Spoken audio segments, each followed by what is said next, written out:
Bum, bum, bum, bum, bum, bum, bum. What is this? He's that too.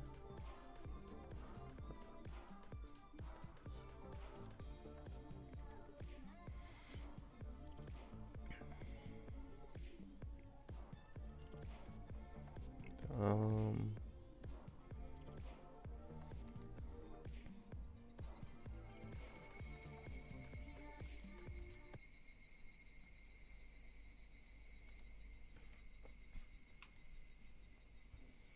Hmm.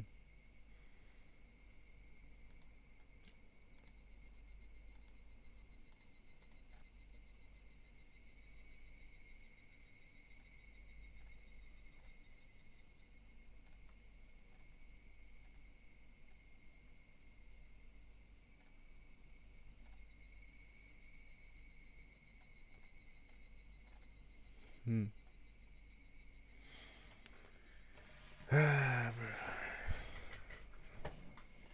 Tired, but not as tired as I could be.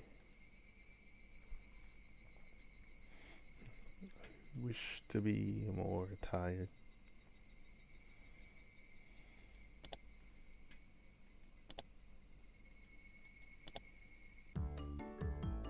With the boring classes finished, school is finally over for the day. I just finished talking to the cop. I think. Now then, what should we do for our club today? Personally, I would like to play a deduction game one more time. I was hardly able to play it last time because of Oishi-san. Rena and I weren't even able to test out our strategy. You still gotta do your punishment. That's right. Today Keiichi-kun and I will be victorious.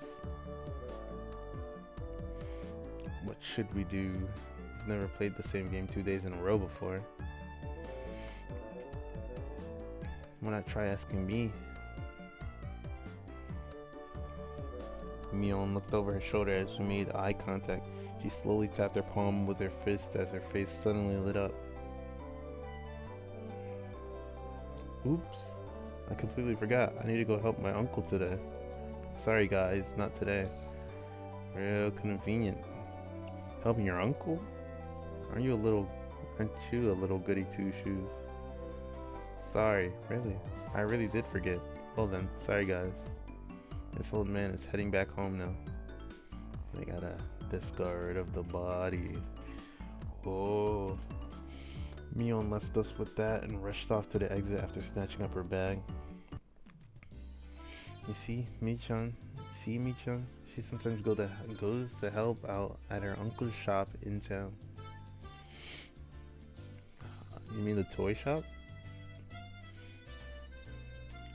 Ah, I thought she wasn't the type to get caught up in such bothersome stuff. Hmm?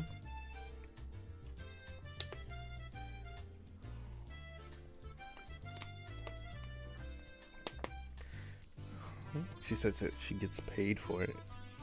It's quite a bit of spending money from what I hear. No wonder she's like trying to flex, like, hey, buy this on your own dime for this challenge and stuff. I see. She was able to pay for that amount of games of what she saved up from there. But that, when you call that a part-time job, isn't that against school policy? I think the school gives a fuck. There's a clause that states family businesses are excluded. Is that what she's calling it? So what now? Pass on the club today?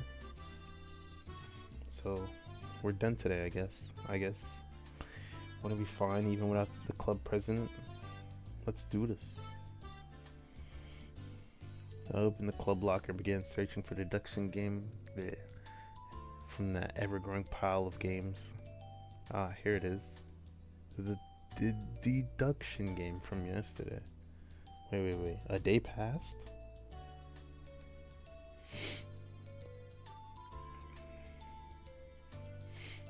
Oh yeah, I guess, yeah, this day is a day after, and then he couldn't sleep. Or, I don't even remember the passage of time. But whatever. Man, I had to stop just as I was getting the hang of it.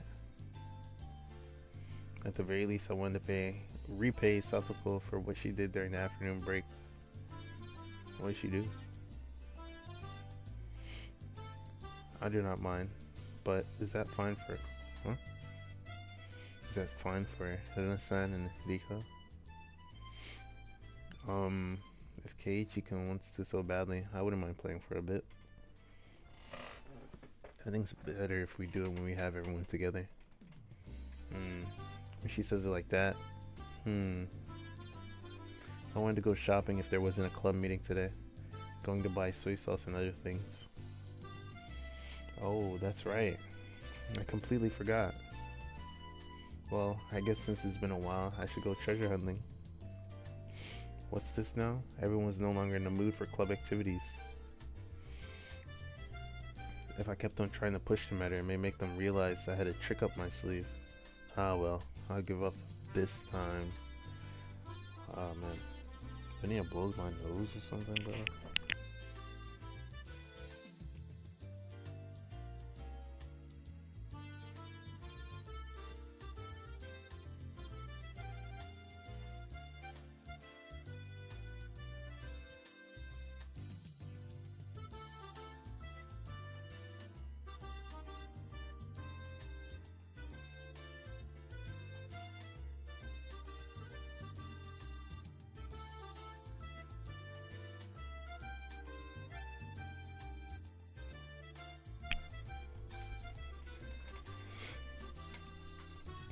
Man, I was really looking forward to playing it. I shuffled through the cards as if I was still caught up on it. At the next opportunity, I shall give you a sound thrashing. Oh ho ho. The murderer is Satoko. The murder weapon is the pistol. It was you after all. Well, what did you say? Then I'll just... Satoko looked through the cards on the deck and stuck out 3 of them at me. The murderer is Keiichi in the lounge with a rope. I don't need no rope. I'll just strangle you like this. No. Keiichi-san is such a beast. What? Phew. Well, I guess it's good that I got that out of my system. Wah. I'll remember this Keiichi-san.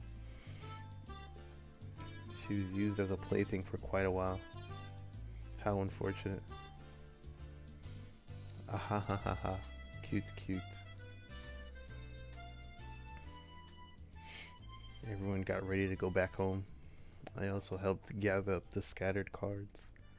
I suddenly paused. They were just the suspect cards, but I noticed something strange. Rena, Satoko, Rika, Keiichi, Mio, Satoshi. Damn, he learned about Satoko's brother. Wow. Satoshi. Not all the cards were made by us. I thought she just got this game. Or at least every card besides this one. How come that one hasn't been put into play? Not all these cards were made by us, or at least every card besides this one has the name of a club member. Does this mean that this Satoshi fellow is a member? Was there someone in the class named Satoshi? I couldn't find anyone named Satoshi on the class roster stuck up on the wall.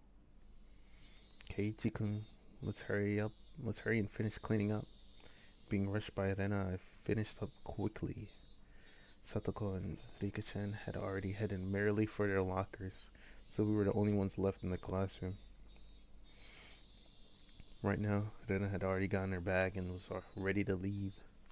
Rena, there must be quite a few people who transfer from this school, right? I tried asking Rena in a bit of a roundabout way. Rena made a troubled face and then answered, yeah, Hinamizawa is a rural town, right? Some people transfer out every now and then. Then is Satoshi another one of those transferees? Sorry, I don't really know. There's a bit of a pause, but the answer was pretty much immediate. I'm not saying it to be mean. Just last year, I transferred in, so maybe I just missed them. so I didn't hear much about him. Sorry. Lies. I'm not sure. Sorry. Her answer was a lot like when she refused to tell me about the murder at the dam. I was saddened by her denial and felt a little bit of anger. I'm their friend, aren't I? Friends don't keep secrets from their friends, do they? Though I do appreciate that they kept that unsettling curse thing from me. But if everyone is worried about it, I'd rather be worried with them. That's what it means to be friends, right? For a moment, I wondered just what kind of face I was making just then, with these mixed feelings of sadness and annoyance. Keiichi-kun, you're making a scary face. Why is it? Why? It's probably exactly the kind of face Rena said it was. It appeared my grim expression had frightened her. Ah, sorry. I was really looking forward to the club today. I'm just feeling down about it. I, I, I wrestled Rena's hair. Let's go home. Dragging that awkward mood with us, we headed home.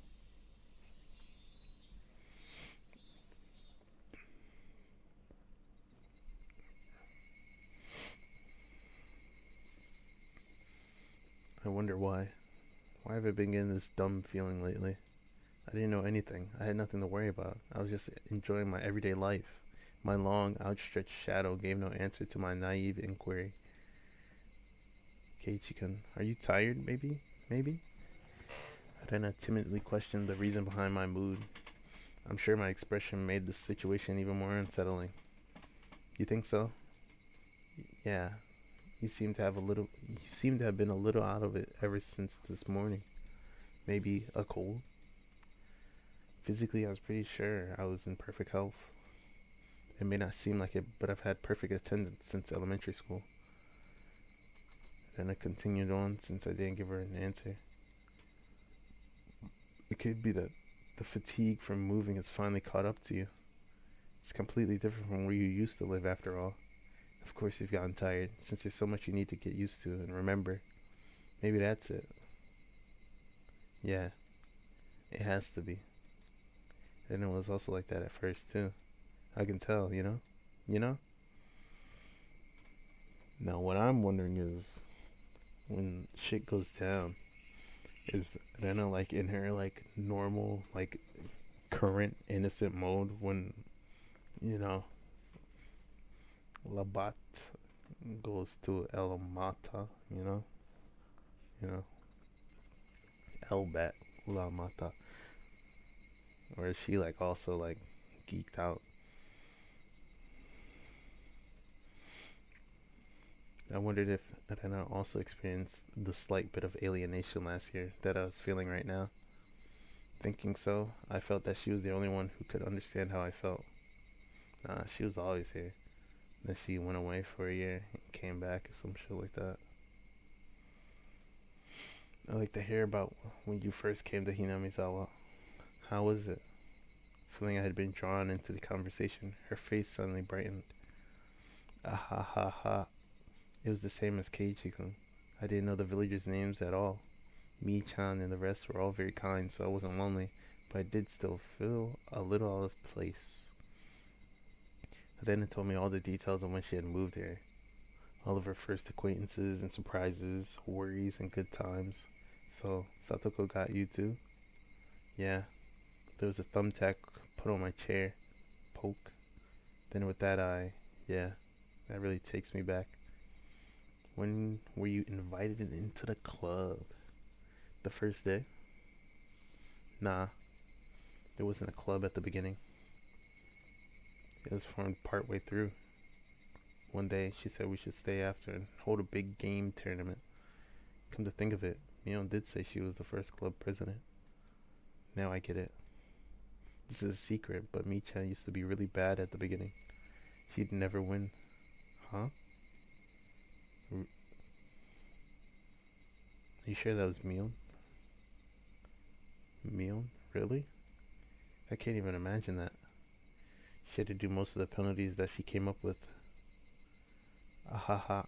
Seriously, don't tell. I can't believe Mion was like that.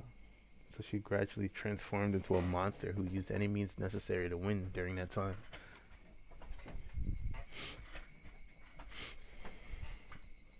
Mion is at her best when she's fighting dirty. I began making more friends besides Michan after that, but yeah, it might have only been since you moved here that I had finally felt like I had gotten used to it here. I guess Ivana had also been left in the dark about Oyashiro-sama when she had just moved here. I guess when they finally told me about Oyashiro-sama, I'd be considered one of them. I wonder when I'll finally be considered one of them. Huh? Did you say something? No, sorry. Just talking to myself. Ah ha ha ha.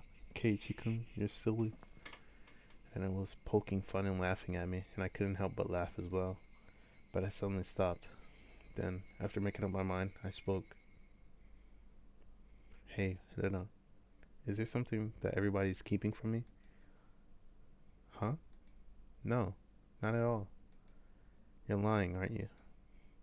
Rena suddenly stopped. Her expression was cold and intense. What do you mean by that, Keiichi-kun? Her tone was still the same cheery and light-hearted one as before. You are, aren't you, keeping something from me? After understanding what I meant, her expression grew even more intense.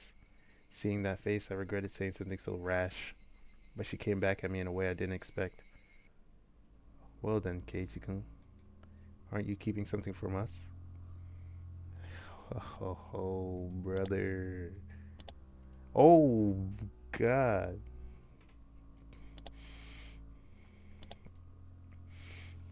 Huh? Her tone didn't change, but it was the first time I'd seen this expression from Rena. With how her gaze pierced through me, I couldn't believe this was the same Rena. Aren't you? Lies or secrets, aren't you? You are. Secrets. She didn't actually say that part, but she looked as if she did.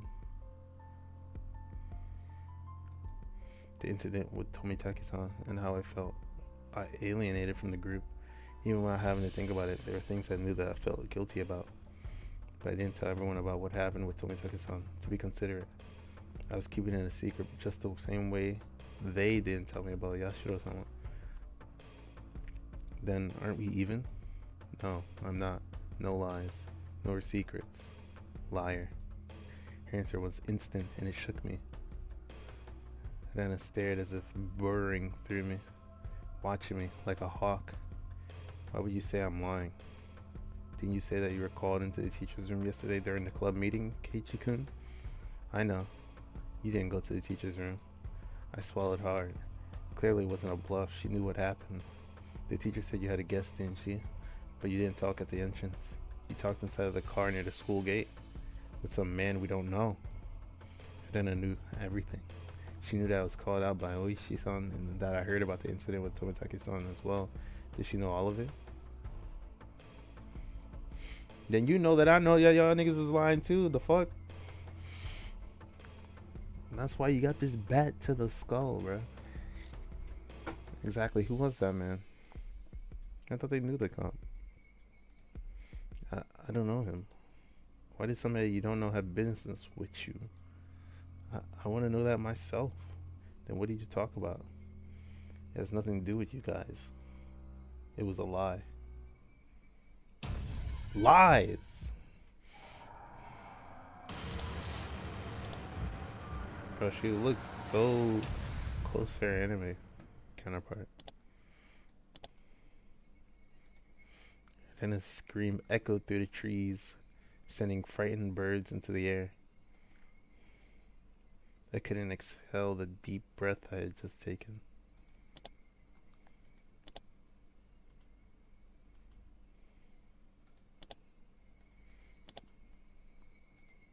No, it was like I wasn't allowed to exhale. It was here I first realized. The person in front of me, she wasn't Rena Ryugu. Then, who was it that was standing before me now? Who had assumed Rena Ryugu's appearance?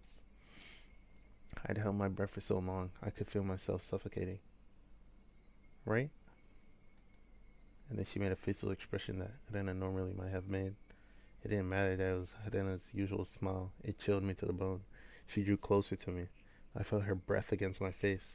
It wasn't the least bit exciting. Whoever this was with Rena's face was going to chew my nose right off. I cowered as I imagined that. Then she smirked as if she was able to see right through me.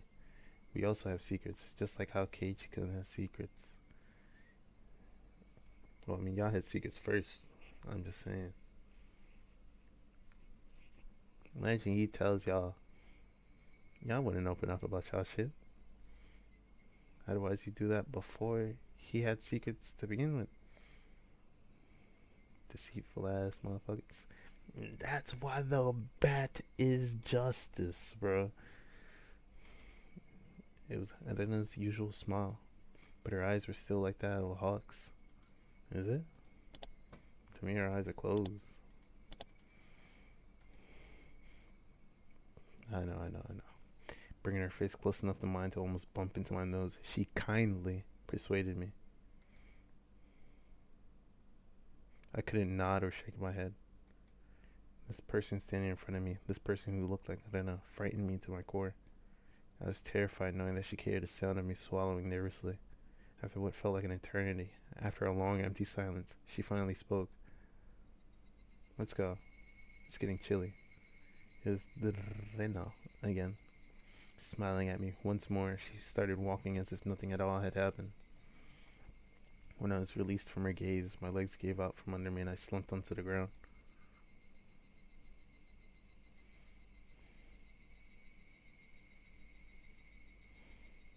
I wasn't able to lift a finger until then I was out of sight. Who was that?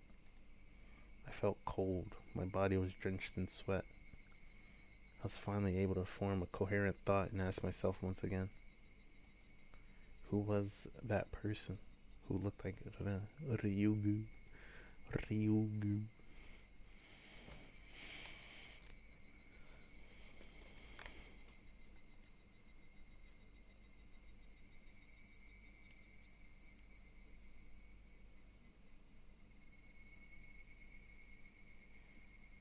Yeah, so, to answer my own question, I'm pretty sure,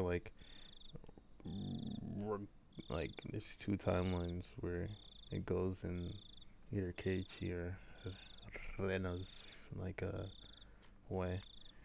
And both times, I think it's implied, well, through the ending, that Rena was on, demon timing, and that she wasn't innocent, regardless.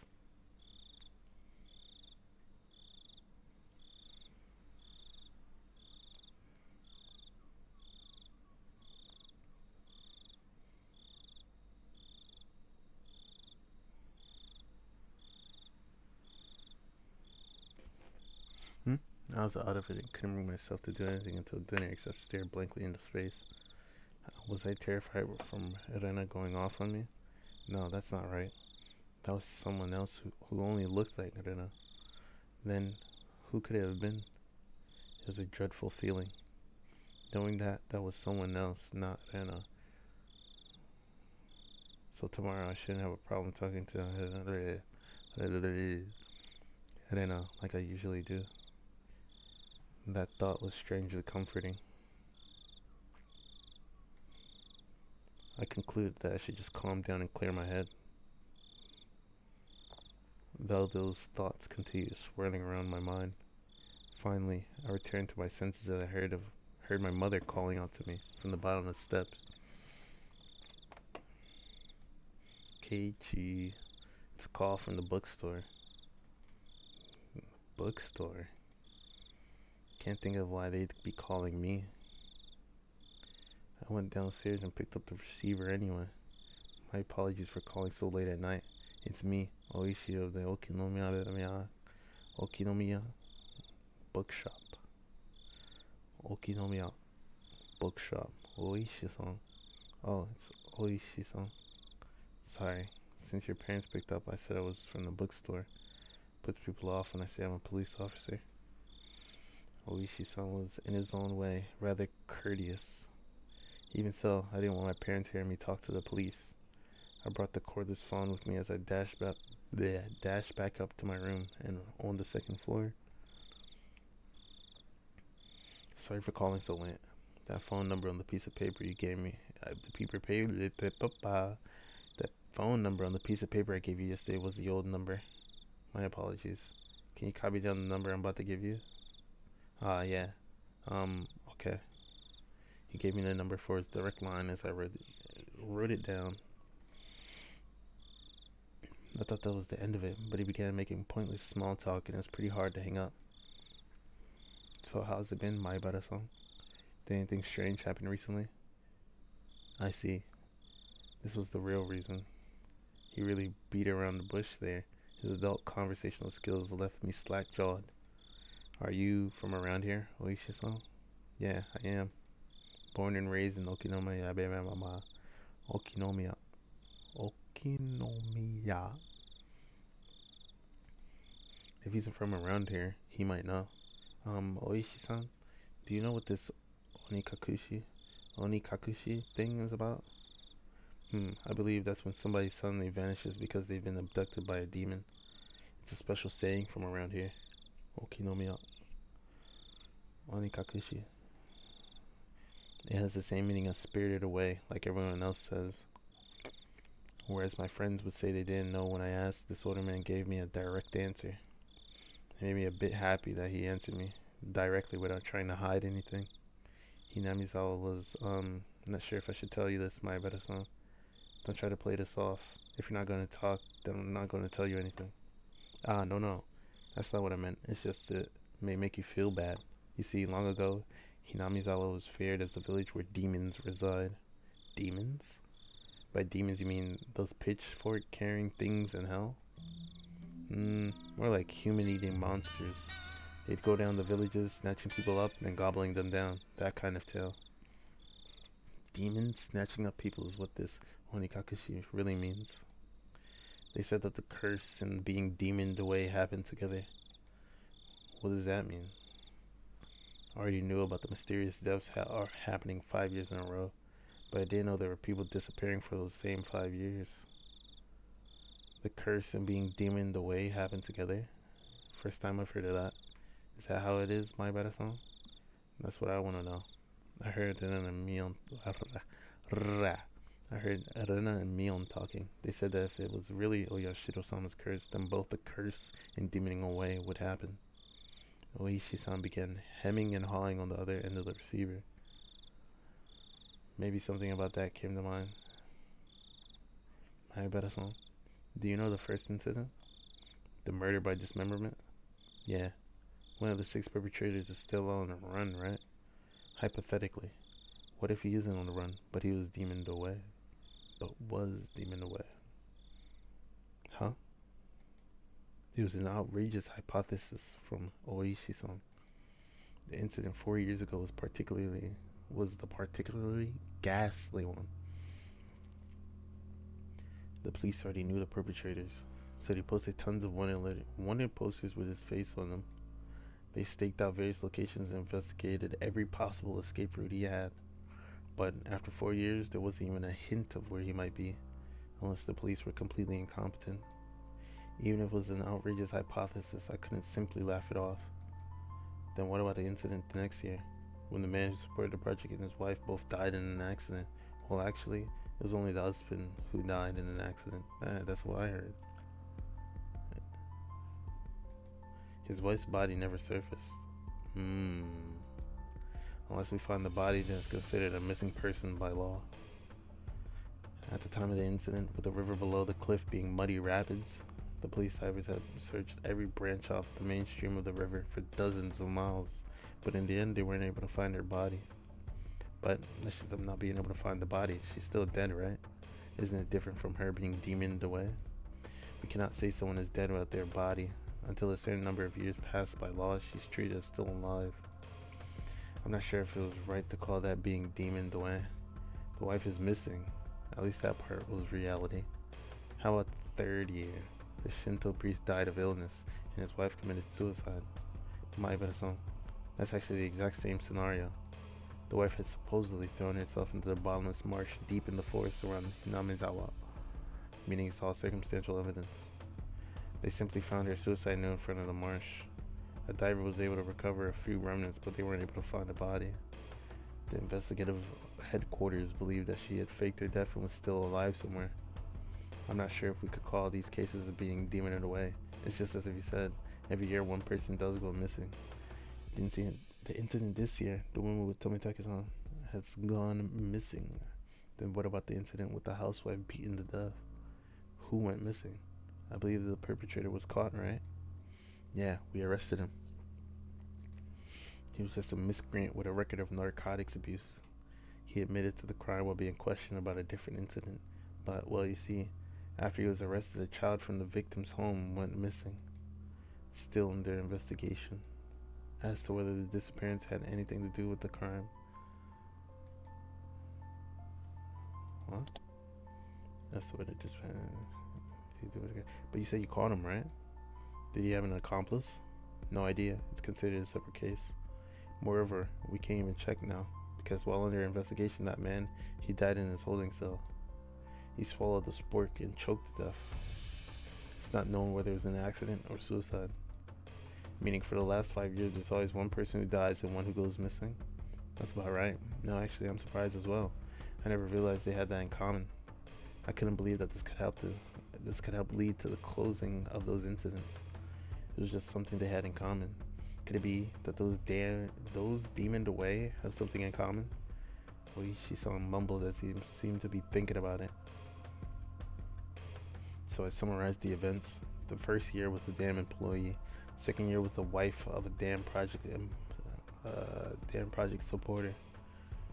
Wife of a damn project supporter. Third year was the wife of the Shinto priest. Fourth year was the victim's family's child. And the fifth year was the victim's girlfriend. I guess. We know Satoshi was the fourth year. First year, there could have been a female employee. It doesn't seem like there's anything that connects them. Yeah, I'd have to be reaching. With the exception of the first year, wives and girlfriends, those do stand out. It does seem like there are a lot. Then that means the fourth year's victim's child was different. It would have really stood out if it were all married couples, except it's not just married couples, but parents and children as well. Come to think of it, I believe Tomitake-san was also told me the younger brother is alive and has moved, if I recalled correctly. The child that went missing in the fourth year, who were they? Apparently, he was quite mature, 1 year older than you. His name was Satoshi Hojo-san. Huh? Satoshi? Huh? I remembered that name. Didn't they tell me Satoshi transferred out last year? He was at your school up until last year. Didn't they tell you anything about him? Come to think of it, when I transferred in, I believe they said my seat belonged to a recent transfer student. Then where I sat once belonged to the one who was demoned away. It was his seat. It was his seat? I recalled the cold sensation that came from that desk. It made my hair stand on end. This string of mysterious deaths, no, Oyashiro-sama's curse, I now knew how it connected to me. That chilling sensation, it was the feeling of Yashiro-sama caressing the back of my neck. Oyashiro-sama's curse, huh? Could Oyashiro-sama's curse really exist? In all honesty, I was beginning to believe it. And I was scared. That was why I wanted to say it was a plot crafted by man and not the work of a curse. But the more I dug into it, the less likely that seemed. No, the more I dug, the more mysterious it became. If I kept digging, eventually I'd reach the point of where I'd learned something I really shouldn't know. To either be none the wiser or to seek an answer I may regret. Which one would I be happier with? Maybe it'll be me next time. My execution could only be delayed for 1 year. That was when I remembered. Rena says she may be the next victim of the... Said she better fucking be the bitch. Press your ass, bro. The next victim of the curse. You mean Rena Ryugu-san? She transferred in last year and she's your classmate, isn't she? These incidents really might be a bit too disturbing for a girl. She's not just scared, is she? It wasn't that. She said it might be her next. She said it in a way that made me think she had a concrete reason behind it. It felt like she was convinced, almost as if, you could say, she was frightened. Her sudden change in demeanor, that someone who looked like, I don't know, but wasn't, I don't know, that might be unrelated. All the strange things that I felt from Rena today came back to me. I see. Then I'll be doing a bit of an investigating on this end. I'll be doing a bit of an investigating on this end. Please continue your observations of Ryugu-san, my Beta-san. Are you asking me to keep Rena under surveillance? That's not what I mean, my Beta-san. I just want you to watch out for your friend so she doesn't end up the next victim. At that moment, just as my mouth was agape because I was so impressed. I remember, bro. His parents let her in, and she was listening at the door. At that moment, just as my mouth was agape because I was so impressed with his mature, clever way with words. Knock, knock. A sudden knock at the door sent my heart racing. In an instant, I had pointlessly covered up the end of the receiver. Keiichi, get the door, please. On the other side of the door, I heard my father's oddly upbeat voice. What could it be? It's so late. Sorry, my dad just came in. Can we leave it at this for tonight? Yeah. My apologies again for calling so late. If you find out anything else, please let me know. I'll tell you if I make any progress on this end. Well then, have a pleasant evening. Keiichi, hurry and open up. Daddy's got his hands full. What is Dad doing? I'd stayed in the same position while on the phone the whole time, so my joints were aching. When I opened the door, I saw my father was standing there with a tray. Yeah, he let her in, and he was bringing drinks, but she heard everything, and she left. And now Dad's like, oh, bro, where the fuck? On that tray, cookies and 2 cups of black tea, a fairly fancy spread for our household. There was even sugar and lemon slices on the side, everything you could ask for. It was quite the show of hospitality. What's going on, Dad? What's all this for? Come now, don't play around, Keiichi. I'm coming in. Dad was in high spirits and had a smirk on his face. But for my entire life, I've never seen him act this hospitable. What had gotten into him? So, what were you talking about? I jumped. It's not something I had to keep from my father, but how could I explain to him I was talking to a detective? I'm assuming it was, this late at night. Nothing much, just a friend. I don't mean the phone. She was here, wasn't she? Rena-chan. Huh? She wasn't here. She wasn't here? Come now, don't try to keep it from me. She just came over to play. You two were chatting away, so I thought I'd bring some tea, but looks like I just missed her. Fuck is you talking about? I had no idea what Dad was talking about, but a cold sweat dripped down my back. How long were we talking? I didn't try and went upstairs about half after, so it was close to an hour, I guess. You saw her come up to the 2nd floor? Yeah, I did. I also told her that your room was the door. This nigga, bro. I also told her that your room. I hate his dad, bro. Yeah, I did. I also told her that your room was the door down the hall up the stairs. Then I came to my house about an hour ago. Dad met her at the door and called out to me on the 2nd floor. Probably didn't hear him because I was so focused on my conversation with Oishi-san. I didn't reply, but he knew I was in my room, so he had her come inside. Then told her my room was on the 2nd floor. She thanked my dad and went upstairs. And about an hour passed. She passed by my dad just as he was bringing up tea and left. She came upstairs in about an hour passed. And passed by my dad and returned home.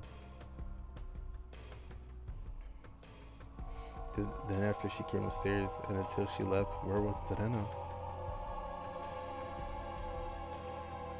There's only a short hallway between my room and the stairs, meaning Rena had for about an hour in the hall. No, she couldn't have been standing in front of my door then all that time. The door to my room wasn't particularly thick. You could easily hear everything being said inside. All the ominous things and all the nonsense I spoke to Oishi-san about began rushing through my head. Honey, don't tease him. More importantly, you need to clean up your studio. It's a mess again. Mom yelled up at Dad from downstairs. Dad left the tray with me and went downstairs with a disappointing chortle. Chortle. I followed my dad in my room with my eyes. I looked down at the floor around the doorway where Adena might have stood all that time. Just now, as I was talking to Oishi-san with my back turned, Adena was standing a mere 6 feet away the whole time. All that time, in this dimly lit doorway. What did she see? What did she hear? For what reason? As the steam from the two teacups ominously wafted and twisted, the aroma of black tea filled my room. Let's go. We're getting to the good parts now.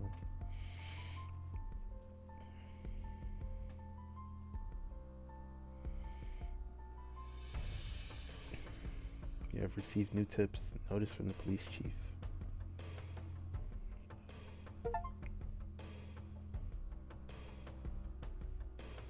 And I got an achievement. Just like I didn't have a choice.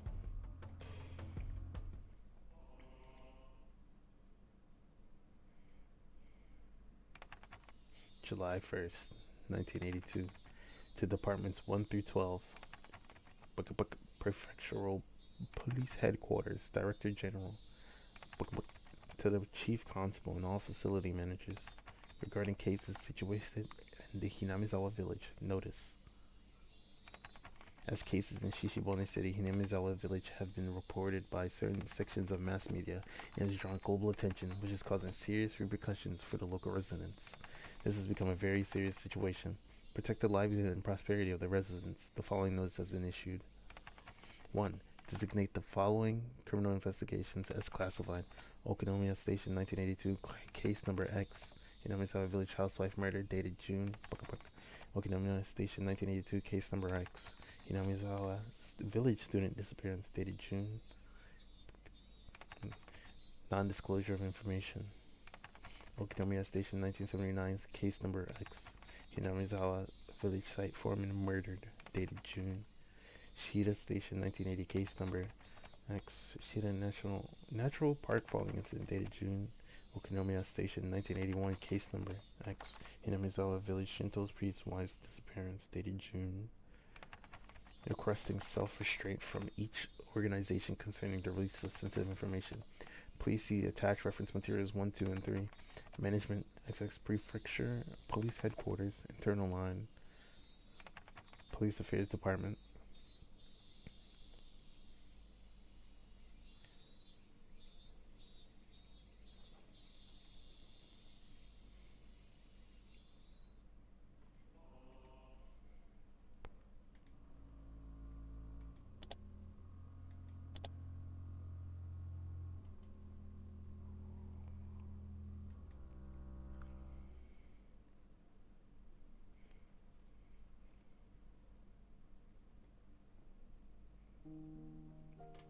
Weariness and a headache. Not a very nice way to start the day. Bro, what is this music? What's wrong? Keiichi, you don't look so well. When did you go to sleep? It seemed that my mom had noticed my sullen state. Yesterday, I kept on waking up in the middle of the night. Without a doubt, I felt a presence. I felt the presence of someone standing in front of my door. I told myself repeatedly that it was my imagination and forced myself to try and sleep. Except, not being able to stand it, I gathered up my courage and opened the door. Of course, there wasn't anyone there. I think I did this 3 times throughout the night. Or maybe I just didn't remember doing it any more than that. Even though I was able to get to the breakfast table without incident, I still didn't feel at ease. It might be a cold. I don't really have an appetite. My, you do seem a little warm. Well, can you make it to school? Technically, I did go to school, but it was mostly self-study. It wouldn't matter much if I missed a day with it. Could have been that I hadn't been feeling well for the last few days because I really did have a cold. If I took some medicine, got a good day's rest, got a good day of rest, I might be able to greet everyone with a smile tomorrow. Ping pong. Startled, I looked back and forth between the entrance and the clock. It was 10 minutes later than when I usually met up with Rena. It was Rena. Rena-chan came to get you. What are you going to do? Are you gonna take the day off? Rena was a good girl. She might be somewhat quirky, but she was certainly cute. The lunches she made were delicious, and she always looked out for me. Why should I be so scared of something like that? It wasn't Rena's fault. It was probably mine. It had to have been my cold. It just had to be. I'll rest. Sorry. Then I'll go send her off for you. Mom headed off to the door. I would have to pass by the entrance to get back to my room. I didn't have the nerve to meet Rena, so I wrapped myself in a blanket on the sofa and closed my eyes. I was so sleep deprived I quickly fell into a deep slumber.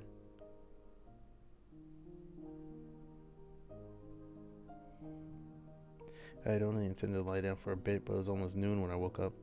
I called out to my parents, but they didn't seem to be around. On the table, I found lunch prepared and a note.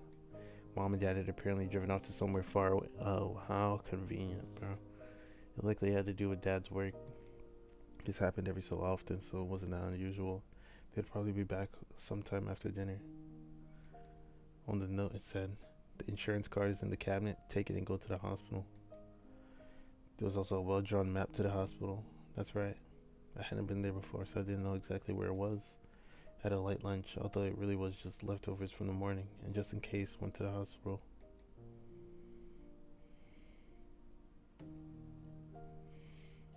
Normally, I'd never be here in the middle of a weekday. Just walking around like this had me feeling guilty. It was an odd feeling. Following my mom's map, I took a road I usually never used. After walking for a bit, the hospital's sign came into view. Oh, this is where they inject this man. 88 Clinic was written. Well, maybe his parents didn't go somewhere far away, bro. Or maybe that note was left by, I don't know. And they sent him to the clinic so that he could become a Hinamizawa and just be a flippin' quote unquote demon. 88 Clinic was written rather stylishly on the sign. 88 Clinic. The clinic wasn't very big, but based on the scale of the rest of Hinamizawa, it was far too grand. Yeah, like an outside entity was the funder of the building. There was a parking lot and even a reserved spot for buses. They must be making a mint. I spaced out in the air-conditioned waiting room until it was my turn to be seen. Maibara-san, please make your way to the examination room. I'm not gonna see that one. 88 Takano? Takano 88? After properly answering all the chatty doctor's questions, he responded with the old, "It's probably a cold." They gave me a shot and 3 days worth of medicine. Why'd you need a fucking shot, bro? You know what that shot is, bro. It's supposed to repress the itch. And if you don't have it, then it gives it to you, I think. I don't know. But I know Satoko goes in for it regularly. Because her family has a flaring of the demon gene. I thought it was a little overboard, but if it would clear away the gloomy feeling I'd been having lately, then it was worth it.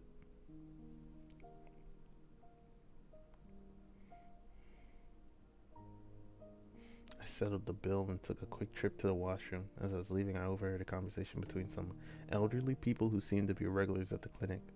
Of course, I had no intention of eavesdropping, if it just wasn't for that word. Must have been an Onikakushi. I wonder. She was still pretty young. Might have just eloped. With whom? That man from Tokyo who visits every season. That young one with that big camera. Didn't you know they were getting along pretty well? Were they talking about Tomitake-san? I could feel my ears perking up. I don't know about that, but you have to make preparations before you elope.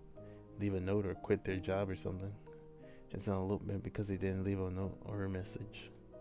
The thought that I'll never see that young nurse's face again makes me rather sad.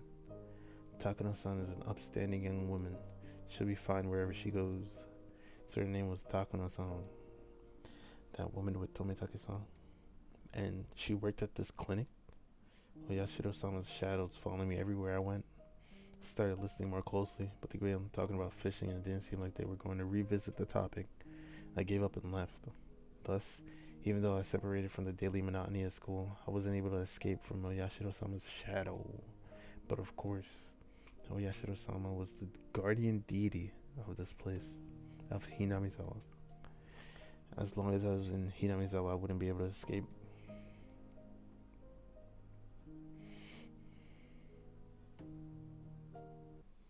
Maybe it was because I was walking outside, but my appetite had suddenly returned. Might as well buy a snack with the change from the examination fee on the way home. Contemplating that, I turned onto a familiar street. At that moment, I heard a car horn abruptly honk behind me. Was I really walking so far in the middle of the road where I'd be in a car's way? I moved farther off to the side, but the horn was still honking at me. I turned around and peeved. Bye, Barasan. Good day to you. Gokigenyo, right? Zo Shisan. Oi Shisan. He stepped out of his car, AC on full blast, and waved at me. What's up today? School on break? Just not feeling well, so I took the day off. I was about to buy lunch and head back home. That's great. Just about to get lunch myself. You mind going together? If you're not feeling up for it, then don't mind me. I was just going to lie down after going home anyway. And I didn't really have a cold. I thought you'd want to eat at one of these local places. Let's go into town. It's a bit of a drive. Is that alright? I know a pretty good place. I'd finally begun to understand Oishi-san's roundabout way of saying things. He probably wanted to talk to me about stuff that would be difficult to discuss while in Hinamizawa.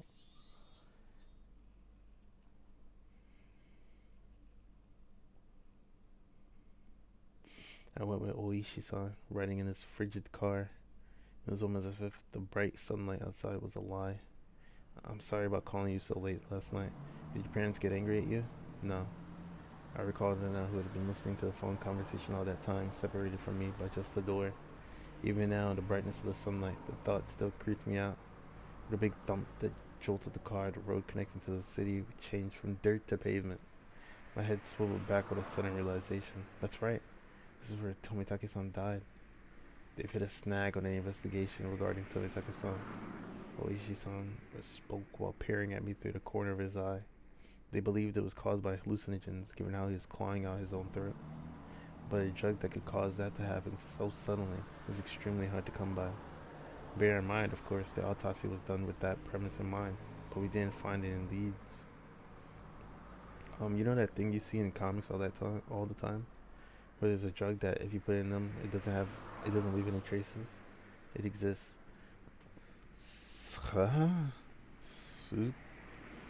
Sukinlikol, something or other. Well, it's pretty common. But you see, there doesn't seem to be any kind of drug that would cause Tomitake-san to react like that. Then you're saying the police concluded Tomitake-san just died from the curse? Couldn't help but feel that the police were worthless. I just wanted the idea of a curse to be disassociated from Tomitake-san's mysterious death. Unfortunately, that's how it looks right now. But putting aside the cause of death, without a doubt, he was surrounded by a group of people and had taken a beating before he died. That was no curse, but an incident that unquestionably involved other humans.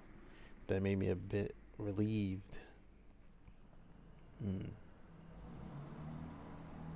passed in front of the rather desolate but still busier than the Hinamizawa train station.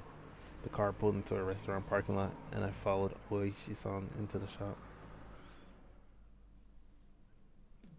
It was pretty crowded, but there were only adults at this hour. Of course, there wouldn't be children in here in the middle of a weekday.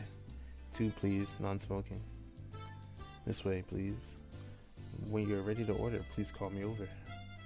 We were led by a peculiarly dressed waitress to our table. I sat with Oishi-san in the booth. So, what do you think? Are the waitress's outfits here cute? Huh? I guess. The shop is always quite busy. It's more about the waitresses than the food, you see. Uh-huh. Oishi-san, you're leering. Am I really?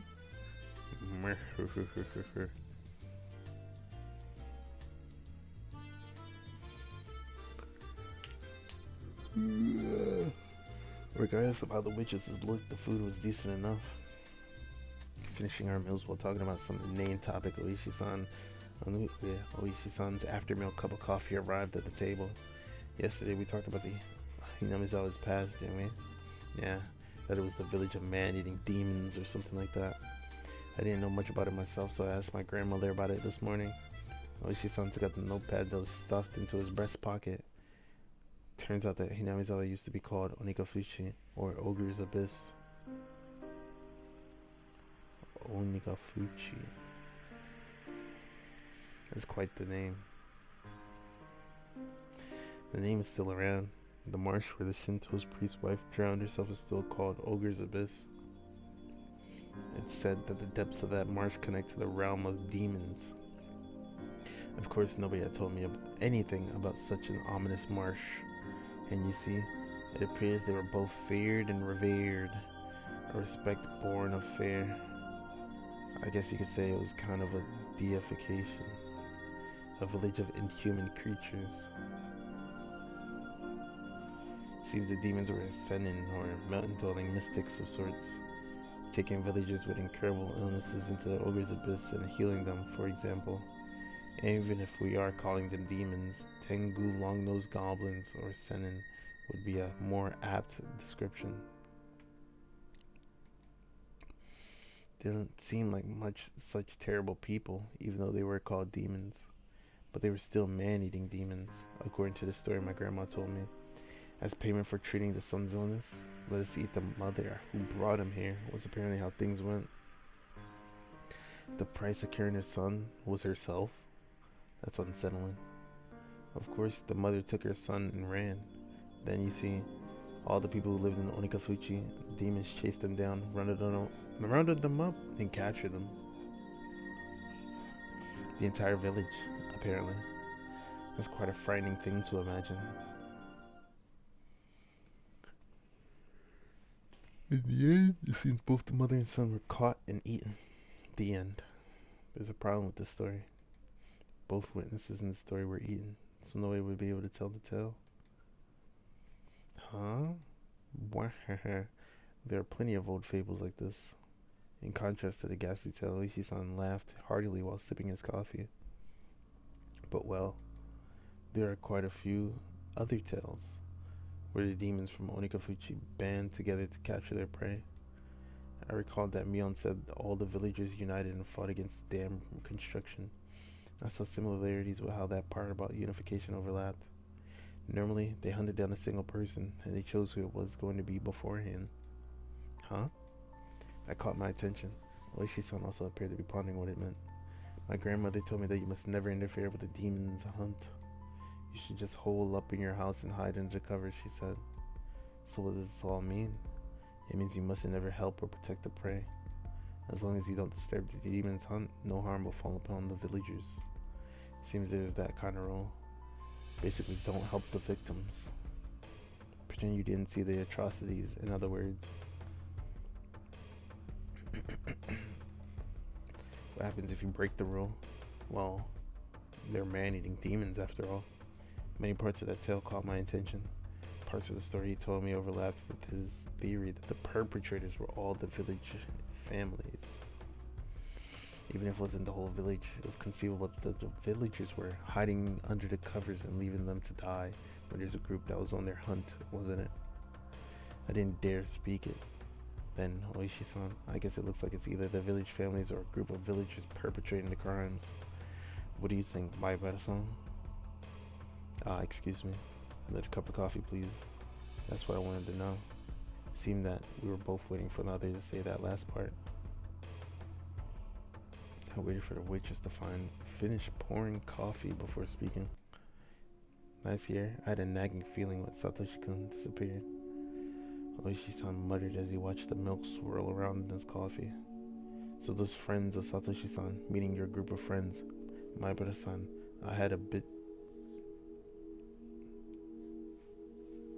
So those friends of Satoshi-san, meeting your group of friends, Maibara-san, I had a bit, really, just a little bit, okay, of background checking done on them.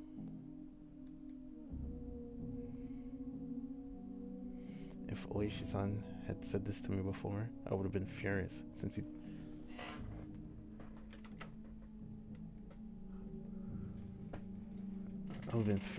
he told me earlier not to suspect my friends.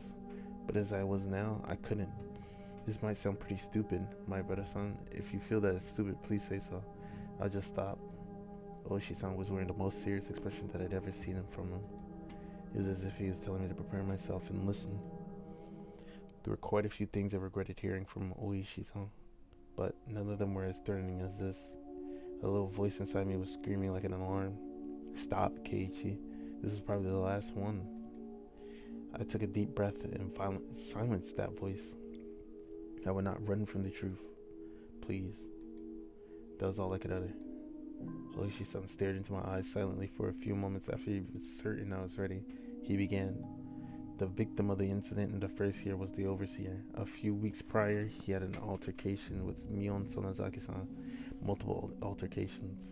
Oishi-san had said before that Mion had defied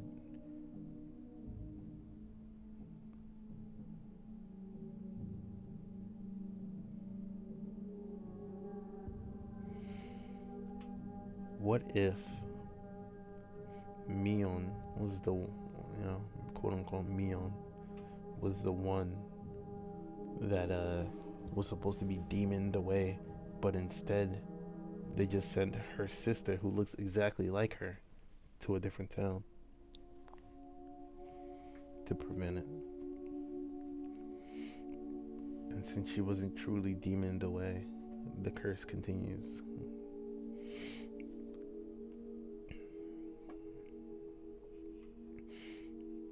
Oishi-san had said before that Mion had defied the damn project vehemently.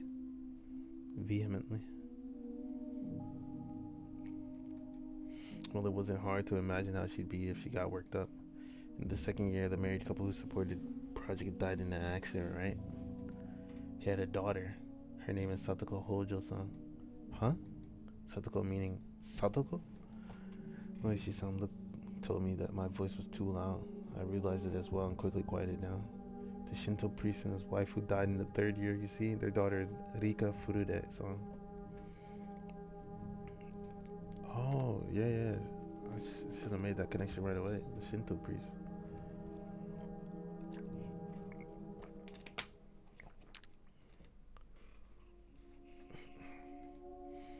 Rika-chan was the housewife who died in the fourth year. You know already, don't you? It was the step-aunt of Satoko Hojo-san. She was in her aunt and uncle's custody, as she had lost both of her parents in the accident. She lived in the victim's house. I could tell my lips were getting dry. I didn't even have the wits to keep my mouth from hanging agape. I thought it was nothing but a bizarre incident, one that I could easily distance myself from. But clicking and clacking, it snuck all the way to my feet. The one who disappeared the fourth year, by the way, he was Satoko-san's older brother. What? Wait just a second. It took everything I had to finally say that. I gulped down a glass of water and once again wiped my face with a napkin. Calm down, Keiichi Maibara. But Oishi-san was relentless. Instead of waiting for me to finish sorting out my feelings, he started speaking again. The last of the things I shouldn't have heard. All of the victims seem to be connected to your group of friends. That has to just be a coincidence. My brother-san, keep it down. Everyone's looking. Mio? Sadako? Rika-chan?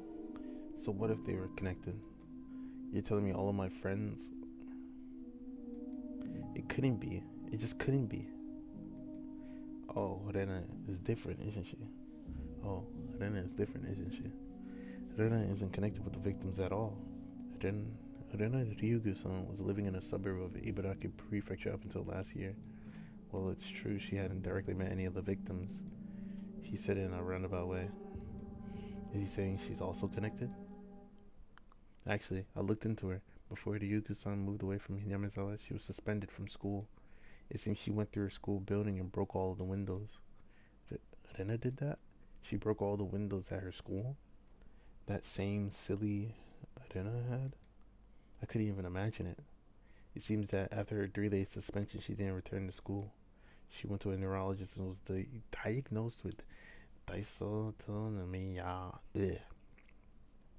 Dysautonomia. Autonomia. Autonomia. Dysautonomia. I dysautonomia. Huh? Dysautonomia. She was given weeks of counseling and medication. I wonder if it was something like a nervous breakdown. I'd heard that it happens to people who are really methodical or overly sensitive. Neither of those match Arena's easygoing personality, and in the counselor's medical report, he recorded all of the conversations he had with Arena San. It shows up, and in quite a bit at that. What did? I pressed forward carelessly. There couldn't be anything more for me to regret. She mentioned the word Oyashiro-sama.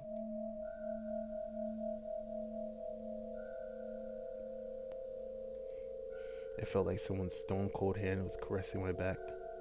Why? Why had Arena spoken to Oyashiro-sama before she even came to Hinamizawa?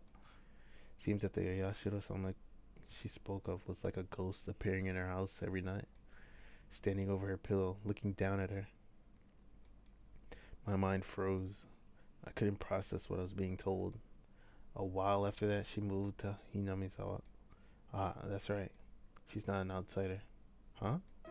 According to their residency register, the Ryugu family used to reside in Hinamizawa. Rena-san moved to Ibaraki right after she finished elementary school. My mind went completely blank. It was similar to the static you'd see on a blank TV channel. My ears began ringing as I lost all sense of comprehension. My brother-san, are you alright? Shall we stop? Those words brought me back. I couldn't let it end here. Now I understand, Rena. Then, how about the last victim, Tomitake-san? Who was he connected with? Irritated, I let out one final reprisal. All of them. Have you forgotten my brother-san? Didn't you all spend the night of the festival together quite merrily? Quite a few of the officers saw you enjoying yourselves. Now there was nothing I could respond with. I fell silent as my brain turned to mush. We should get going. Ah, my better son, did you take your afternoon medicine? I had completely forgotten about the medicine. I'd gone until Oishi-san said that. How do you know about the medicine? I got another glass of water and we left the shop after I chugged it down. We got in the car and returned to Hinamizawa via the rough road. I never really paid attention when I was on my bike, but did cars normally shake this much? It was almost as if the road was desperately trying to tell me something. Ba-doom. That big jolt was from the difference in elevation of the road when it changed from cement to dirt. I was certain that I heard Tomitake-san scream. I sat in silence, just letting myself be shaken by the car. I'll drop you off at your house. You missed school because you were ill, correct? My apologies for the long conversation. Why did you talk to me? I blurted out the question. Really just blurted it out. I didn't expect an answer. I did check with you first, didn't I? If we should just stop. Not that. Why did you reach out to me? I understood quite well that Oishi-san was investigating the string of suspicious incidents. But why was he telling me all this? I knew nothing, and I couldn't help. Everything Oishi-san spoke of was news to me. First of all, what could I, having just moved here, know? By chance, if there was a reason for Oishi-san to reach out to me, then it would have to be that I looked suspicious to Oishi-san, as I was part of Mion's circle of friends. I'm retiring this year. I plan on moving away after retiring as my grandma wants. So while I'm still in the case, I want to bring the truth behind this incident to light. So, Oishi-san, you suspect them, don't you? All of them. Oishi-san didn't really give a response. It felt a little late, but I thought it was his way of showing a bit of consideration for my feelings. This is mostly my intuition from 30 years on this job. My brother-san, you're the one in danger. Huh? I wanted to reply with, that was absurd, but in my downtrodden state, I couldn't bring myself to say it. I'll be retiring this year, so I won't be at the Watanagashi next year. So I want to settle things. In other words, he was insinuating that on the next Watanagashi, I might be the victim. I've been warned by the chief as well. Each incident in this string of cases has been solved, so don't bring it up again. or so I was told. This is the pressure that I'm facing. Pressure from what? Someone in Hinamizawa. We've arrived. Is this fine? After some time, the car finally reached the path to my house. The clock read 2 p.m. I was surprised. So little time had passed since we ate. It was hot outside the car. The chirping of the higurashi hurt my ears. I won't mind if you just forgot everything I told you today, but I'm still going to keep investigating. I'll end Yashiro-sama's curse this year. So you're saying I should contact you if anything happens? It's fine. Just contact me when you feel you have to. My bad-san. I wasn't collected enough to understand Oishi-san's roundabout way of saying it. Be sure to take it easy. I'm sorry for throwing all this at you while you're taking your day off. Or you're taking the day off because you're sick. I didn't really give any sort of response. I'll always be on your side. If anything, believe that. I'll be off now. The tires crunched over the dirt road as the car made a U-turn and disappeared into a cloud of kicked up dust. I felt like I was watching a boat only throw me a lifesaver in shark-infested waters before disappearing into the distance. That was the first time I thought Oishi-san was being unfair, telling me I was going to be the next victim, then just saying to contact him if something happened. This wasn't a criminal investigation. He was fishing, and that was just a bait dangling off the line. Would the fish be the perpetrator? Or was it really just Yashiro-sama's curse? Either way, the bait would be swallowed whole. Damn it, I don't want to die.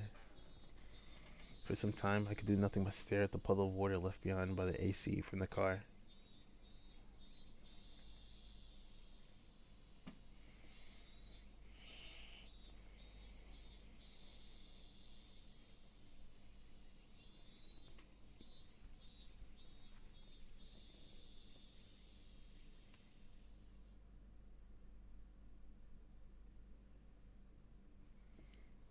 I wonder how much time had passed since I laid down.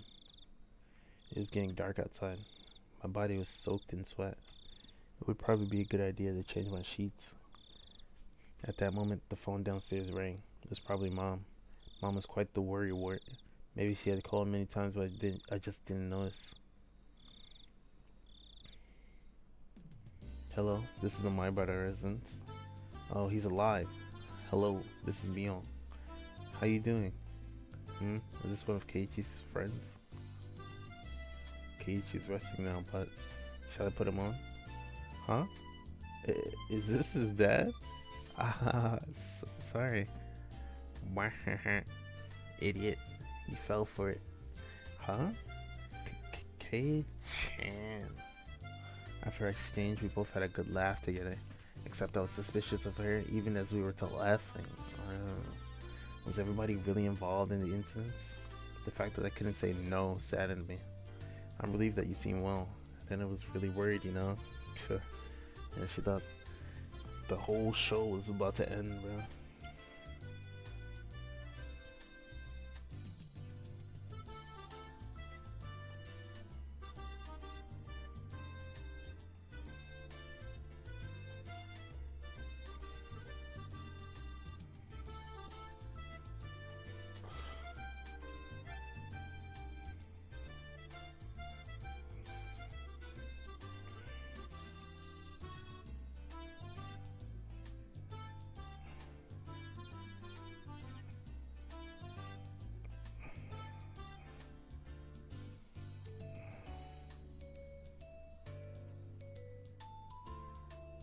Huh?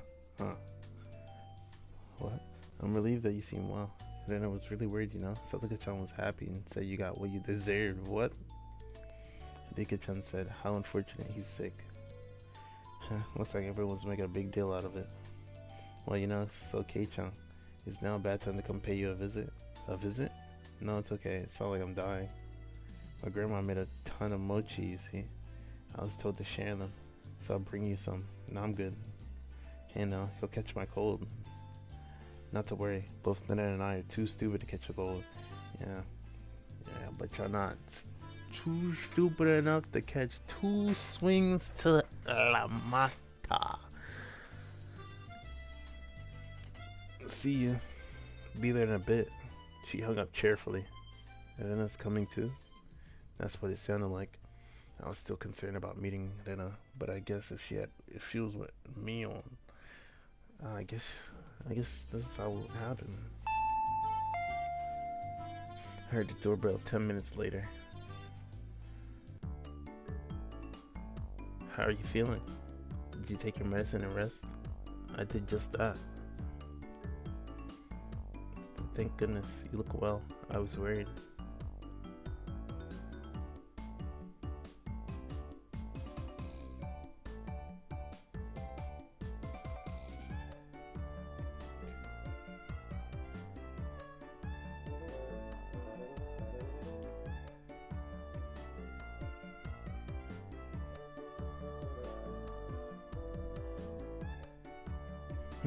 I keep losing my track of.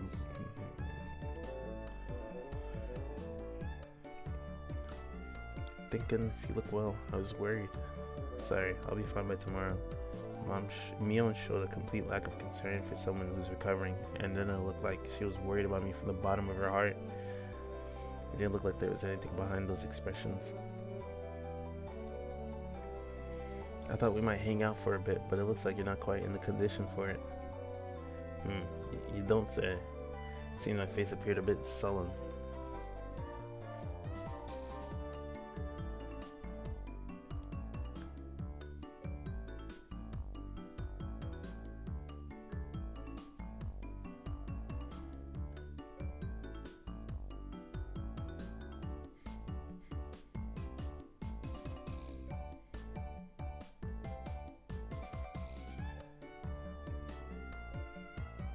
Huh? I keep losing my focus. Just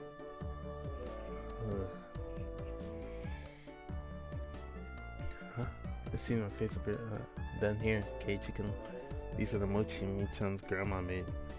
Then I held out the package wrapped in newspaper. There might be about 5 in here. It was quite hefty. Thanks. Send my regards to your grandma meal. Yep. There's one that I made in there as well. I wonder if Cage can guess which one. It's gonna have poison or something in there, bro. This is Cage-chan's homework since he missed the club meeting today. You're supposed to eat it, get drugged, and then they come back. There are letters on each mochi, so I'll ask you tomorrow. Were you checking if I was feeling better, or did you just come here for club activities? Yep, looking fine. Guess I'll be able to make it tomorrow. Man, what are you gonna do if my fever comes back because of your shenanigans? Mi-chan, you shouldn't be making such a racket. Let's go. The other people here will get angry. Both of them thought my parents were home. It was because the entranceway was a mess. Better fucking not tell them they ain't. You're right, let's get going.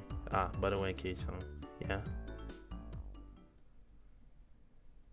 Huh? Bro, what?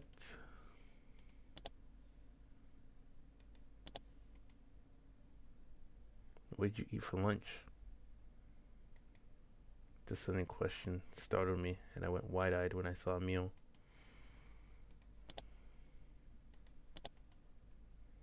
Wait. Let me go back to this. I gotta see what a gun looks like. She doesn't have the gun in the updated. Sudden question startled me, and I went wide-eyed when I saw a meal. I had never seen her like that. It was a highly unsettling visage. But why is she asking me about what I ate for lunch? What she said was so inane it was almost meaningless. The way she said it was almost like she didn't even care at all about what I ate. I ate out. She must have suspected that I was with Oishi-san. Anyway, I felt that if I hesitated or tried to change the subject, then they'd read too deep into it, so I tried answering as quickly as possible. Except, contrary to the efforts I had made, there was a pause before they replied. So you ate out for lunch, Keiichi-kun. The glimmer from Rena's eyes had changed at some point as well. It was now sharp, as if to make me feel the feigned ignorance behind her words even more. As if she had already knew. That's how it looked to me. Well, was it good? Why are you asking me this? Mion was speaking in an unusually low tone, almost as if she knew that I'd eaten at the restaurant in town. No, I'm overthinking this. I mean, both of them should have been in school at lunchtime. There's no way they could have known where I was.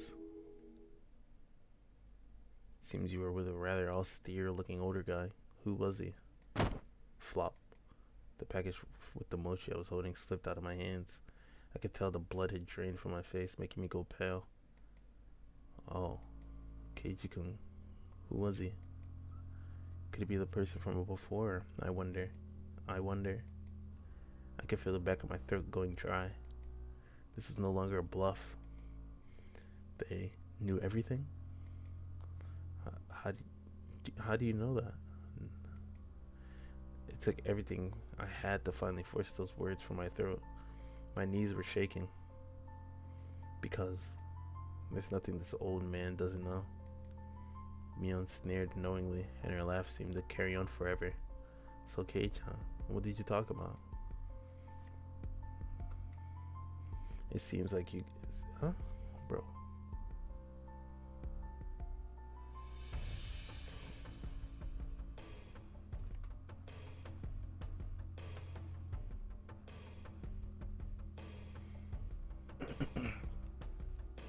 Seems like you got pretty worked up over it, too. We weren't talking about you guys.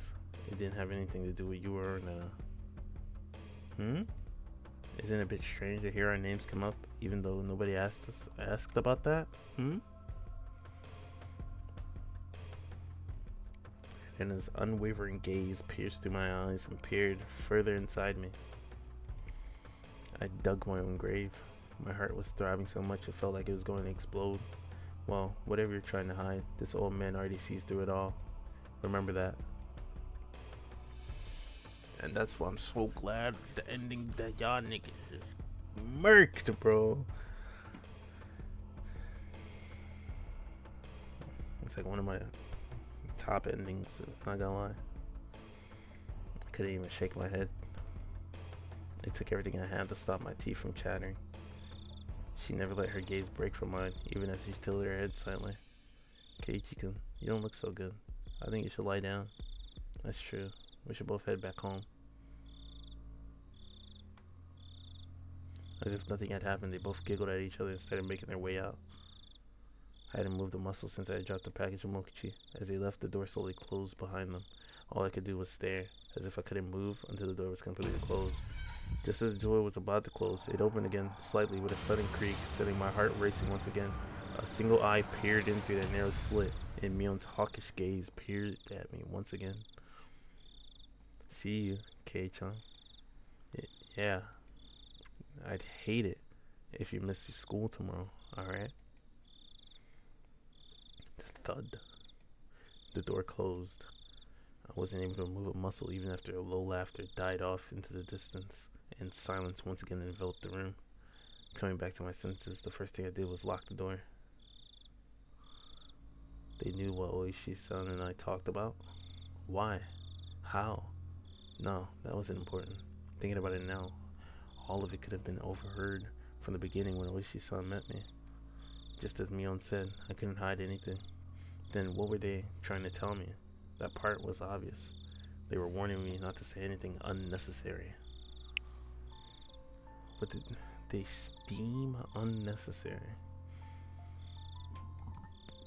I only talked to Oishi-san about one thing, and they were warning me that that was unnecessary. What was it that Oishi-san talked to me about?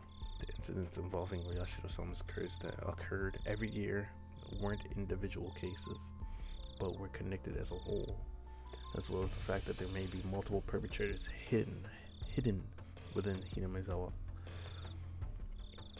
No, more precisely, that Mion, Rena, Sadako, and Rika-chan were all suspicious.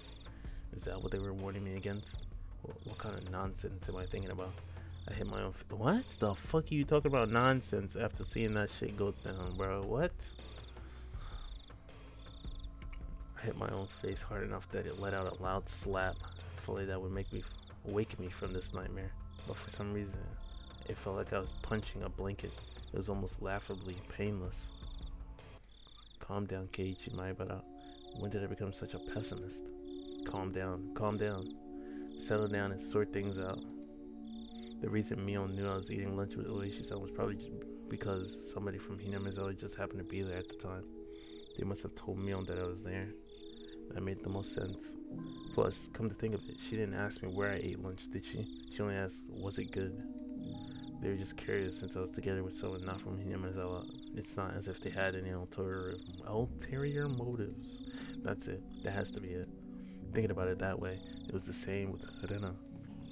I was just being strangely ambiguous about when I met with Oishi-san, and Rena was just correcting me on that. That's when I was bewildered by the change in character from the usual mild-mannered Rena, and was just startled by it. That's the most natural way of thinking about it. Fuck off with this natural bullshit. It felt like my mind was mixed up like a tangled mess of spaghetti. Deep red marinara sauce would have poured out of my nose and ears if you squeezed my head. Thinking that, I suddenly felt like vomiting. I really didn't want that to happen, so I stopped holding my head. Lately, I had no idea what anyone was saying. Spending time with them was fun. It didn't feel like there was any sort of hidden didn't feel like there was any sort of hidden agenda. I really do think that they're a good bunch of people. When I just moved here and couldn't make heads or tails of everything, they were really kind to me. And then it was really kind and always looked after me. As long as that strange affliction didn't rear its ugly head, she was really pretty cute. Mia is also a really good person. She didn't care about anyone's age or gender and was optimistic and outgoing. I was never bored when I was with her. And talking of not getting bored, rambunctious Satoko was a good person for that too. She was pretty bratty, but that was just the way she interacted with others. I don't know. You could cross her off, bro. Dickinson was the same way. She didn't speak often, but that didn't mean she was always silent. They're my friends. But after hearing the better untold secrets of Hinamizawa from Oishi-san and Tomitake-san, when I was told about Yashiro-sama's curse, things started going crazy. Then hearing from Oishi-san that Rena, Satoko, and Rika-chan were all suspicious. After that, everyone changed. That's right. It all started getting weird after Oishi-san told me all that strange stuff. At that time, I really should have just not listened to those weird stories. And I even shouldn't have heard about the past instance from Tomitake-san the night of the Watanagashi. If I had just gotten that strange sense of curiosity, if I just hadn't gotten that strange sense of curiosity, it's not your fault, brother. It's their fault. What the fuck are they trying to attack you now that you know this shit, bro? They're like threatening you instead of like trying to get you on their side. That's right. So that's why they killed Tomitake-san. That impudent outsider speaking to the likes of me after everybody went out of their way to keep it a secret from me. They'll probably kill Oishi-san as well for trying to unearth what everybody was warning me was better left buried. But you kill them for trying to kill you. Besides that, he was unforgivable for spewing words that made me doubt the others. Of course, a guy. Is this the fucking injection talking? Of course, a guy like that is going to be killed. Both Tomitake-san and Oishi-san were nothing but outsiders after all. They were entities who couldn't coexist with the people of Hinamizawa. Those guys should just fall to Yashiro-sama's curse and just die. It wasn't their fault. It was my fault for not being able to hold back my curiosity. It wasn't their fault. He didn't take all of his medicine. It wasn't their fault. It wasn't their fault. It wasn't their fault. It wasn't their fault. It wasn't their fault. It wasn't their fault.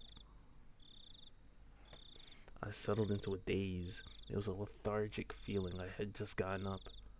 Feeling like I had just gotten up, but the ominous chill that haunted me had subsided. I was fine now. I was no longer frightened. I had completely recovered. I'll go to school tomorrow, right as rain. I'll greet everyone. I'll take part in club activities. It'll definitely be fun. It had to be fun. I was one of them after all. Ah, that reminds me, I need to eat those mochi. You're gonna look in there and it's gonna be fucking razors and shit. I hope I'm able to tell which one Rena made. I remembered the homework the two brought with them when they visited me. But wow, her club did delivery? No, something else. I picked up the package I dropped on the floor and headed into the living room. It'd be nice, I guess, to have some tea with it, to fill my mouth with mochi while drinking tea. Oh, this was quite a delectable situation I was in. Opening up the newspaper wrapping, there were 5 plump red bean paste mochi fit snugly inside. There were letters written from left to right on the newspaper. A, B, C, D, E, and E. Now then, they said Rena made one of these. I wonder which one. There wasn't much difference in how they looked. They smelled and appeared about the same. This was a pretty difficult problem. The biggest difference was probably their shape. I wasn't sure what kind of person Mion's grandma was, but Rena's had to be different from hers. Looking carefully, I could see one mochi that was made very neatly. So well that, just by staring at it, one could tell it stood out. Looks like this challenge depends on whether or not this one is Rena's. Calm down and think even harder. Mion had said her grandmother made a ton of them and was told to give some out, if I remembered correctly. So that meant 4 of these were from that large batch. Then what about Rena? She probably only made one, so she probably spent quite a bit of time on it, meaning the one Rena had made was this one, E. For a moment, I thought it may have been a trap Mion laid as she knew I'd pick up on it, but that probably wasn't the case. I wouldn't be so sure if I knew Mion had made it. But since she said Rena made it, it probably wasn't a trap. You think that? After. Nah, bro. Alright, my tea is ready too. I'll start with the defending champ, Mion's grandma. Let's see. Not bad. The smooth bean paste and soft, chewy texture left little to be desired. I don't remember what she puts in it, if she put anything in it at all. But I wouldn't eat it. After all this out in the air weirdness. Left little to be desired. The tea I drink afterwards also accentuated the experience. This was an exquisite piece of work. Now, how about Rena's? The creation was so delicate one would think it was a high-class Japanese dessert. Since I normally had quite the appetite, I was slightly worried about the size of the portion. But well, first a bite. Don't be a tack or a needle or something. This was a quite difficult one to judge, actually. The ingredients were exactly the same. There was a little difference in flavor. What was different was how it was shaped at the end, so had to be expected. So the deciding factors would be presentation and volume. The well-formed and well-sized champion versus Helena, the challenger, with a size you just couldn't get enough of. I'd only had one bite of Helena's. I'd probably have to wait until after I was done and eating to make my decision. Maybe there was something hidden inside that could cause an upset. Choo choo. See, my prediction was right. My tongue touched something. It didn't feel like something edible, so I reached down with my finger and grabbed it. A tack, a needle, a pin. What? What was this? Fingernail? Before I could fully comprehend what it was, I threw away the rest of the mochi I was eating as fast as I could. It slammed against the wall, causing the bean jam to splatter. Then, after sticking for a moment, it slid down to the floor. I was dumbstruck by my own actions. What was I doing? None had gone out of their way to make it for me. How could I? Dumbstruck, I looked down at the hand that performed such a vile act, and I remembered what I had taken out of my mouth. At first, I thought it was a hair, even though it was shorter than Mion's. Rena's hair was still quite long, and it wasn't this short. It was also a bit too hard to be hair. It was thick enough to roll around on my tongue. There was a bit of metallic sheen on one end of it. Ah, yes, there was a hole for there. Huh? There was a hole for where the thread goes. Though, like it was a sewing needle. They really thought your ass was gonna bang, just chew around and. Yes, that's right. It looked very much like a sewing needle, exactly like one. The end was pointed as well, quite sharply. It really did look just like a sewing needle. Huh? What did I mean by it looked very much like a sewing needle just a bit ago? I couldn't answer, but a voice inside me already knew and let me know by chattering my molars together. I couldn't stave off the terror welling up inside me. Suddenly, I tasted something metallic and felt a prickling pain at the back of my throat. I stuck my finger in the back of my mouth and felt around to see if I was bleeding. Suddenly, I felt the urge to vomit. The sharp taste of bile irritated the back of my throat. I clasped both hands over my mouth, and after writhing in agony, I was somehow able to hold back the nausea. Why the fuck would you do that? I was finally able to breathe normally. He's trying to. I was finally able to breathe normally again, but this time my heart was intensely throbbing. Then it finally registered exactly what was mixed in with the mochi. Before I could think of the correct word, my hands were already on the move. Splat, plop, splort. I tossed the rest of the mochi against the wall. The geometrical patterns of the scattered bean jam on the wall suddenly invoked a terrible omen in my mind. After looking away, I dashed out to the hall and flew upstairs to my room, where I stayed under my covers until morning. I clutched my own shoulders, howling madly in a mix of fear, anger, sadness, and frustration. This wasn't a threat or warning or reminder, nothing as simple as that. What happened? What had happened in Hinamizawa? What is happening in Hinamizawa?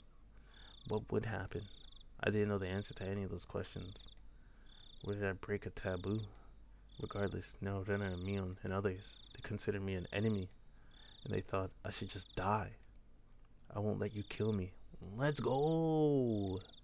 Not for such a pointless reason. I fell into a restless sleep as I was crushed by my negative emotions. It was as if I was being drawn into a billowing bottomless marsh.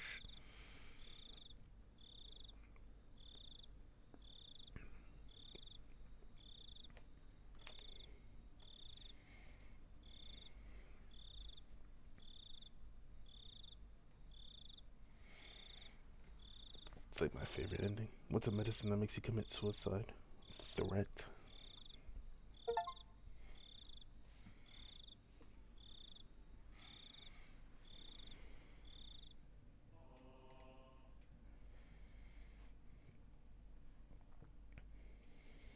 Let's cut to the chase. Is there a drug that causes someone to kill themselves? Not directly, no. That's quite a roundabout response. You're saying there's one that does it indirectly? Something that puts you into a suicidal mental state like that? That's hard to say. What would a suicidal mental state be? Like a person with a serious bipolar disorder. It's believed that people are most likely to attempt suicide when swinging from depression to mania. Clinical depression and bipolar disorder are different. Clinical depression indicates a prolonged state of depression, whereas bipolar disorder is characterized by a passive depressed state accompanied by a very active manic state where,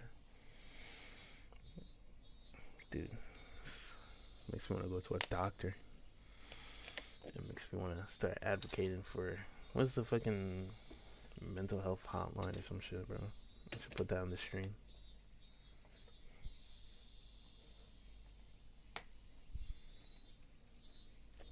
Individuals with clinical depression suffer from low self-esteem and are quite pessimistic, but rarely commit suicide. They do not have the willpower to commit suicide, nor does mania on its own lead to suicide.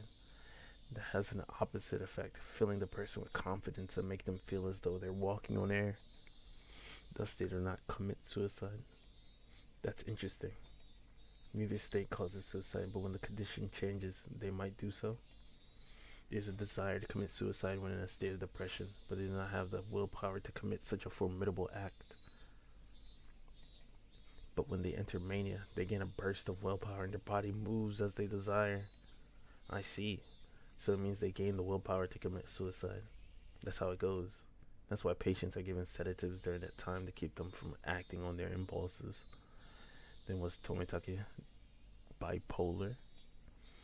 People who suffer from bipolar disorder generally commit suicide, but more civilized means, like say hanging or jumping off a building. I guess self-harm is, though going through withdrawal is completely different. Tomitake-san's death wasn't civilized, so one would think it was caused by some foreign substance. As I said from the start, tell me of a drug that causes someone to commit suicide.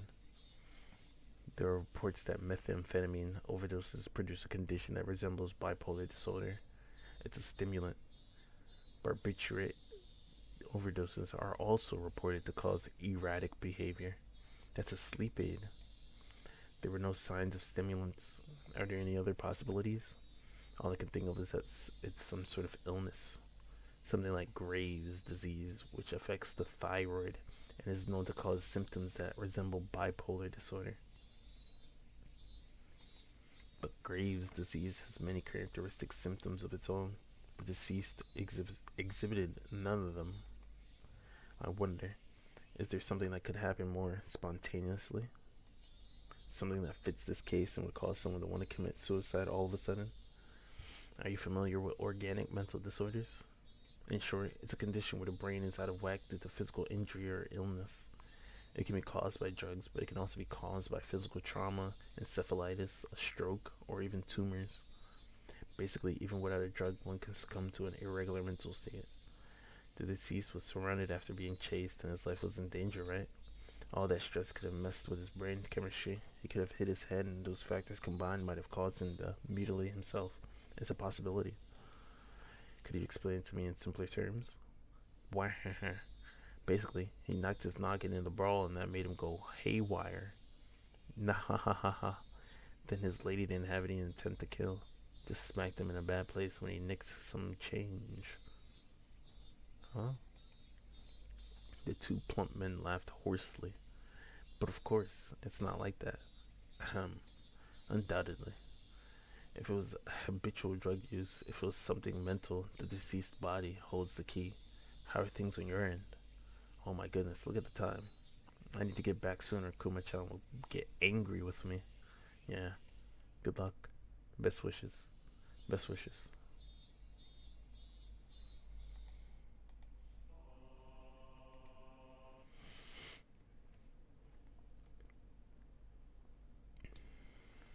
Hmm? Those guys just now. They had national diet badges.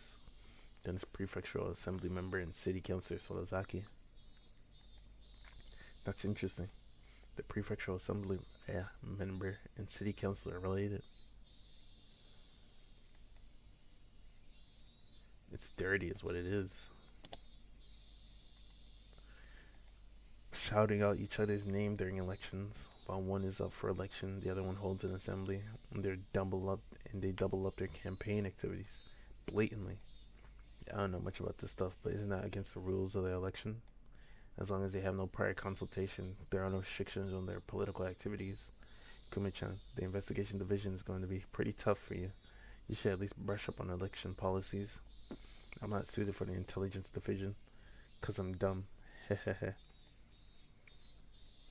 There's prefectural assembly. Huh? There was prefectural assembly member Sonozaki and city councilor Sonozaki, also the mayor of Hinamizawa. All of them involved with the Sonozaki family. What crap. Looks like they were seen off by the department chief and the deputy chief. It came to me. That night, when the chief invited me along to get some Odin, I thought that was it.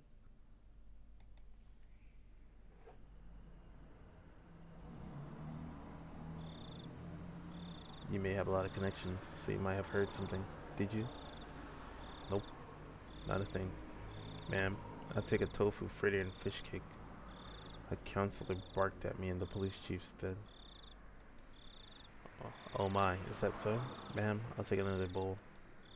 Prefectural assembly member Sonozaki and city councilor Sonozaki were both intimidating. Our snot-nosed career police chief couldn't even handle being yelled at by them. They're like Yakuza.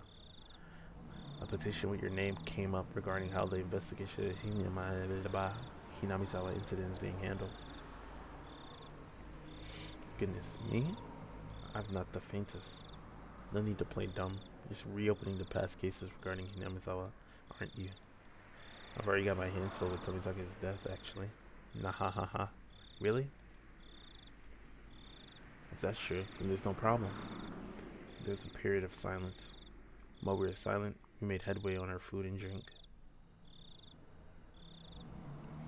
Food. That was quite the feast. This month has been a bunch of losses for me, so my wallet was feeling the pinch. Much appreciated. Nah, it's nothing. Tell me a good horse again. I'll bet on the same one as you. Nah, ha ha ha ha. I haven't been doing well there lately.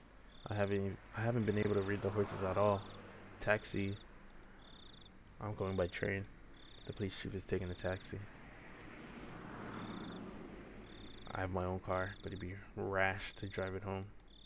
Can't blow it right before retirement with a DUI. Even though he could still rattle off, it looked like his legs were already goo.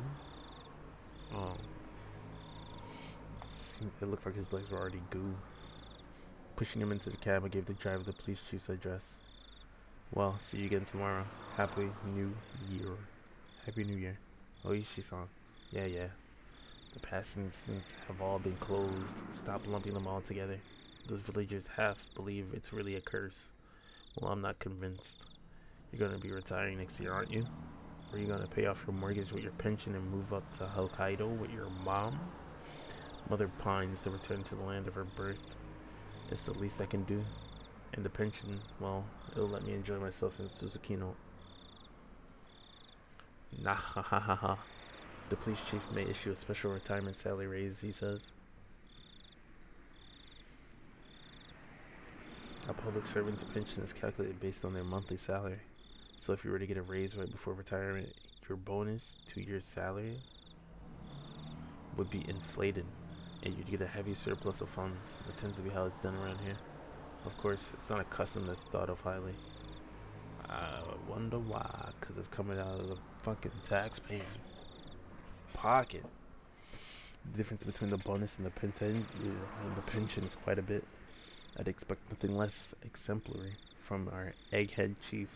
But, well, they say our salary is compensation for our hard work, but in the end, it really just has to do with the passage of time. That's not something I can laugh at, but I'll laugh through it anyway. I don't think it's anything exemplary, but given how hard you've worked, it's not odd that you're getting that much of a pension. I'd like to get that much myself. If I can get it, well, of course I'd want it. Nah, ha ha ha ha. You'll get it. You're an adult after all. Sorry for holding you up here, driver. Thank you very much. Closed the door roughly, interrupting the chief's conversation a bit rudely. It looked like the chief still had something to say, but he just smiled wryly and waved. I waved in return. The cab sped up gradually and soon disappeared among the sea of lights. Nah, ha ha ha ha. Oh man, I wonder if I really can repay that loan. Oh yeah.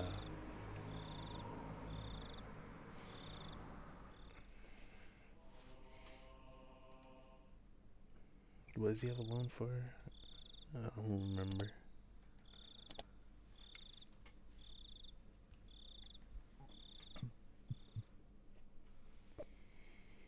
Tap, tap, tap. The sound of muffled footsteps stopped in front of the door to my room. A moment of silence, as if whomever they belonged to was ascertaining if I was inside. Of all the things I should have been doing, I continued on with my restless slumber. I was very much conscious, but my body hadn't caught up yet. Even with danger bearing down on me from just beyond the door, it was as if I was completely paralyzed, unable to move. It was what was in that fucking mochi, bro. Wait, do I get... No. No. I got this ending first? Man.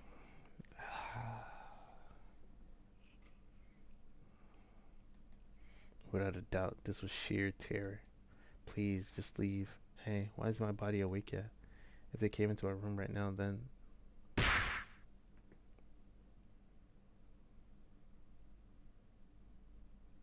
What? Ooh, ah. Eh? Eek. I sprang to my feet and threw my covers at my mom, who was opening the door. Whoa. Keiichi? What's the matter? Sorry. I was still half asleep. I thought it was still 1 or 2 a.m. But the morning sun is already streaming through the gap between the curtains. It felt nothing like morning. Yesterday, I must have fallen asleep right after that. That I should have gotten a full 10 hours of rest. But it didn't feel like that at all. My internal clock was completely screwed up and my sense of fell off. I felt feverish enough that it was clear to me that I was still not well. Well, Keiichi, how are you feeling? Can you make it to school? I was well enough to go, but I wasn't mentally prepared for it. I was still plagued with the terror from yesterday. If I had swallowed that needle, what would have happened? Or what if it had pierced my tongue? There was undoubtedly a murderous intent, but I don't think that's all it was. If they really wanted to kill me, then there were more there were and there were other more certain ways to do it. They wouldn't resort to such a dubious method as having me swallow a needle. Meaning, I didn't want to believe it, but going that far was just a threat from Helena and Mion. Aren't you glad you didn't die? But next time we'll use a more assured method. Tuh. Fuck you. Like that. Something like sending a leather with a razor inside would have been a joke compared to this. Did you make it to the hospital? Did you take your medicine? Yeah, kinda. Something about my mom's dubious gaze bothered me. She seemed more concerned about her son missing 2 days of school rather than him being sick. It was definitely mental fatigue. I wasn't really physically ill. It'd be hard for you to get back on track once your daily routine is thrown off. Come on, get on up. They say wellness is a state of mind. I'd heard that line many times before. I was given an award in elementary school for having perfect attendance, but it wasn't like I was healthier than everyone. Come on, go wash your face. Breakfast is already ready. There isn't much time before Elena-chan comes and gets you. Mom's telling me I couldn't argue about it, so I had to give up on skipping a second day. By the way, were you the one who got bean paste all over the living room wall, Keiichi? You shouldn't do something like that. Your father was quite angry. Fuck that. Huh?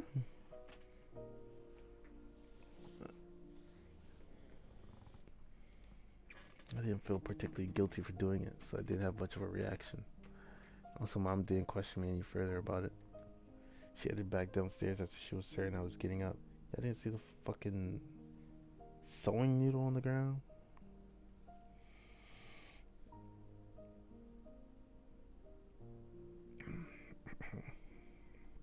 She headed back downstairs after she was certain I was getting up.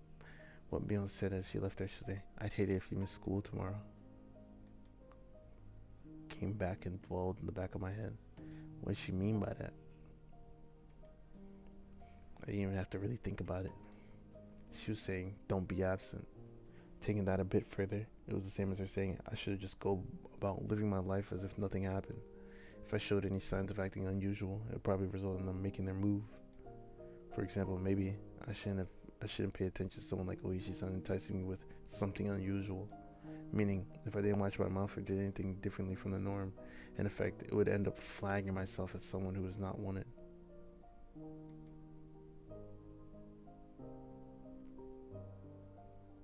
Bro, I wish there was just an ending where he fucking went into the school with the bat and just fucking bat versus all of them, bro. Cause what the fuck, bro? That is crazy. And it seems that was something that the girls didn't intend to forgive. Someone who is not wanted. Someone who's not wanted, it seems that some of the girls didn't intend to forgive. So if I just went along as normal, no harm would come to me. Was that how it was going to be? All that misery I experienced up until yesterday would almost creepily just fade away. It was an enticing deal. Just by forgetting everything I'd seen or heard these last few days, I'd be able to keep living on like normal. There's no way such a selfish thing could. I swallowed hard.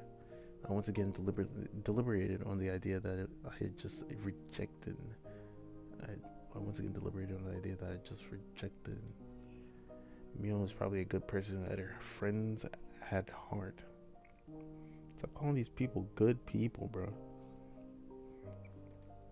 She was giving me, who had mistakenly broken some rule of theirs, a chance. Puh.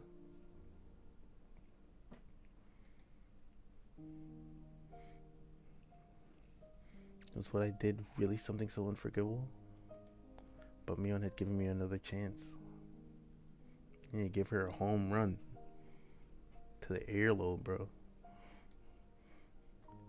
She was saying if I just forgot everything and kept living on like I had been, I'd be forgiven. KG, your food's gonna get cold. Hurry up and get down here. Then it will be here if you don't hurry. Ah, I'm coming. I crammed my textbooks into my bag and hastily made my way downstairs.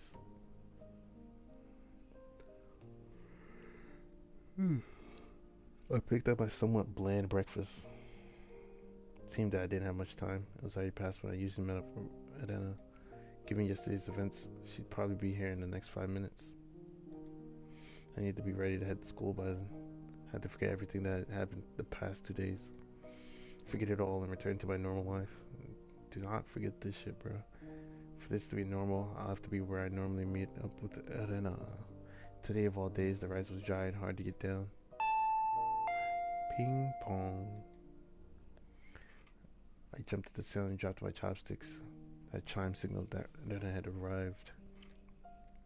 Mom hurried me along. Come on, Elena-chan's already here. Hurry, hurry. My mother's merry smile and my gloomy face were polar opposites. Honestly, I was reluctant to see Helena, who was waiting there on the other side of the door. The Helena on the other side, was it the Helena I knew? I couldn't keep her waiting. I needed to do things as usual. This bitch. Morning. An invigorating greeting filtered in from across the doorway. I came since Keiji-kun was a bit late. Will he be okay today, I wonder? The manner in which Helena was concerned was without a doubt the Helena I knew. But that was probably only if I reciprocated. Forget everything from yesterday, pretend as though nothing had happened. Do I get the option to choose? Forget about the gruesome dismemberment. Forget about the mysterious deaths that happened the following years. Forget about the people falling to their deaths, and the terminal illness and suicide, and the lynching,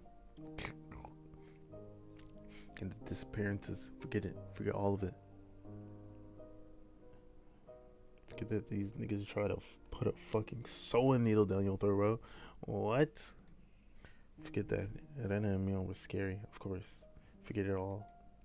Forget about everyone. Forget about the mochi too. Hell no. Forget. I don't know. Once again, ask to make sure. Can you make it to school? Yeah, I'm fine. Great. Let's go. Mi-chan is waiting. Elena showed me her usual bright smile.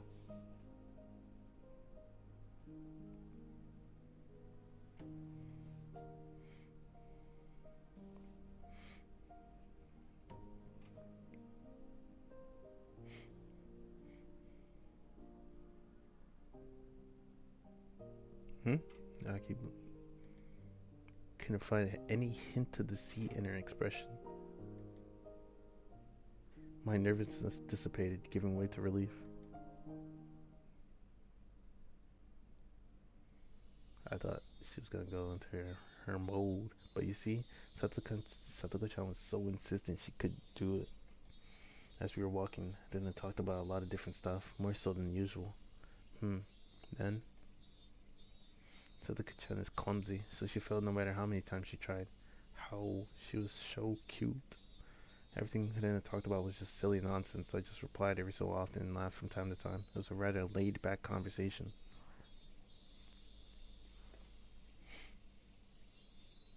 We passed by one of our neighbors and they called out to us. Oh my, Keiichi-chan and Luna-chan, are you two a bit late today? Mio-chan said she was going on ahead. Uh-oh, did Mi-chan look mad, I wonder? You need to hurry up, Keiichi-kun. As we smiled and parted ways with our neighbor, they turned back towards me and stuck out a tongue. Huh? Oh, not expecting that. I couldn't help but crack a smile. Ah, Keiichi-kun smiles. Huh? What?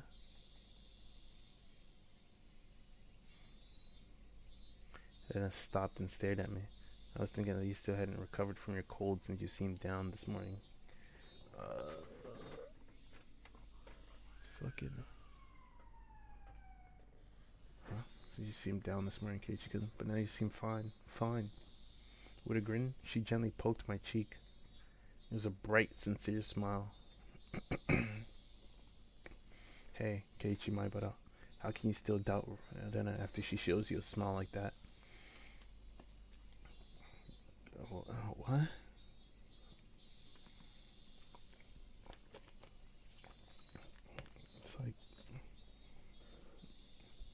It's like how can I root for you in the ending that I want if you're gonna do like this brainless act. How can you still doubt Adena after she shows you a smile like that? Maybe I just had a high fever up until today and I imagined everything that I thought had happened because I was bedridden and delirious. I really hoped that was the case. If God would grant me just one wish, there's only one thing that I'd wish for. I would want what had happened in the past few days, more specifically for the night of the Watanagashi up until last night. I wanted all of that to have never happened. Is this what causes it? No. Maybe. I wonder how many times I'd wish for these past few days. As long as then I kept on smiling like this, I think it might just become reality. Oh. So I wanted Anna to keep on smiling. Keep on smiling. So, okay, she can. You're not gonna change on me, are you? Those mochi yesterday, did you eat them all? That vain wish of mine was instantly shattered. My heart began palpitating. The relaxed morning mood suddenly became frigid. Arena's smile was the same as usual. Her eyes were gentle as usual. Those mochi yesterday, did you eat them all? Of course, she wasn't asking the question at face value. In other words, Arena was asking, did you get the message? Did you get the message? She was probably trying to convey that.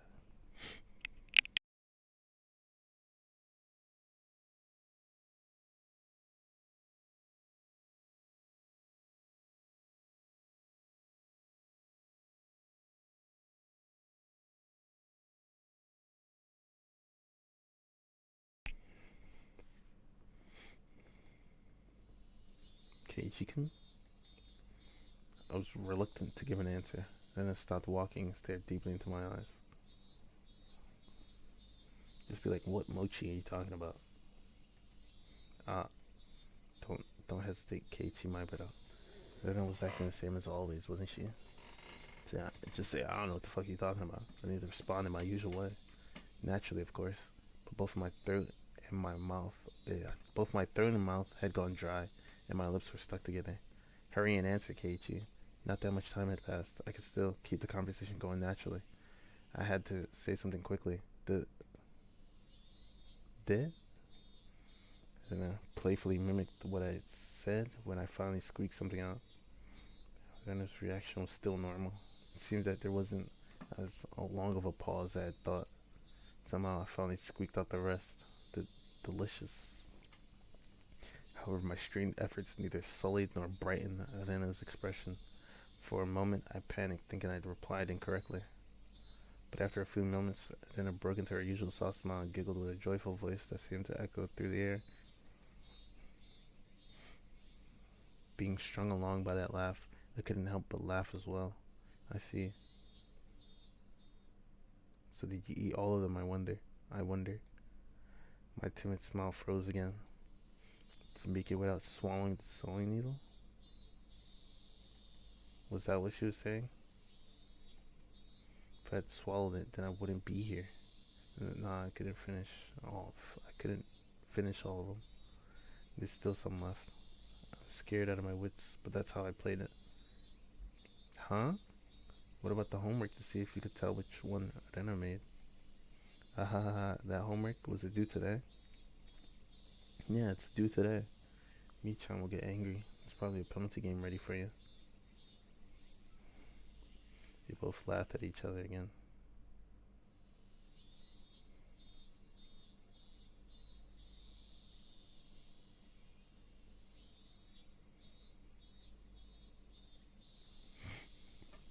To a casual observer, it was just a typical morning. If I could just let myself believe, then even I'd think it was just an unusual morning routine. But I was certain I was mistaken. There was something unimaginable buried beneath the facade of this giggling lies.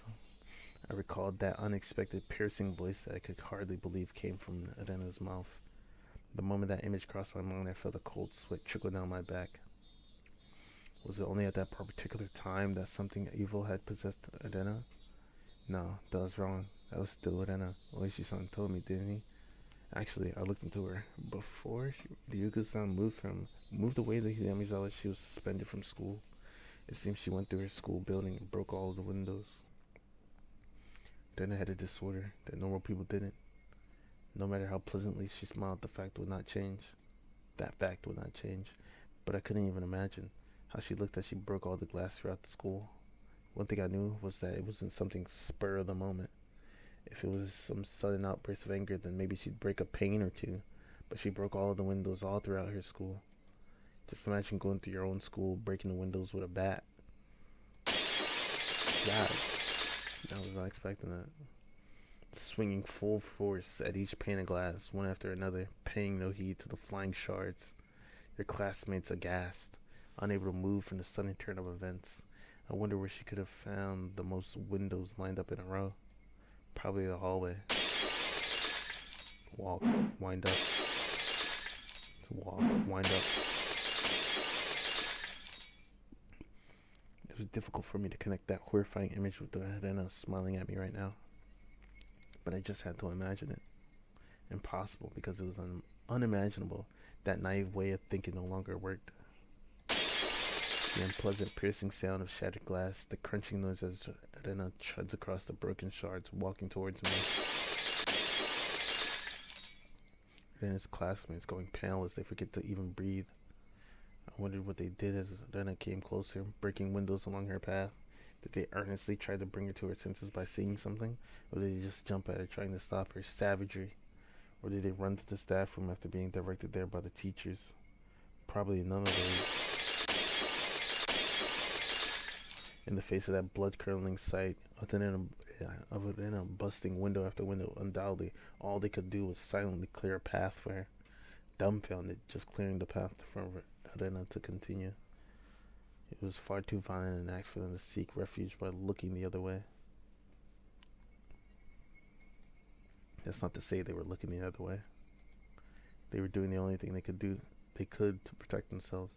If they had done something differently from the rest, they may have suddenly found themselves Arena's new target. What would Arena have done to whoever attracted her attention? The answer was obvious. She would have undoubtedly acted according to her whims.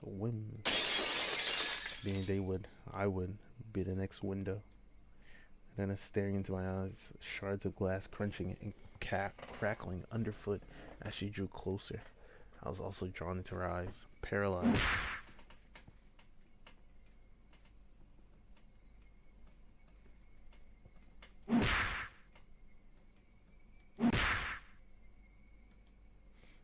Then it struck me with the bat over and over again, like I was one of those windows. I crouched down onto the floor, desperately protecting my head. Then I didn't care whether it was my head or my back. Zealously, she hits me again and again.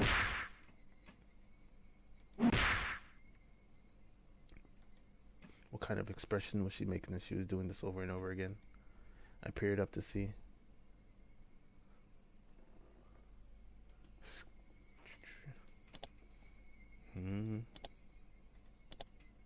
Her expression was so indifferent. It was completely unnerving. It's because no matter how many times she struck me, it didn't make as pleasant a sound as the other windows.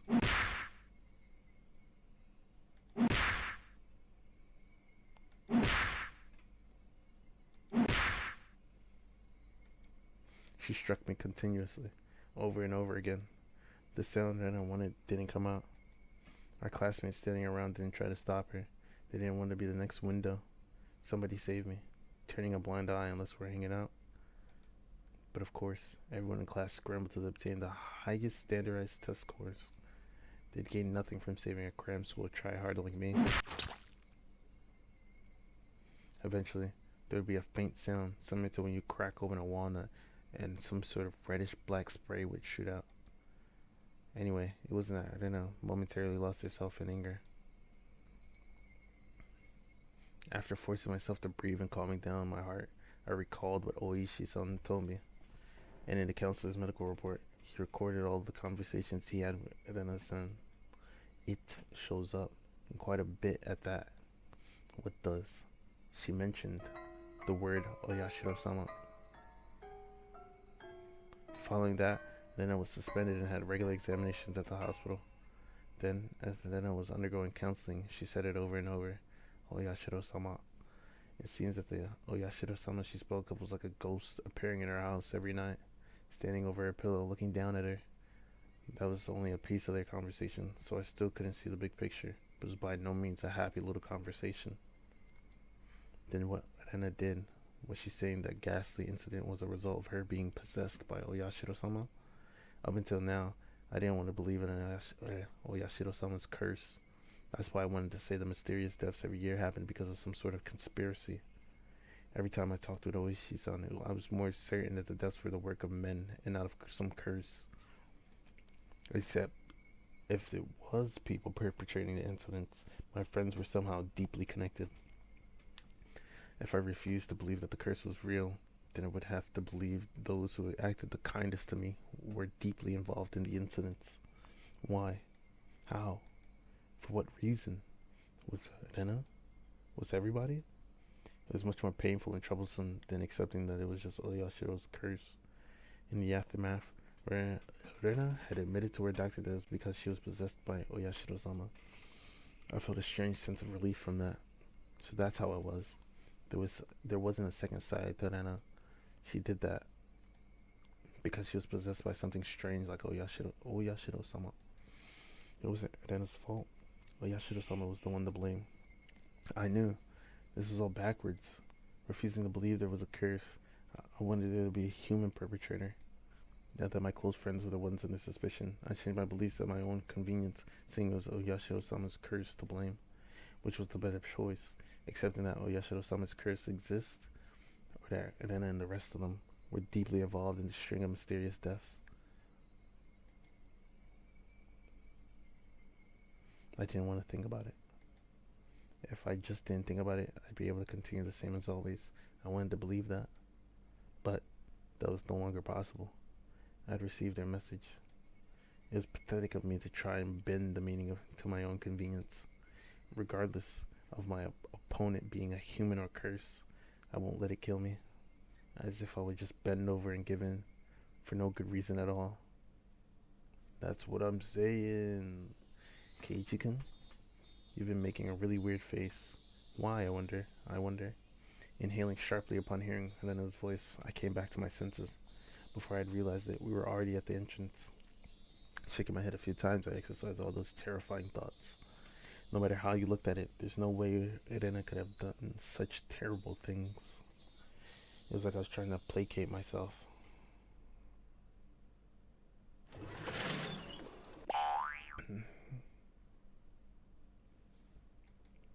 As I slid the door open, a blackboard eraser loaded with chalk dropped down on my head the moment I stepped in the classroom. The chalk dust went into my eyes, inducing a brief moment of agony. Oh ho ho ho ho. How befitting for the truant Keiichi-san.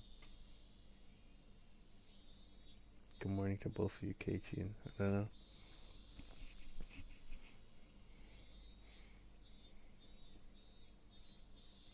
But I never watched the side stories, or not even side stories.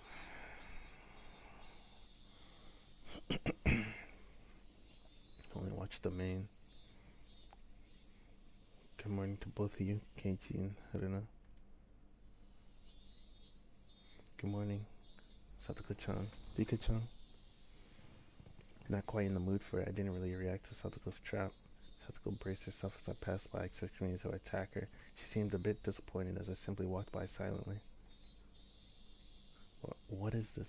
How discouraging, indeed.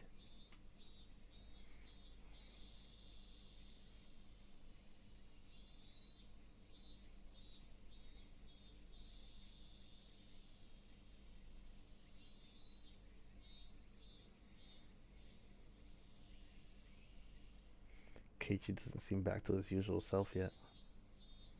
Yeah, take it easy on him for today, okay?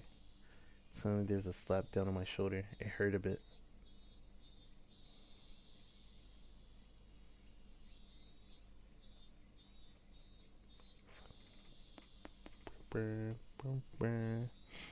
Hey Kei-chan, did you get enough rest?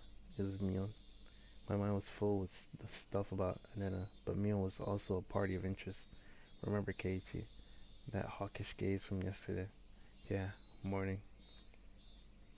What's with that unenergetic greeting? Fuck you, bro. What are you talking about? Do you eat the mochi I brought you? Because I ate them. I'm like this. Those words were itching to be blurted out. I really just didn't have the appetite. I ate a few, but quite a lot were left over. Huh? What about the homework? Do you have an answer for which one was Rena's? I can't believe you'd forget your homework, Keiichi-kun. Ah ha ha ha ha. Sheesh, then we can't help it. Time for your penalty. Me heh heh heh. Flashing a lurid smile, Myung returned to her seat. There was nothing from our exchanges that would cause our classmates to suspect that anything was amiss. They're all fucking... well, whatever. But of course, anyone listening to our conversations up until this morning wouldn't see anything suspicious. That was why it was so frightening. They acted in a way that regardless of whatever happened to Keiichi Maibara, no one would ever suspect them. That fact had me terrified. Soon the teacher came. After she asked how it felt and took attendance, another dull, ordinary day began.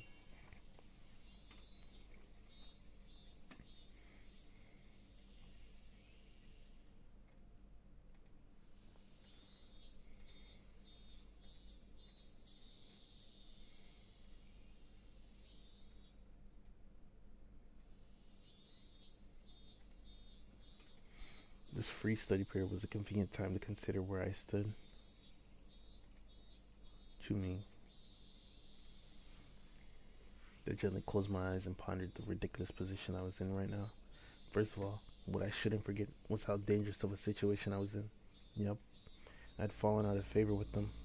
After interacting with Oishi-san multiple times, I could see it as I was getting closer to the heart of the matter.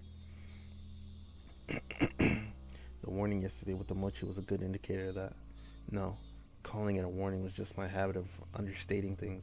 Probably had no meaning beyond stunting my progress and buying themselves some time. Until they had a method of completely erasing me. They were just biding their time. Even though they were keeping me under their thumb with threats, it didn't change the fact that I knew too much. The chilling sensation on my desk made me recall Satoshi Hojo, the boy who was just using to see until last year when he disappeared. Was he also similar to me? Did he learn something he shouldn't have and was erased? Damn, I wouldn't let them get rid of me so easily. Never. But were they really trying to kill me? I've had these contradictory feelings for a while now. Even though I suspected them, I felt I had to cover for them. With all of their suspicious behavior, a morning like this just made it all seem like an elaborate hoax. No, that's just what I want to believe. Doubting my friends? Covering for them? My life was in danger. Or was it? Actually, I was debating the wrong point. Given my current situation, those points were something that should have been deliberated on a long time ago. But really, then and the rest of them, were they actually aiming to kill me? It doesn't matter. The little voice inside me continued to torment me with these unresolvable trains of thought. Are you an idiot, Keiichi Maibara? The answer should be obvious.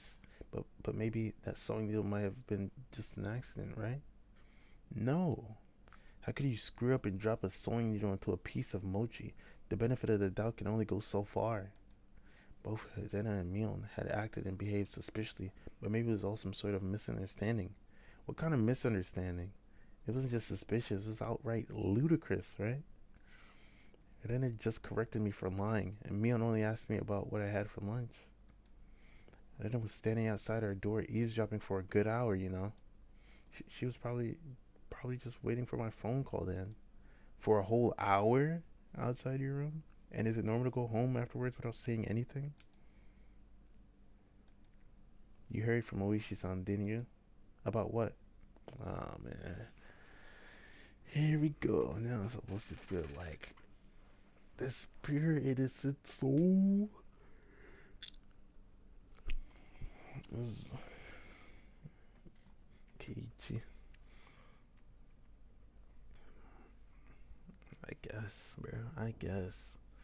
You heard from Oishi-san, didn't you? About what Nana did at her former school. But at the hospital, she said it was Oyashiro-sama's fault. Huh? Cut it out, Keiichi, my brother. Don't you realize they're out to kill you? I inadvertently blurred those words out loud.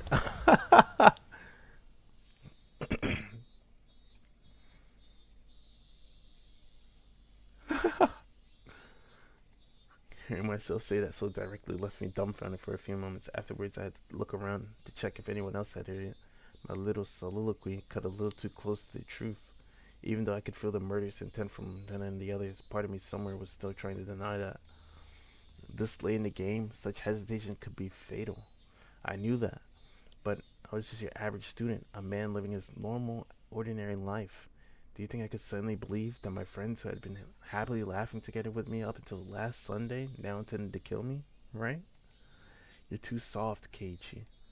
This time, I remembered to keep my voice down so only I could hear it. There's one thing I now understood. I was too soft. I didn't completely understand how dangerous Rena and the rest of them were. No, I wasn't trying to understand. I was too soft for not listening to Oishi-san when he is earnestly showing me the heart of the matter. I didn't listen because I was too busy pretending to be dejected. I didn't comprehend it. I was just running away. I didn't comprehend it, so nobody had any notion to try and kill me. I needed to get rid of such naive thoughts. As I made that resolution, I heard the bell signaling the end of class. So soon. The day was already over. I didn't recall eating lunch or doing anything in class. My friends were putting their desks together in preparation for club activities. Not long ago, I probably have happily jumped into that circle. My, Keiichi-san. How rude of you to even think about leaving. The way Satoko spoke was so typical and familiar, it almost physically hurt. Huh? Keiichi-kun, is today not a good day? I wonder? Grab that fucking bat, bro. And we were going to win big together. How? Seeing Rena's expression, it said she was really looking forward to the day. Was hard to take. Hey Keiichi, maybe Oishi-san is just some enormous jerk trying to separate me from the others by lying to me. What the fuck does he gain from that? Slap. Trying to expunge some weak-minded thinking, I slapped myself in the face. Keiichi-kun? Yeah, was Rena really trying to kill me? I wish someone would tell me it was a hoax. I didn't care if it actually was one or not. I just wanted someone to say it was. Gah, yet another weak-willed thought. How did I ever become this naive? Are you alright? Does your head hurt? Why don't you just start like pretending to be crazy and see what they say, bro? So yammering about Oyashiro-sama wants me to kill the cop. See what they say. Apparently that was how my inner dilemma appeared to Rena. You're pale. Can you make it home by yourself? Maybe I should come to you home, I wonder. Fuck, no. No, it's okay. Sorry. I can get home by myself. Just have the meeting without me. Upon hearing that I wasn't going to participate in the club meeting, Mion pouted unhappily. Since Kei-chan was so bent on a revenge match, we were even going to play that deduction game from before too. Yeah, and say some fucking devious shit like Keiichi murdered. Da da da da. Bro.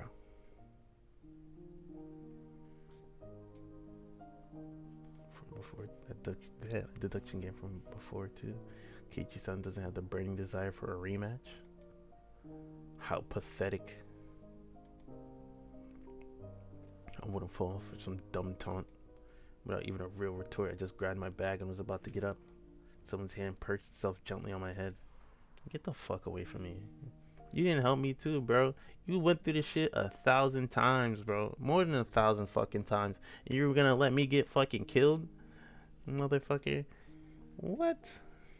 This better have been the first timeline, bro. I swear to God. Because why the fuck haven't you tried to stop anything? I don't give a fuck, bro. You could have been like, alright, bro, get the bat. They're gonna kill you. Don't talk to the cop. Yo, actually, Satoshi is this motherfucker's brother, and he's like in the hospital basement, bro. Chill out. But nah, just let that shit happen, bro. Keiji doesn't seem to be well. How very unfortunate. Yeah, go home. Hopefully, this is the timeline where you don't fucking die. I don't really care. Even though you're my quote unquote friend. Man, fuck out of here. Hit the corner twice. Get these two. Get these two. Satoko and Rika after you're done. Did I get it? Oh. How very unfortunate. It was Rika-chan. She was stretched up as far as she could, doing her best to pat my head with her pet. Bro, fucking things keep getting in the way. With her petite hand. It felt so nice, which made things even harder. Sorry, everybody. See you. That's all I said as I quickly left the classroom. Stay at the door and listen, bro. He said something to me as I was leaving, but I couldn't make it out. I managed to make it all the way to the entrance in that state of mind. Took out my shoes, put them on, and went forward. Forward. Hard in that heart, Keiichi, my brother. They were, for some unfathomable reason, trying to kill me. They were plotting something dubious, watching my every move.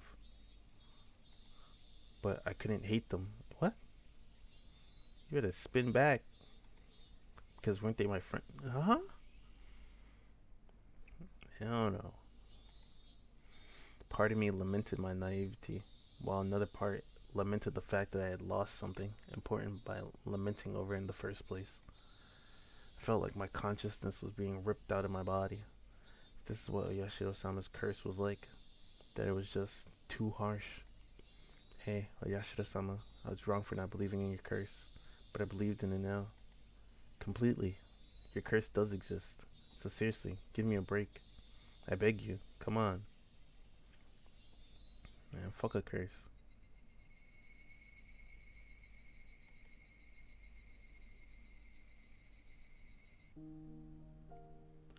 Dinner was unusually bland. It had no flavor or aroma. The miso soup that normally tantalized my appetite instead tasted like nothing but boiled water. Dad was eating with us that night. It was a rare occurrence in this household. When he got into his work, he ate and slept on his own schedule. My dad never cared about the time. Since my dad was at the dinner table, it either meant he had just reached a good point to take a break or he was in a slump. So yeah, he just doesn't understand the motivation creators have. Your partnership was just a verbal agreement, wasn't it? If it's so hard to agree on things, why not just end it?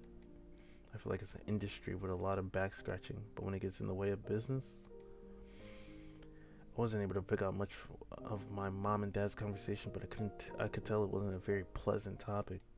That, of course, made the disgusting food even less appealing. Staring listlessly at the exchange between my parents, my mind wandered off to the same thought process I had going all day. Friends close to me. No, they used to be friends, but I could no longer trust them. Right now, I was greatly lacking in allies. People I trusted, people I could depend on when push came to shove. There was something I just didn't have. Did I get it? I got it.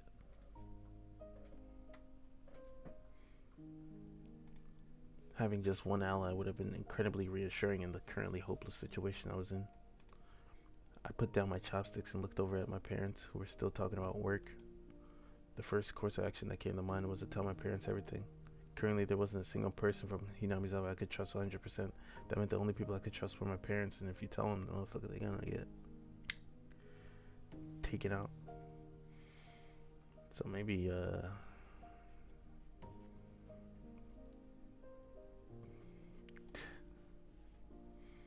but if I told them everything that happened up until now, would they understand? I mean, what would they even be able to do? Rena, for example. That neighborly Rena. They let her in without a fucking second thought. You think they're gonna believe you, bruh? Huh? They never do in these types of stories.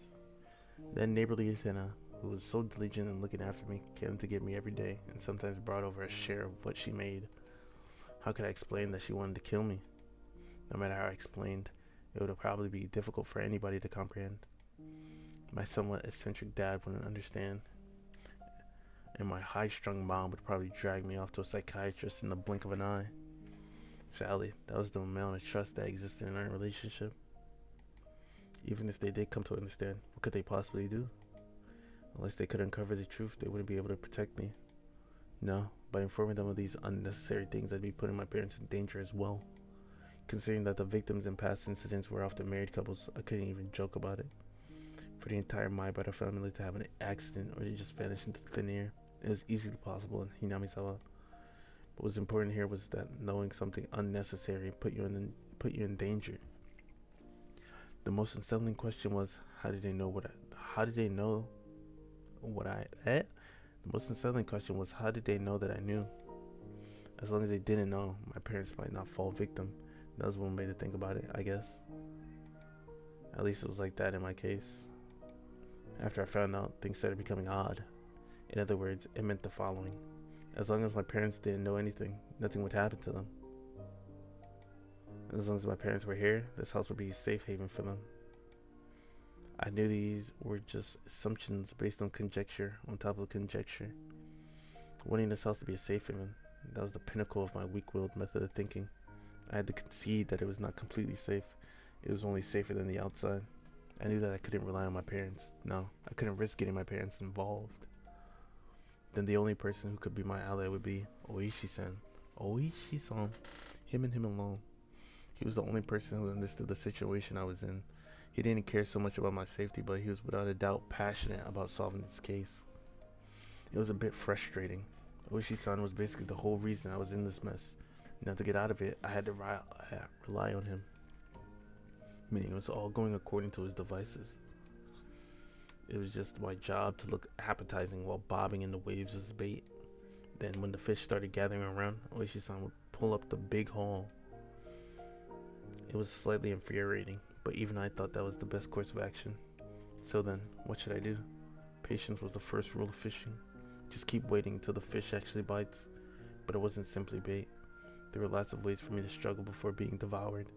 When they struck, I needed to somehow dodge just enough and tag out to Oishi-san. No question, it was going to be hard. The timing to bring Oishi-san in would be difficult.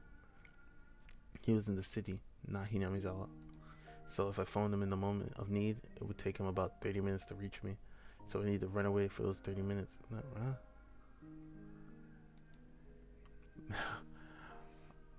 That'd be interesting.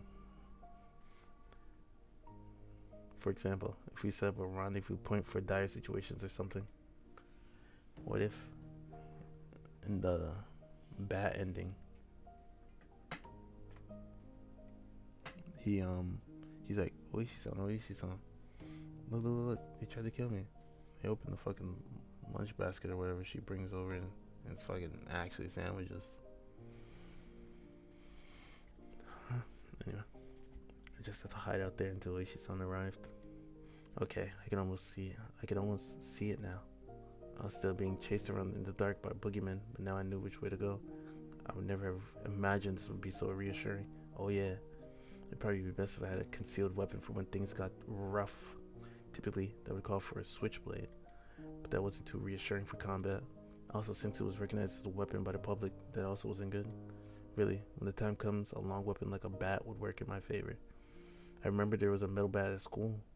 Let's go. I could be confident with that when push came to shove. If I pretended I was practicing my swing, then it wouldn't be suspicious for me to always carry it around. I could go to school early tomorrow and secure it. Just possessing a weapon may be enough to deter them. Also, one more thing. Insurance. It could be something like a note or memo. I could write down everything that's happened as a sort of journal. In case I suddenly vanish, the journal would be left behind. With my journal in his possession, Oishi-san should be able to avenge my death. I left my parents engrossed in their conversation about work and went back to my room.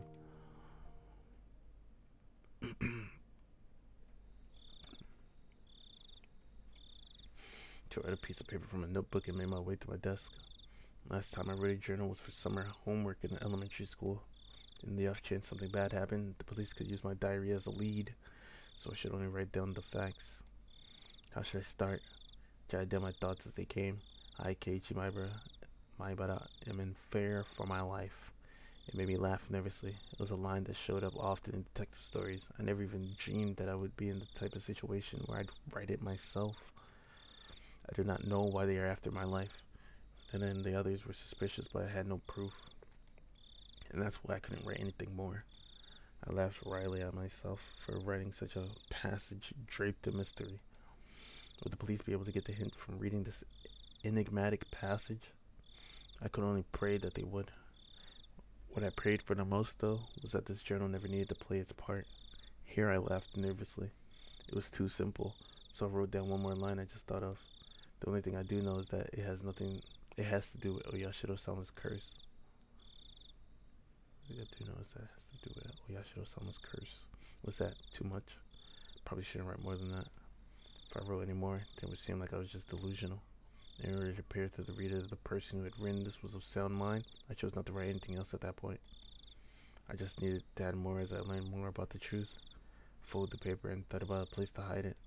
By hiding it somewhere obvious, there was a chance that they would uncover it instead. On the other hand, if it was too obscure of a location, then there was the risk of nobody finding it at all. In the end, I decided to take the clock off my wall and stick the folded note on the back of it with scotch tape. After that, I put the clock back into its normal position. Yeah, it didn't look like anything was hidden behind it.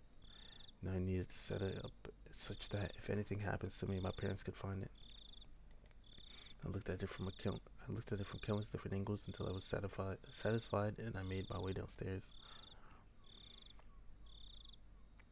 My parents were still talking about work. It didn't look like I was going to end anytime soon, so I couldn't. Sorry to interrupt. I have something I want to talk to you about. I'd never started off a conversation like that before, so my parents were both startled. They stopped talking and turned towards me. What is it, Keiichi? I have a favor to ask of you. Please listen. Just in case, yeah? If it's not urgent, can we do this later? Right now, mommy and daddy have something urgent they're talking about. The fuck? Why y'all talking like that to them? I didn't think their talk was more urgent than mine. In any case, I stated my request. Just in case, okay? If I die, both my parents' eyes went as wide as saucers. If I die, I want you to put the clock on my wall in my coffin. If they did that, then they'd probably find it. My memoir. Both my parents remained wide-eyed, not moving an inch. I couldn't blame them. I made that clock in shot glass and I really like it. So please. What's the matter, Keiichi? Did something happen? Mom was finally able to ask me with a questioning gaze. Of course, this was a normal response for when someone's son suddenly talked about a subject like this. I felt bad for making them worry, but right now, I just wanted them to think about the clock in my room. With the awkward mood leaving the room in silence, I decided to go back up to my room. I want to get to school early tomorrow, so I'm going to bed. Good night. Saying only that, I left the living room. I needed to get to school early tomorrow and secure that bat. Should make today the last day I went to school. And then, as I climbed the stairs, I heard my mom call my name, but I pretended not to hear her. It wasn't something I could talk about with my parents. If I talked about it, it would only make things more dangerous. The fight that had begun was mine and mine alone. I couldn't rely on anybody.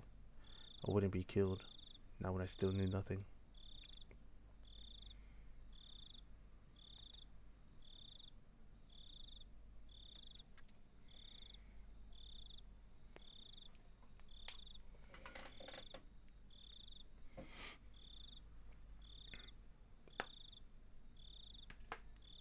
Not feeling so hot.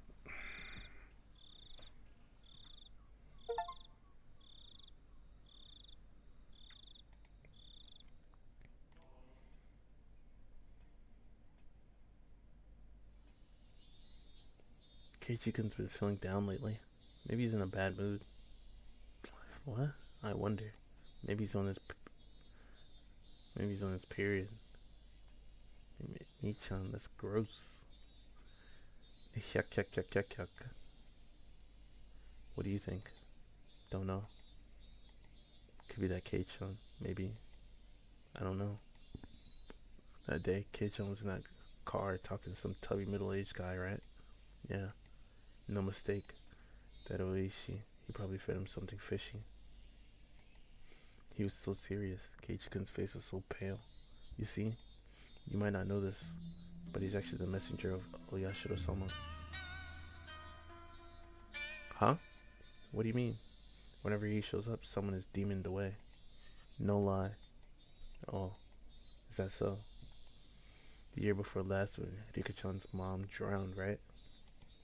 Right before that, she was visited by Oishi. Oishi. Now that you mention it, it happened before Satoshi-kun transferred out. Transferred? Ah, you're so sweet, Rena. So this time he's appeared before Keiichi. Keiichi-kun. So Keiichi-kun is going to be demoned away too? An empty silence hung in the air, and then it was suddenly interrupted. So, if y'all know this, the fuck y'all doing that shit to him, bro? By loud laughter. They're laughing? Huh? The mom got visited. They sent that mom to the abyss. Satoko's brother got visited. They sent him under the hospital.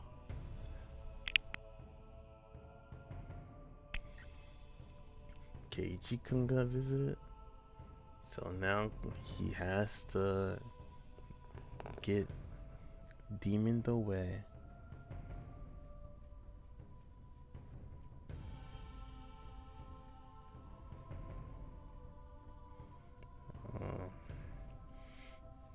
And they're trying to say it's Oishi-san that's doing it.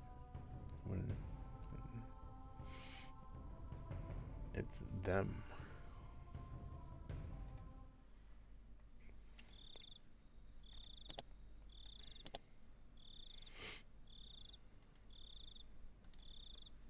So close to the end, I feel it. This is the first time I'd ever woke up with such clarity. It was 5:59, just moments before my alarm would go off. I was amazed at the precision of my internal clock. I'd made preparations for the next day at school before I went to bed, changed quickly and descended to the deserted lower floor. It appeared that my mom was still asleep. Neither breakfast nor lunch was ready. Yesterday I just unilaterally declared that I would be leaving early today, so I couldn't be helped. I slathered jam on some bread and topped it with instant cocoa. Just as I was finishing up breakfast, Mom rose groggily from her slumber. My, Keiichi, you're up early. Is there some sort of school event? Not really. Entering bluntly, I picked up my bag and stood after stuffing 2 slices of bread down my throat. You're leaving already? What about lunch? If you don't wait a bit, I can't make it. If I waited for her to make my lunch, then it would end up being the same time as usual. If I did that, it would raise the chances of me running into Rena and Mion on the way. Yes, from today onwards, I was going to go to school alone. I'll be fine for today. Then what will you do for lunch? I'll slip out and buy some bread or something at the store. Really? Then here's some lunch money. Be sure to bring me back the receipt. I took the 1,000 yen bill from Mom and slipped it into my pocket.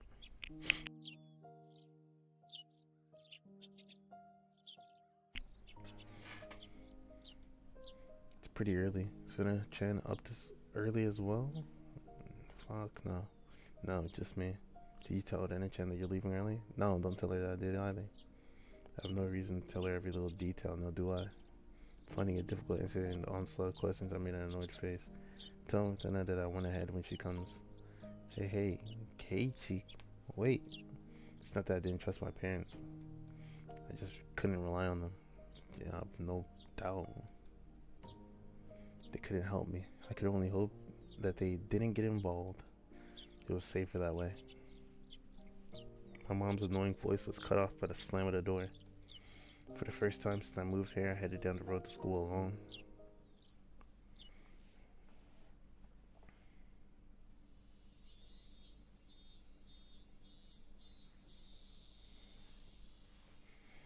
Up until now, I'd always walked down the same path at the same time each day. So I always met with the same people at the same places. But today was different. I didn't meet the people I would normally, and nobody was at the places where I would have normally met them. Yeah, well, it's orchestrated to make your fucking morning walk looked like a scene out of a sitcom. All the same people in the background ready to say hello and good morning to you.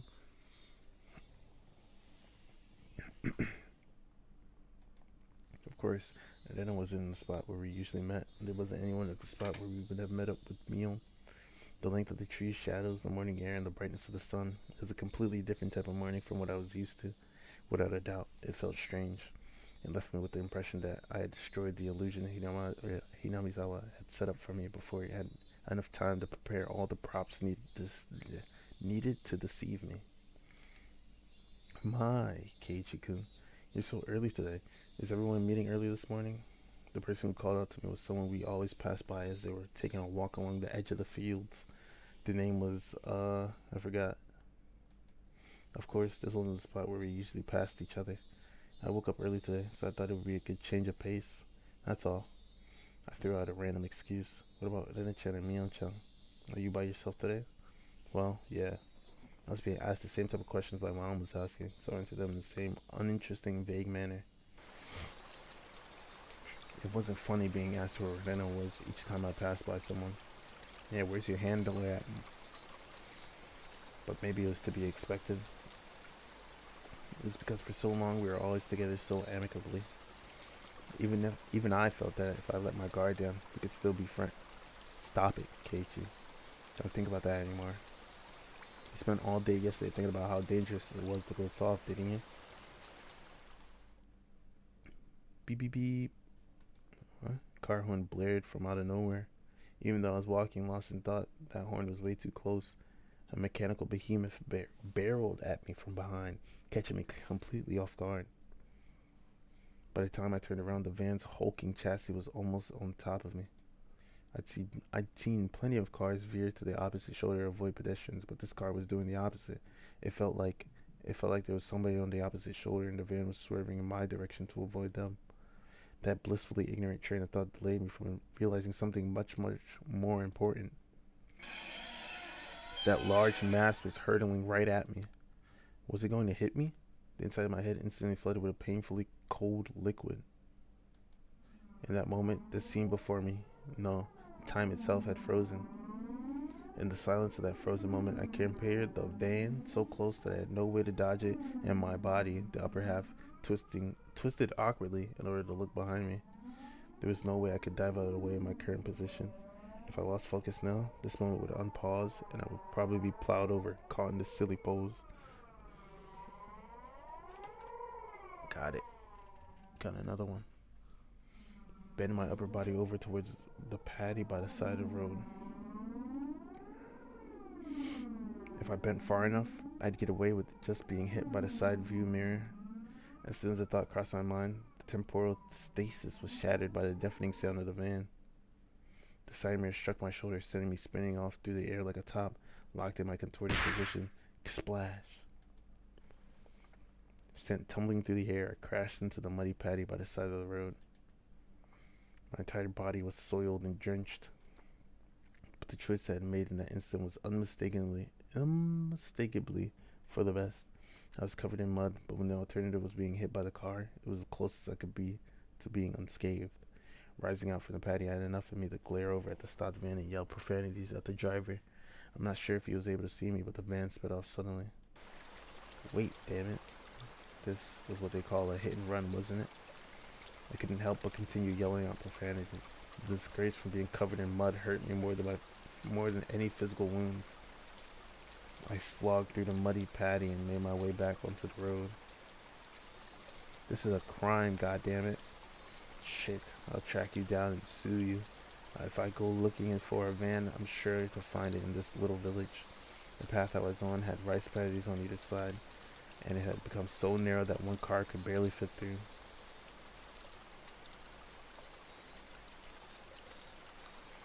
It wasn't a place you could tear full speed down in a car, let alone pass by pedestrians. Not only was it a narrow road, but the car just now was closer to my side of the road than the other when it went past me. Even as I cursed, I was desperately trying to suppress the dark cloud roiling up within me. That motherfucker tried to hit you. This wasn't just a hit and run. That car just now was trying to run me over, wasn't it? Thinking back, I did feel like there had been a car creeping up on me slowly for a while. That's right, as soon as I parted ways with that person taking a walk, I had that feeling the whole time. If it had wanted to pass me, then it had no shortage of chances. Normally, I would have felt suspicious and turned around sooner, but I was lost in thought and now was kicking myself for not realizing it was there sooner. And then, when the path became narrow and there was no one else in sight, he floored it. If I had hesitated for even a moment, the result would have been no laughing matter. As the adrenaline rush from nearly being run over subsided, and the realizing of just how terrifying the preceding events were sunk in,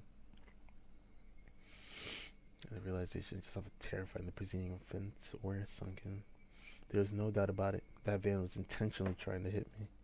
A cold, viscous sweat seeped from my scalp and slid down my back before dribbling off. I struggled to avoid falling into a panic. There was still the possibility that this was really just an accident. Calm down, Keiichi. But also don't be so naive, Keiichi. Being that lax will get you killed next time. You need to always be on your toes. Don't give them any openings. If our enemy was really out to kill me, the next time they would use a more reliable method. If that time came and I was acting like I was now, I being covered in mud was a price I had paid for my own naivety.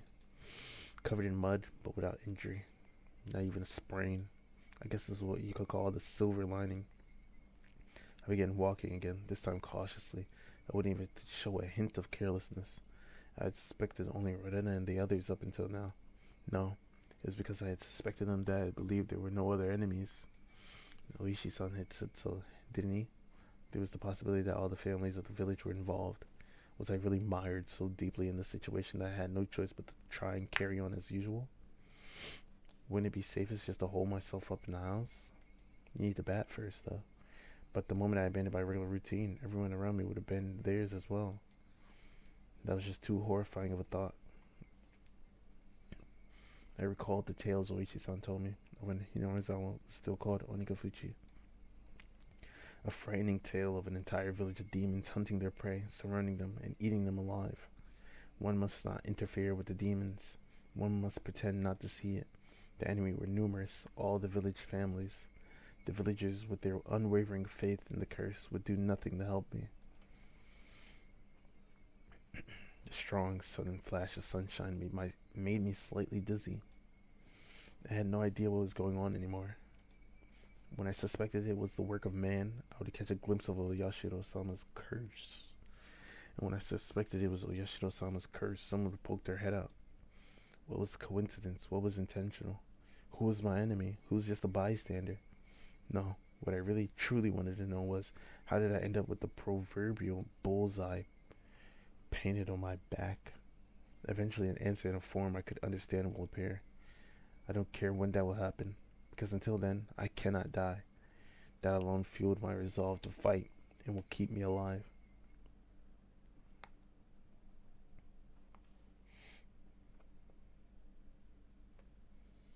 I remembered seeing the metal bat in the gym storage shed, but there was a padlock on the door barring my entry. At the very least, I wanted to get my hands on it before everyone else arrived at school. I circled around the school grounds impatiently, but all I could find were things like pieces of lumber, nothing that I could bring into the classroom easily. Then I had an epiphany. I should search inside the classroom. If it was something in the classroom to begin with, then there wouldn't be a problem. I could tell that everyone's indoor shoes were still in their lockers. Good thing I came early. Nobody else was here yet. I wondered what could I find in the classroom? I didn't think I could find an especially effective weapon like a bat, but it couldn't be helped at this point. Until the gym storage shed was open, I needed to find a substitute. A lingering hint of naivety whispered that there was no way I'd be attacked at school, but such soft ideas would no longer protect me. To think that they were slowly making their way into parts of my life that I had once thought impenetrable. In the worst case, my own house might not be safe anymore.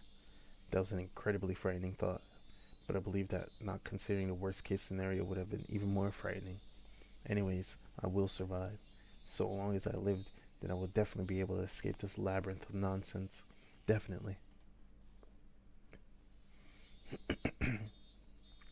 My exploration of the classroom came to an impasse. That much was to be expected. There's no way there would be anything that could be a weapon in the classroom. In case of emergency, there was probably nothing I could do but swing my own chair around. My gaze landed on the lockers that had come to be used for personal storage. The locker that Mion used to store her poly games was among them. There was one for each person in the class, all lined up. Of course, there was one for me as well. Oh yeah, there was supposed to still be a tracksuit in my locker. Seeing me covered in mud would be strange. Should go change later. But first I needed a weapon. If one of my classmates came, it would be hard to rummage through all the lockers. I swiftly began opening the lockers one by one. They were mostly just filled with things like gym clothes, personal items, and umbrellas. An umbrella. If I couldn't find anything better, then this would have to be my weapon. I was about to give up on finding anything decent when I opened the locker that had exactly what I wanted. It was, without a doubt, a metal bat. It was well worn and pretty beaten up, but there was no doubt it was usable. In that locker that reeked of mold, there was also hung a baseball uniform. It was probably the locker of a student in a Pee-wee league or something like that. If that was the case, then he'd probably ask for it back. At that time, I could hear the voice of the children scuffling their way noisily in from the hallway. Amongst them, I could make out Rika-chan and Satoko. Good morning. My, you're quite early this morning, Keiichi-san. I nonchalantly hid the bat I was holding behind my back. What is with your outfit? You're covered in mud. Yeah, I had a little incident. I'm gonna change now, so cut me some slack. With that said, I began taking off my clothes. Satoko began to blush just as I expected her to. Changing in front of a lady? Have you no tact at all? I would think the lady staring at someone who is changing would be the one lacking in tact. There's no changing room for the boys, so just deal with it. As Satoko feigned disgust, she went into the hall, still blushing. Conversely, Rika-chan continued to stare at me, preparing to change. Yeah, fuck you. Then you're gonna be like, hey yo, trust your friends, blah blah blah blah blah, and then end up getting me killed, aren't you? If Rika-chan is a lady as well, then I don't think it would be appropriate for you to be watching. I'm not a lady, so it's fine. She deliberately pouted and looked at me with upturned eyes. Then starting now, you're a lady. If I'm a lady, then I suppose I must. Rika-chan, appearing to be satisfied with being considered a lady, made her way to join Satoko in the hallway. Just as I breathed a sigh of relief, Rika-chan stopped suddenly and turned back towards me. Are you going to start playing baseball? Yes. Seems that Rika-chan had noticed the bat. Yeah, you know, I was feeling a bit out of shape, so I thought I'd just try practicing my swing. I think it's wonderful you're taking care of your health. She was talking like an old lady, despite her appearance. After saying that, Rika-chan started to leave again, but stopped and looked back at me once more. Please don't lose that bat. It seems she already knew already knew I took it out of someone's locker. There's no name on the locker door. Cause it's Satoshi's locker, bro. I didn't know whose bat it was, but I would be borrowing it until they complain. It wouldn't be for long, just until the gym storage shed was open. After quickly changing into the tracksuit, I checked the time. I still had plenty of time before class began because I came so early. I took the bat in one hand and went out to the schoolyard. That was, of course, to practice my swing. I needed to make it known I would always have a bat on me so I could practice my swing. At some point, the sunlight had become even stronger. Disregarding my classmates as they made their way to school, I took my position in the shadow of the school building. I wasn't the academic type, and I wasn't much of an athlete either.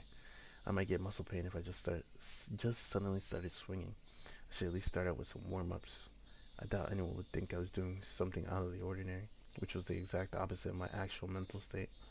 I gripped the bat and swung lightly. The bat was by no means light. The weight would make it a reliable weapon when I needed it to be. Of course, I could only pray that the moment I needed to use this as a weapon would never come. Just carrying it around could deter attacks against me. At least that's what I hoped.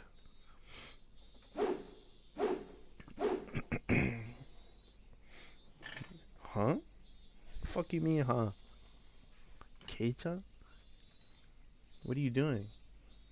Don't worry about it. Being bombarded with such a hysterical voice, I jumped. Whoa, Keiichi-kun, are you on the baseball team? The baseball team? It was Rena and Mio. I'm surprised to hear you went off ahead. What are you doing, Kei-chan? Can you tell by looking? I'm practicing my swing for the championship. You can say it's part of my diet if you want. Diet? Kei-chan? Are you really that fat? Bet you didn't know. I actually have a beer belly. It's plump and jiggles. Plump and jiggles. And you don't have to imagine something weird like that.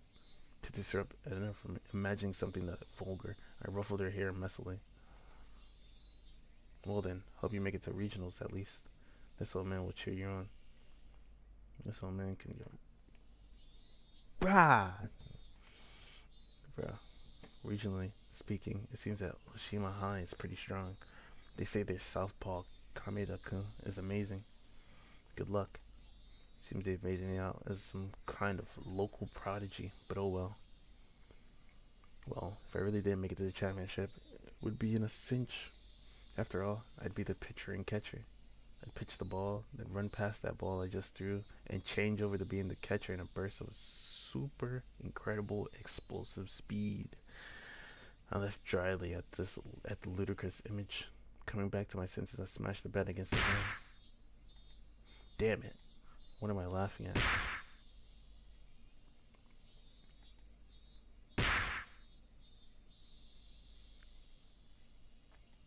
I pounded the ground over and over. With each impact, the reverberation traveling through the bat stung my hands. If they make me smile like that, I'll don't allow anyone close to me. Don't trust anyone. No matter how many times I tell myself that if they made me smile like that, I already knew quite well that there were demons dwelling in my smiling friends. But I just couldn't believe it. Did that kind of split personality really exist? Like how Rena confessed to the doctor? Were they simply being possessed by Oyashiro-sama? In other words, did a supernatural being like Oyashiro-sama really exist? And was it possessing everyone to try and kill me? Yeah, that would be wonderful. If only everyone were actually my friends all along and everything was all just Oyashiro-sama's fault. You damned fool, Keiichi Maebara. Come on now. I yelled out, drawing out all the power from the pit of my stomach and raised the bat violently into the air. Stop being so soft. As I screamed out with all my might, I beat the metal bat into the ground over and over. With every impact, my weakness was being beaten down. Smash. Forget. Smash. Don't be soft. Smash. Know your enemy. Smash. Like hell I'd let them kill me. My shoulders heaving up and down from my ragged breathing, I heard the first bell ring just as I calmed down.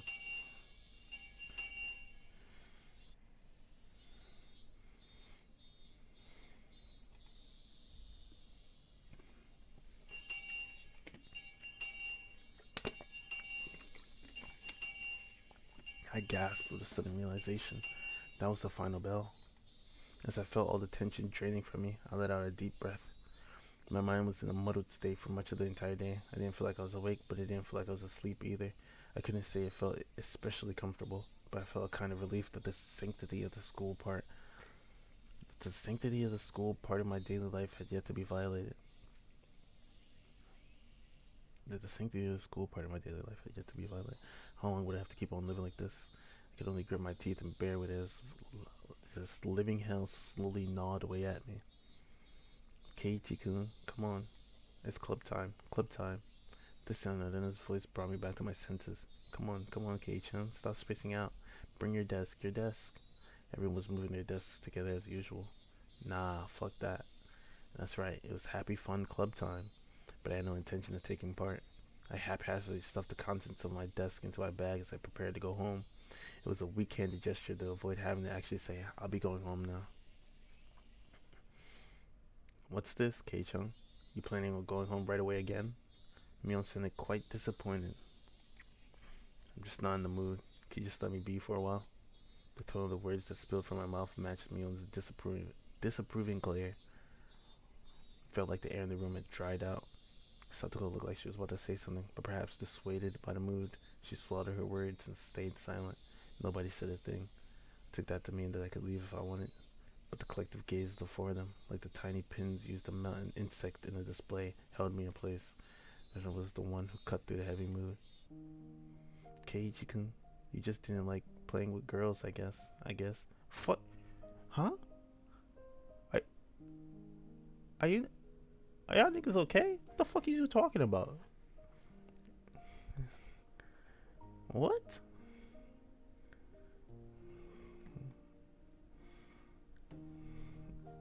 Huh? No way. She said in such a melancholic tone that it sent a wave of pain racing through my heart. If this pain was going to kill me, I wanted it to be the soft part of me that could still feel pain. I tore at my chest, violently tearing at the pins that held me in place. That's not it at all. I'd only be hurting myself by saying anything more, so I swallowed my words. Cutting things off there, I turned away and exited the classroom. They didn't speak a word to me as I left. No way these niggas are saying some shit like that, bro. The fuck? How?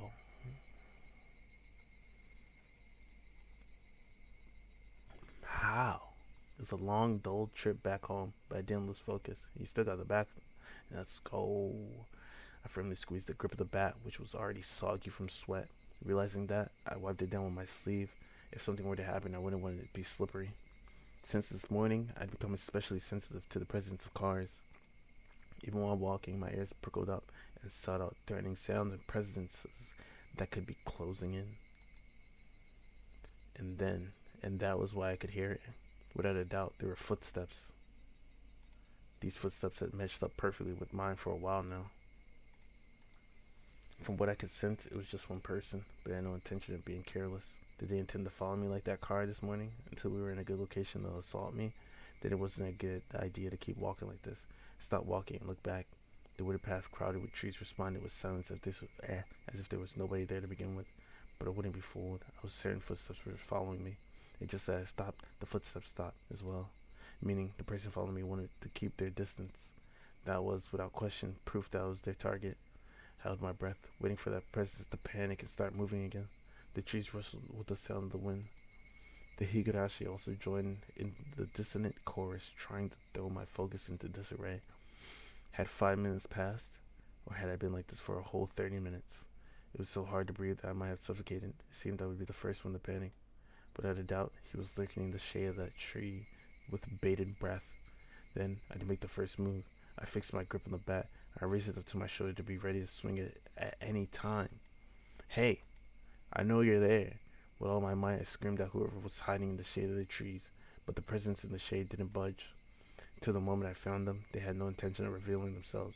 I know already. I know you're there. I screamed out angrily at them again, but even still, they didn't move at all. Then I'll go over there myself. With all due vigilance, I approached, step by step. Stepping into the tree shadows, I saw a human figure there. That figure was curled up like a small animal. Beat that bitch's head in, bro. The fuck does she think she's doing, bro? She didn't say shit. No fucking way, bro. No fucking way. Then, when she realized I had found her, her expression softened. Trying to play these tricks with me, man? She seemed apologetic, but wasn't gonna speak a word. Do you have some business with me? Huh? I wouldn't accept that silence and screamed a question at her. Not really, it's just, And then I was in a panic with tears welling up in her eyes. But it was obvious that she had been following me. What about the club? Fuck you, what? What about it? Since you're not, I'm not. That shouldn't matter. Don't mind me and just play. But, but, I'm just worried about you. I don't give a fuck.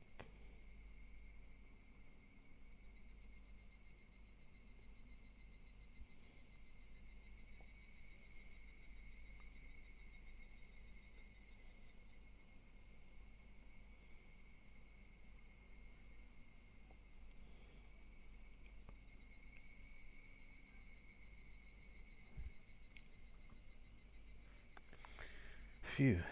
Thank goodness. I thought it was something. Mm, yeah, nothing. Okay.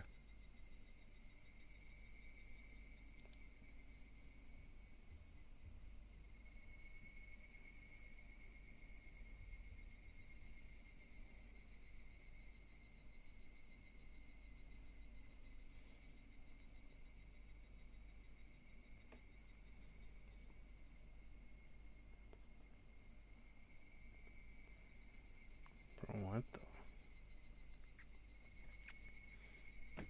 But I'm just worried about you.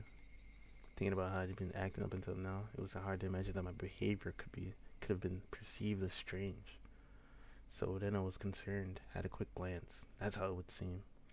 But I wasn't going to let my guard down that easily, even if that really was the case. Even if that was really the case, she still wouldn't have to do something like try to tell me. She would have called out to me when I was leaving and gone out right with me. But then I didn't do that. She kept her distance from me and matched my walking speed. On top of that, she matched the sound of her footsteps and deviously tried to hide her presence from me. Then, after she realized I noticed she was there, she held her breath as she tried hiding from me. She wore a timid expression that would force one to take pity on her, but without a doubt, she was tailing me. Stop following me. How? How? Still glaring at Rena, I continued walking onwards. After I'd walked for a bit, she ignored my command and began walking again, so I yelled at her once more. I told you not to follow me. Eek, my house is in the same direction. I don't give a fuck, bitch. Take the long way. Wait till I'm home, bro. Then walk ahead of me. I'll start walking once I can't see you anymore. Moved out of the way and waved my bat violently to urge her forward. I'd like to go to, I'd like to go home together with you. And I'd like to swing this motherfucker across your dome piece, bro. Fuck, why did they have to do my boy Keiichi like that, bro? Put a fucking sewing needle in his shit, bro. Man. Team Keiichi, bro. Hate the endings where he gets screwed over. He did not deserve that shit.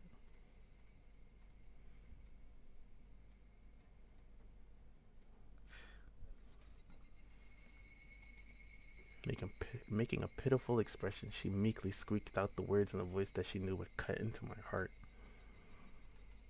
That agitated me to no end. I knew it was a lie. If you wanted to go home together, they should have called out to me. Then you're just blurting out random lies. Say it! Repeat it! Lies! Lies! I'm sorry. I'm sorry. It seemed that the seething anger within me was written all over my face. You gotta repeat it, bro. You gotta say lies like she said to you, man. Even without me saying anything, then I had understood what I was feeling inside. If you get it, then go. Otherwise, with the power of a Yashiro-sama inside of me, this bat is hidden something. I swung the bat, urging her to walk again. Then I looked back and forth between me and the bat and started walking hesitantly, and stopped again. Go on then, hurry. I'm going, so please stop with the bat. No. I was real confident without the bat, bro. It's scary. Then I guarded herself while pointing at me, holding the bat. She may have realized that I wasn't planning on using this bat for baseball. I lowered the bat, but still guardedly opened the way for her. Go. There's no problem now, is there? There's nothing else she could protest. She passed by me timidly so as not to set me off. As I watched her pass by, she stopped completely after having barely moved at all. What? Hey, don't stop. Then a powerful gust blew past us, barraging my face with dust. Start swinging! Please start swinging, please. The dust got into my eyes and clouded my vision. While rubbing my eyes with my left hand, I swung That's what I'm talking about, bro. While rubbing my eyes with my left hand, I swung blindly with the bat in my right, protecting the small opening I had presented. Clunk! Then I didn't even try to attack during that opening. Attack me? No, she hadn't budged an inch. I could tell from the sound of her fluttering skirt in the wind. As her skirt settled, soldiered to silence. At that moment, the voice inside me immediately warned me of impending danger. Mion too, bro. Mion's behind you, bro. Just start swinging, bro. Just start running. I was caught by surprise. The smell of the air had changed. Without me realizing it, the air around me suddenly felt like a calamity was about to befall me. It was like the air had suddenly become invisible concrete, like Ardena and I were locked into space.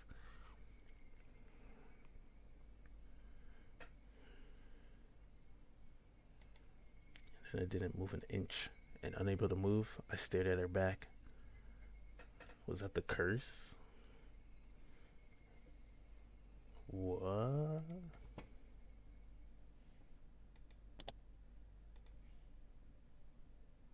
Ardena was the first to break the silence. Instantly, she altered her stance. I felt like I had just witnessed her shift from Ardena into that other person who looks like Ardena. But the voice was one I knew well, which filled me with a kind of bewildering pity. Carelessly, I felt relief upon hearing that pitiful voice. Uh, well, excuse me, but, can I ask you something? Too shy to even turn around, then I squeezed her voice out desperately. As she trembled, what? Well, why do you have a bat? I wonder. The question then I asked was by no means unexpected.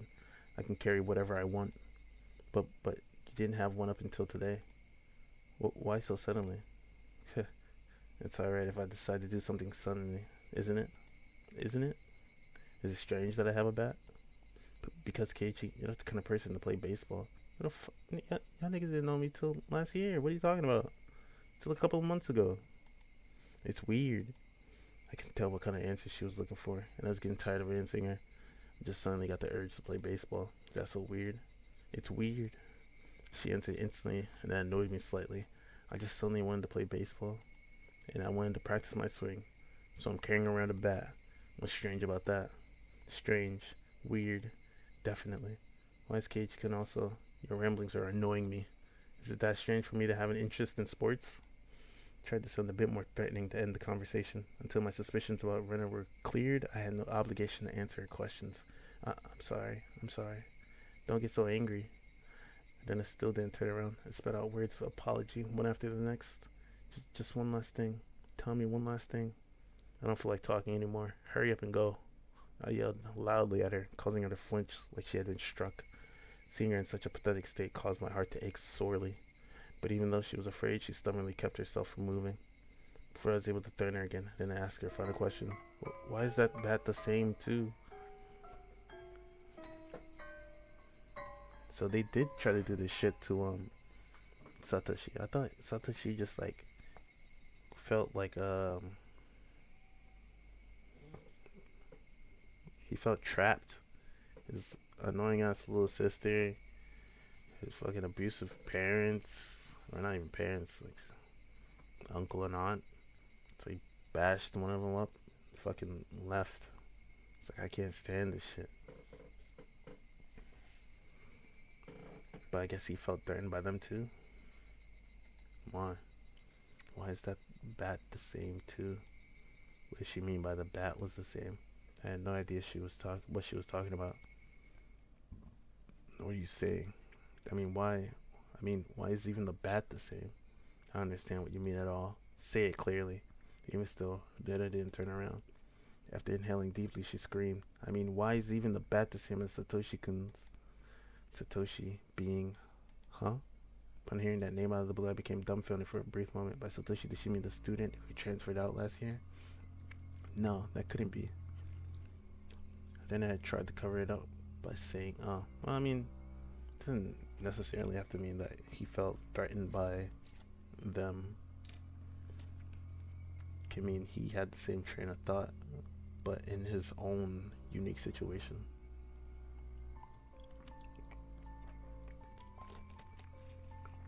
Then I had tried to cover it up by saying he transferred, but Oishi-san told me quite clearly that he was missing. He was the student who sat at my seat up until last year. He was believed to have been demoned away by Oyashiro-sama's curse. I didn't know the details about his disappearance. The aunt he lived with was killed the night of the Watanagashi by a drug addict, and not long after that, he suddenly vanished and was now missing. Then that Satoshi and I were, what? My gaze fell to the bat of my hands. Could it be Satoshi Hojo? It was a bit difficult to see, but that was what was written on the white tape at the end of the bat. I see, so this was Satoshi's bat. Oh, this was Satoshi's bat. Since nobody was using it, I borrowed it. That's not a problem, is it? That's not it. The way Dennis said that made it seem like this bat was something that should never be touched. Like it was some sort of offering at a shrine or a memento of the deceased. I could only stand there perplexed, and unable to respond. I didn't continue speaking around waiting for a reply. Why is it that you're doing the exact same thing Satoshi-kun did when it happened to him?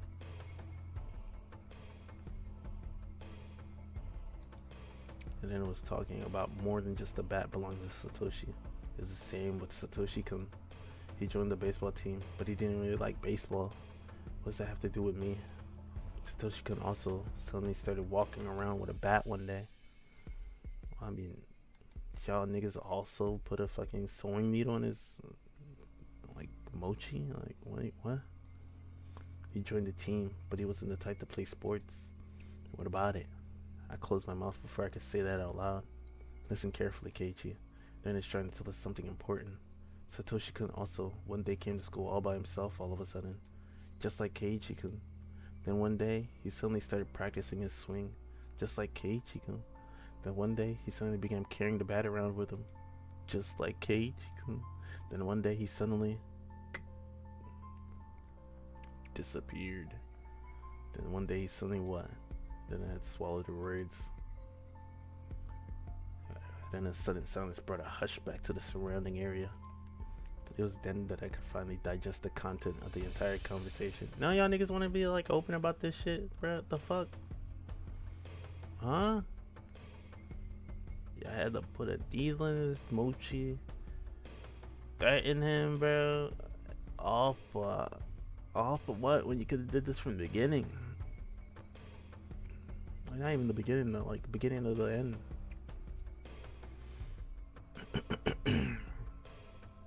It was then that I could finally digest the content of the entire conversation. She was saying my chain of actions was exactly the same as Satoshi's. What was the meaning of this? Up until just now, I'd forgotten all about Satoshi. I had never paid much thought to him in the first place. Not only that, I didn't even know anything of what he'd done.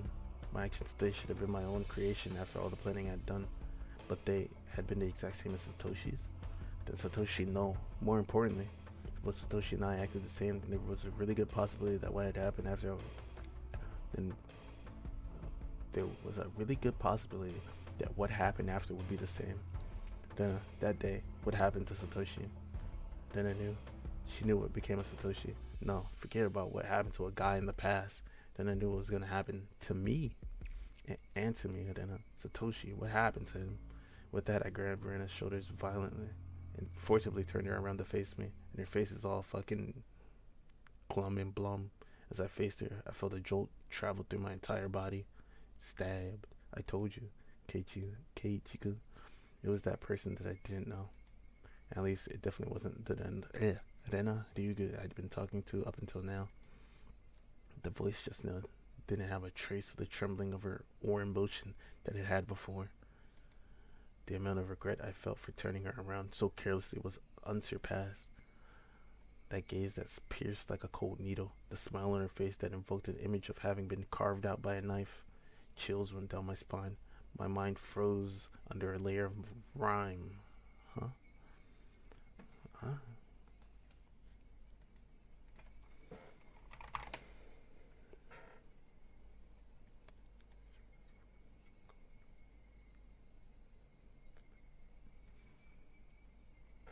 Coding.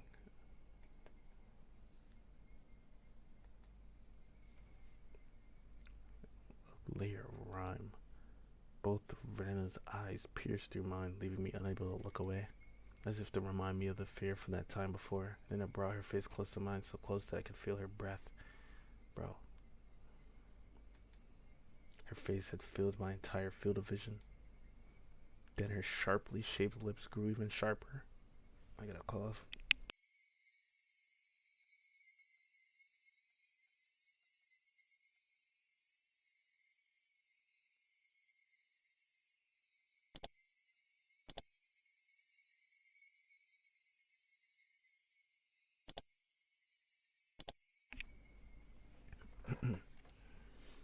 At the curve of a crescent moon.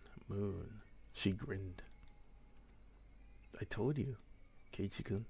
After a short pause, and then I repeated the same words again. Satsuki-kun, you see, transferred. Transferred, meaning what? What then must have been some new definition of transfer that I was previously not aware of. My throat and lips dried up. I couldn't even acknowledge what I had just heard.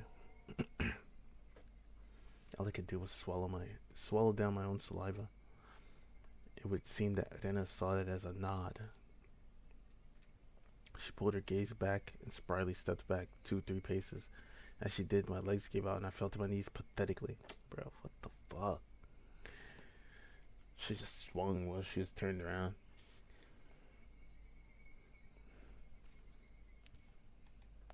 Rena and me on my knees underneath her, a motionless smile. That had to be a very odd sight indeed. Seeing me in that pathetic state, she neither scoffed at me nor held out her hand. But I could neither stand nor escape with her gaze shooting through my eyes. Is that the fucking power of the curse or something? Bro, please. Please let it be. There was undoubtedly a metal bat in my hand. But right now, it was useless to me. I was like a fly caught in her web. Heavy sweat beaded all over my body. I could feel it dripping from my skin. But you won't, will you? Keiichi-kun? And it finally released me from that cage of time after what felt like an eternity. It's gotta be the curse. But her question was missing something important and was incredibly vague. Once again, I swallowed hard, urging her on. To do what? What did she not want me to do? Transfer.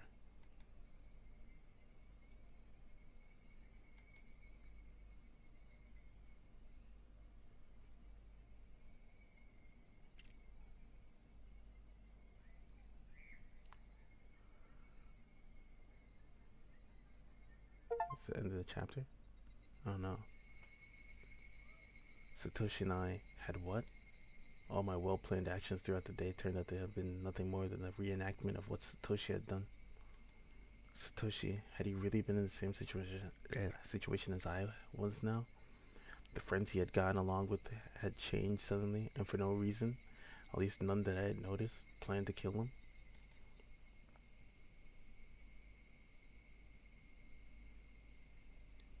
Then, fearing for his life as I am, he got a bat to protect himself and carried it around every day to practice his swing. Then one day, suddenly, he transferred. My blood went cold, causing a prickling sensation to course through my veins. Starting near my heart, it radiated outwards from the top of my head to the soles of my feet, chilling every part of me without recourse. What did she mean by transfer? What did she mean by transfer? Was Satoshi still at wherever he transferred to? Was he the only one who would be able to understand me? Would he be able to tell me why it all ended up like this? More importantly, where did he transfer to? What did she mean by transfer? What did she mean by transfer? Before I knew it, I was at my front door.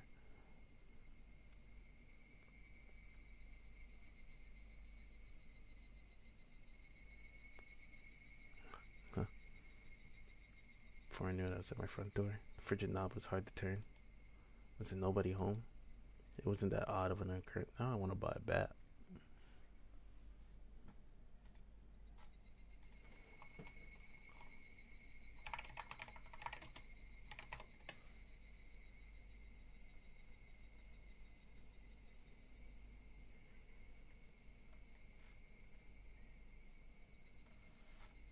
You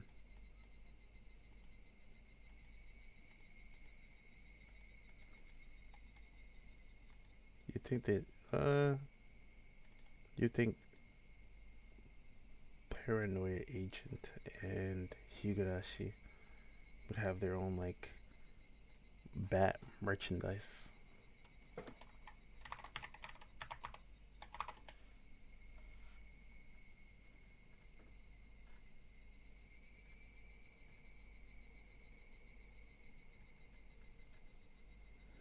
Guess not. At least from what I can see. Before I knew it, I was at my front door. The frigid knob was hard to turn. Was nobody home? It wasn't that out of an occurrence. I reached into my pocket and pulled out the single key attached to my first seal keychain. I stepped into the entryway. Just as I was about to take off my shoes, a chill ran down my spine. Someone had ended right behind me, like a classmate messing around, standing right up against my back. You're kidding, right? It had to be my imagination. Logically speaking, it was impossible for someone to be able to hide their presence within my personal space all the way through the door. But there was undoubtedly someone behind me. Hey now, Keiichi. How do you know they're there, even though they're behind you? Because I could hear the sound of flowing air. There's no other reason I'd hear that sound. That was the presence, because I could hear the sound of them blinking. Keiichi, my brother, there's no way you could hear that. Bro, stop saying that, bro. It's mostly instinct than anything else that was warning me of that presence. Common sense was telling me that it was just my imagination. It was just my imagination. There was nobody behind me. I began to erase the mental... What? What? Stop! Don't do that. I began to erase the mental image of an airy figure standing behind me. But at the same time, I asked myself, if there was nobody, then what was I feeling? As an uncomfortable sensation crawled up my spine. Actually, wouldn't it be better if there was somebody there? If there was nobody there, when you turned around, would you be able to accept that? I'd be able to answer all those questions just by looking behind me. But I didn't have enough courage to even do that simple task. Alright, I could try speaking to them. The person behind me might answer. It was a random thought. I didn't care how I went about it, just so long as I didn't have to turn around. If I'd calmed down and thought about it, I would have known that wouldn't have solved anything. Who is it? I spoke in such a hoarse, broken voice that I couldn't believe it was my own. I could almost feel them contemplating their response. I felt it. There's no way I should be able to do that. Calm down, Keiichi. It's all in your head.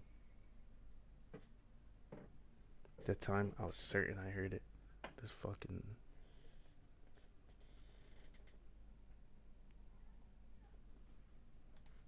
As if hesitantly trying to answer my inquiry, I was certain I could hear the sound of somebody inhaling. I heard it. I heard it. I heard it clearly. It was a girl. A young girl. I didn't know who, but... A tiny speck of courage in me, however relentless it was, inspired a primal yet fitting solution to this current predicament. A scream. All the force of my body released from my lungs and through my throat, ceasing all thought processes in my head.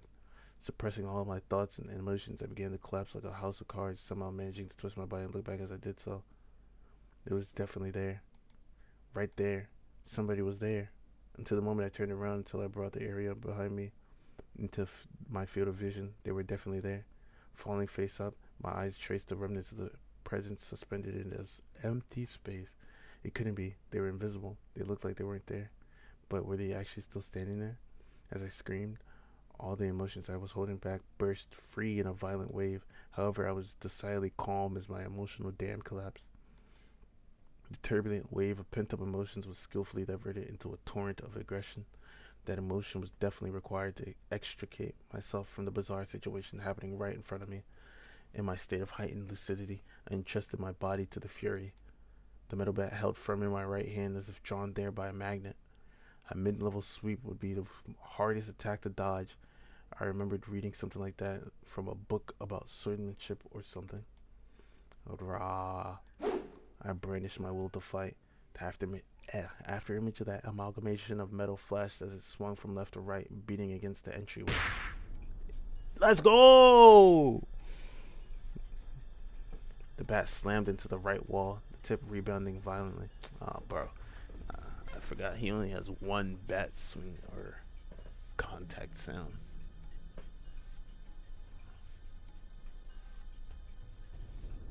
Oh, shit, bro. This is a fucking fly, man.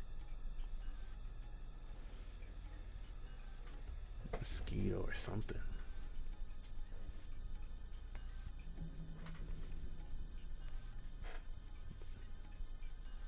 Very calmly, I transferred the force of the rebound into a sweep to the left. The door of the shoe cupboard was split into pieces. These two swings whiffed through empty space, but they seemed to have a great psychological impact on the enemy.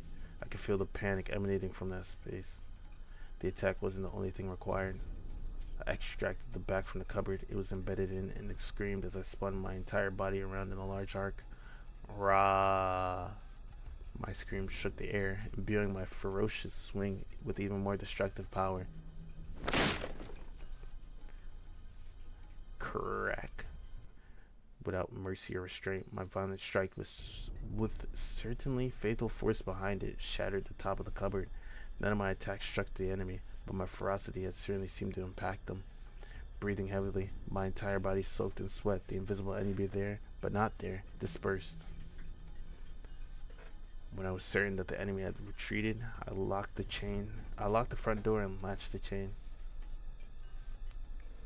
No way, had it only feigned retreat and was now inside my house? Once again I channeled my aggression and searched the house for the presence, but it was gone. I had succeeded in fending it off. At that moment, the tension drained from my body and I let out a deep sigh of relief. All of the emotions I'd been holding back chaotically merged together and began to flood out.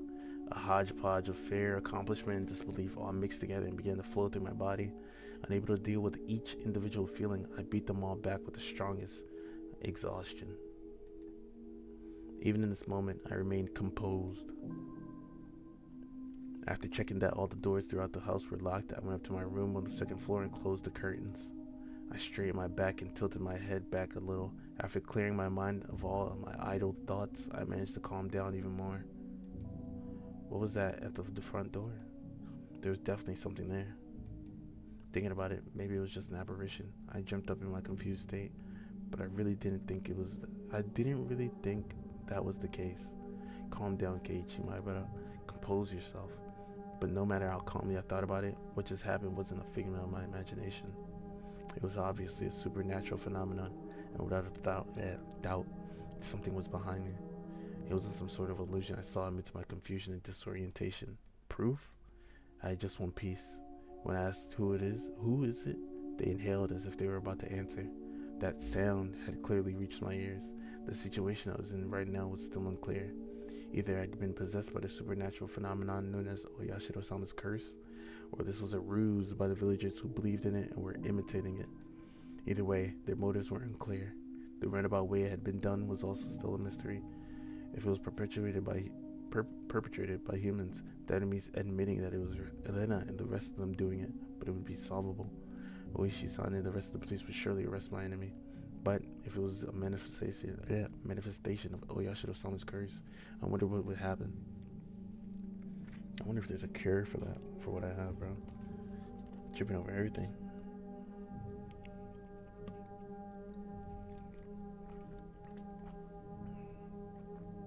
A speech coach, maybe? I'm fine, though.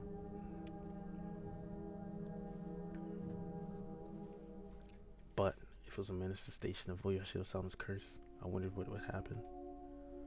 Oishi-san very clearly declared that curses didn't exist. At that time, those words were pretty dependable, but as things were now, with the rising possibility that the perpetrators were not human, he suddenly seemed quite unreliable.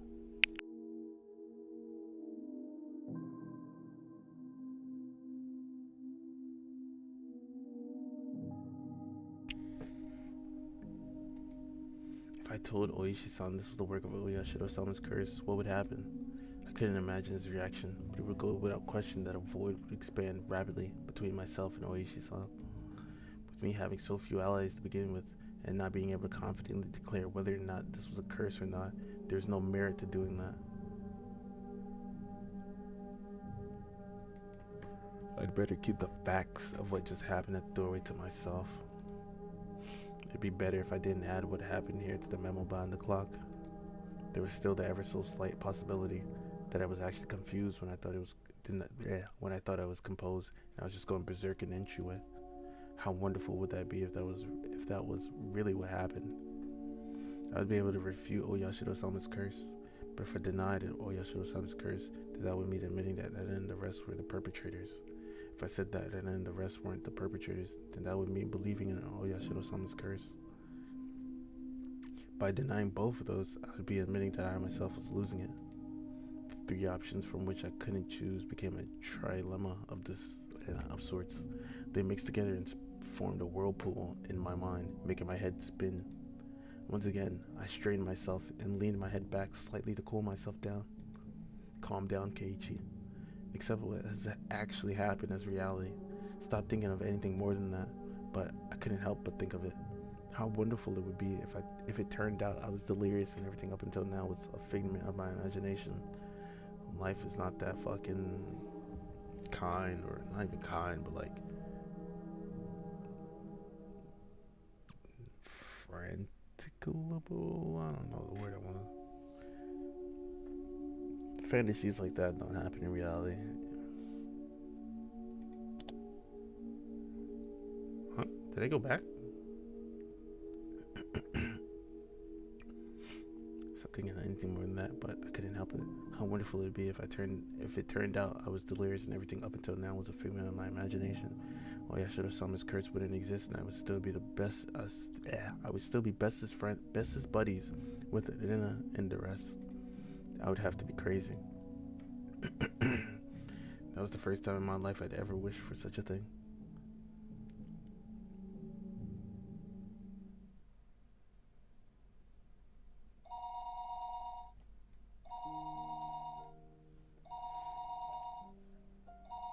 Yeah, so the phone rang noisily downstairs. Generally, there were no calls from me, so I never really answered the phone much. But since my parents weren't here, I had no choice. Yeah, where are they? I squirmed off the bed and went downstairs.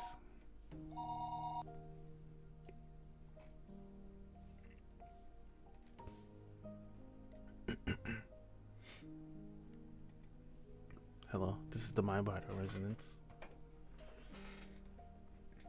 Keiichi, this is Mom. I intuitively had a bad feeling about this. It's because I thought she was going to ask me to go out and buy some things, so I took the initiative. What? I don't mind having instant noodles for dinner. There's still a lot of them. The other day we went out as a family and bought a whole case of cup noodles.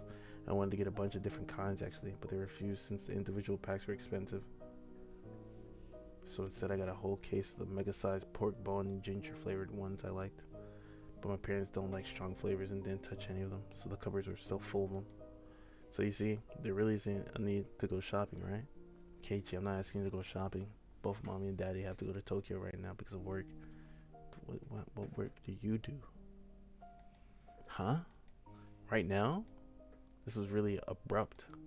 No, we're already here. We left this afternoon. It's quite a distance to Tokyo from Hinamizawa. Getting it full speed down the highway would still take 6 hours. Dad has a license, but since he doesn't like the highway, they likely took the train.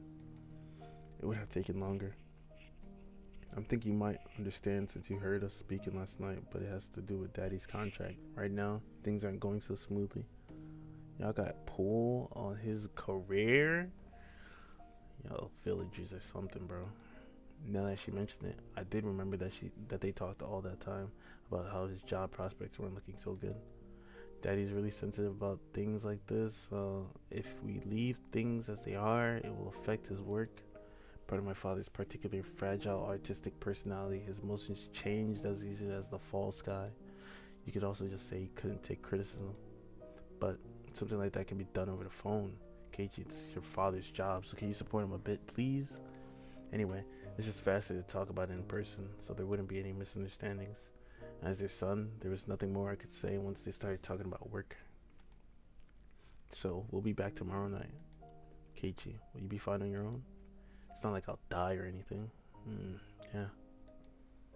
Not with these moments of pathetic weakness falling to your knees, especially when you got the bat, bro. You gotta really hone in when it matters. Keiichi, you shouldn't speak so lightly of dying.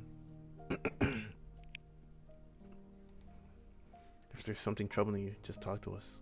I believe Mom will be able to help out, brothers. Yesterday I did bring up if I died rather abruptly, so I suppose they were a little worried. But really, I was more depressed by the fact that nothing would be solved by telling them. But I didn't plan on dying. At least, I don't know. A few times there, can he just like, at least not while I still knew nothing. I would never allow it. I won't die. I won't. I'll survive even if I have to gnaw my leg off. Yeah. See you then. Tomorrow morning, make sure to wake up and eat your breakfast. Don't forget to take a bath and brush your teeth. Yeah. See you. The call ended like that. Sometimes my parents went off to Tokyo for business meetings, but Tokyo's far away. They normally did things by phone.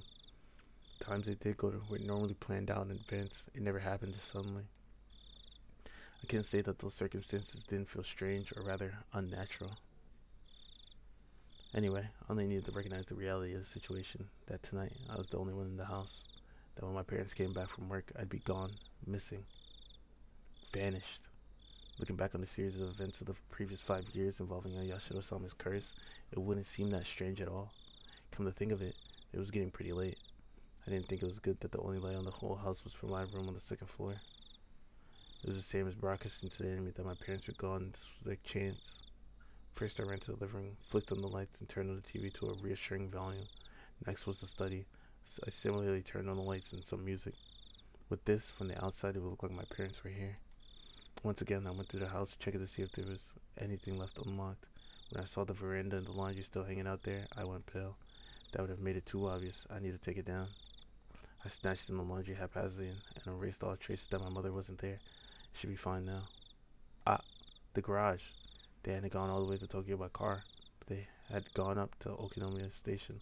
The garage was empty, wide open, and in plain sight. This was not good. I panicked and rushed out the back to close the normally open garage door. It should be fine now. I need to get the paper. Mom always got the paper since they left in the afternoon. The evening paper was still out there. My premonition was correct. I pulled out everything from the mailbox and dropped it in the entryway. But this, for sure this time, it should be fine. Come to think of it, leaving the cupboard busted like that for my little freak out was kind of bad. I just had tripped and fell in the bat I was holding, smashed it. Smashed into it? Yeah. Even so, just leaving it in its current state wasn't good. She cleaned it up a little before Mom got back and scolded me. I remember that there was a broom and dustpan in the closet. I was going to get them. The phone rang once again. As you were going to get them? As I was going to get them. Hello, this is the Maibara residence. Oh, is this Keiichi-kun? Is your mother around? She isn't here at the moment. You idiot Keiichi Maibara. Don't realize that your parents aren't gone. You can follow up still. Calm down, take care of it. I think she'll be back soon. That wasn't a good response either. Now they might say they'll call again, or they tell her to call when she gets back. I tell her to call when she comes back. Then that's fine. It wasn't anything important. Well then, sorry for the bother. The scenario I feared didn't play out, eliciting a sigh of relief. That call was fortunate in more ways than one. I'd have to deal with more telephone calls coming in from my parents tonight. I was somehow able to deal with the phone calls just now, but I couldn't continue to rely on such poor improvisation. I needed to make up a good story to explain that my parents were home, but couldn't answer the phone at the minute. They were making tempura and couldn't step away right now. That wasn't good enough. They were sick and went to bed because they weren't feeling well. Was I going to be safe enough? I was thinking about it on the way back to my room when the phone rang once again. It was like they were calling because they knew I was going to lie. I didn't want to pick up, but I knew I had to. They suspect my parents weren't home, weren't here. I should have just taken the phone off the hook under the pretense that I didn't realize that it was. But since the phone rang, I had to pick it up. I prepared myself and lifted up the receiver. Hello? I thought to note that this was the Maibata residence. I had no reason to be kind to someone I didn't know the identity of. But unlike my uncouth voice, the person on the other side sounded goofy and lighthearted. Hello, my apologies for calling so late. This is Oishi from the Okinomiya station. Okinomiya bookstore. Oishi-san. Is that you, Maibata-san? Konbanwa. Good to hear you are doing well. Wait just a moment, please. I grabbed the portable handset and rushed up to my room with it. It was the same no matter where I was, since there was no one else home, but I wanted to be in a spot that I just felt a bit safer when speaking on the phone with Oishi-san. Sorry for the wait. How are things? Anything changed since then? Since then? What was that exactly? There's something about the brazen way he talked that rubbed me the wrong way. The last time I spoke with Oishi-san was 2 days ago, the day I stayed home from school. I met Oishi-san on the way back from the hospital, and we headed into town for lunch and we had a talk. Then after that, Mion came to check up on me. Tell him about the Takio shit, or the sewing needle. Whenever I spoke with Oishi-san, they always knew about it. It was like that since the first time I met him. Today's phone call may well be found out by them as well. Hello? Can you hear me, my brother-son? Huh? Sorry. What did you say? I asked if anything's changed since last time. There wasn't an answer, so I got a bit worried. Not really. Why? What? The words stopped in my throat. There was a ton of stuff that happened. All of it baffling. What should I talk about? I didn't understand any of it, but I should try asking. If I didn't ask now, I may never have another chance. This night when my parents weren't home, I had no guarantees I would make it through the night safely after all. Well, Oishi-san, it seems that someone is after me. Really? Could all just be a coincidence, but that day I missed school when I was sick, the two of them came to check up on me. Which two? Rena and Mion. They started asking about how I had lunch with you. What next? They left me with some mochi, but what the fuck is it's fly, bro? Flies on flies on flies, man. Kill one, there's still 20 others. They left me with some mochi when they came to visit, but there was a needle inside. Fortunately, I somehow didn't swallow it. I wonder, could that have just been a threat? About the needle. It was just one of those common sewing needles you see all the time. There's a hole to thread string through. Not that my, but it's on the needle itself. That's evidence. It could be used as proof that they threatened it. Where's that needle? That's right, that's it. I dropped the receiver and rushed downstairs. When I tossed the mochi, I had overlooked it out of terror. But that needle was a valuable piece of evidence. I had certainly thrown the mochi and needle at the wall together. If it was there, then it would be on the living room wall. But my prudent mother had cleaned that living room wall and there was not a trace of mochi left on it. Could it be that it dropped in the gap between the wall and the carpet? I frantically searched, like running my palm along the carpet, but nothing turned up. I tried moving around the sofa and desk, pulling up the carpet and flapping it around, but I couldn't find the needle. Did my mom clean up everything without noticing it? It was just 2 days ago. I didn't know what day they collected burnable trash, but it may still be in the trash bin in the kitchen. I rushed into the kitchen, opened the lid on the pail, poured out the contents, but even at a glance I could tell that it would be incredibly difficult to find the needle in this pile of trash. I was looking for a needle in a trash stack. I know, I tried running my hand through it. It was a bit gross, but I was looking for a needle. If I felt a small prick, I'll be able to find it. It's a pretty tactless method, but it was the quickest. I held my breath and started striking the pile of trash with my hand. Phil flew about. There was nothing more disgusting than this, but it was not this time to be concerned about such details. Continued on for a while, but nothing turned up. I wanted to search more thoroughly, but I was still on the phone. Shouldn't keep Oishi-san waiting for too long. Later, when Mom got back, I'd have to ask her if there was a needle. I used to begin scribbling on a notepad and fixed in the refrigerator with a magnet. Was there a needle? I scrawled the words with a red pen. I didn't. Oh, was there a needle? It's gonna make you look crazy. I then dashed back up the stairs where I had been keeping Oishi-san waiting for far too long. Hello? How did it go? I couldn't find it.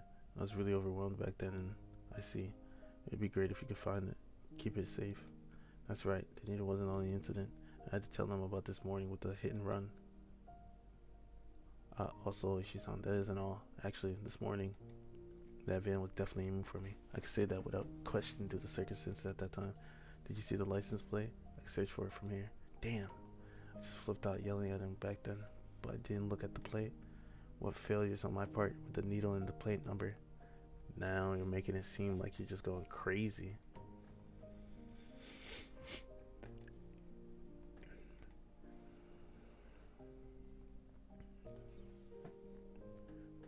Failures on my part with the needle and the plate number. I'm so focused just protecting myself that I let some of the most important details slip out of my grasp.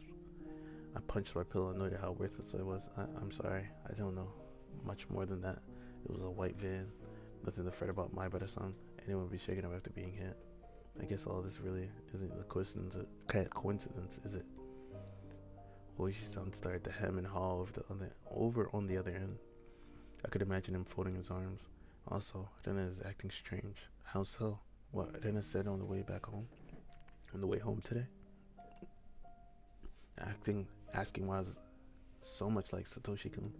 Now I could say it with confidence that Rena knew what happened to Satoshi.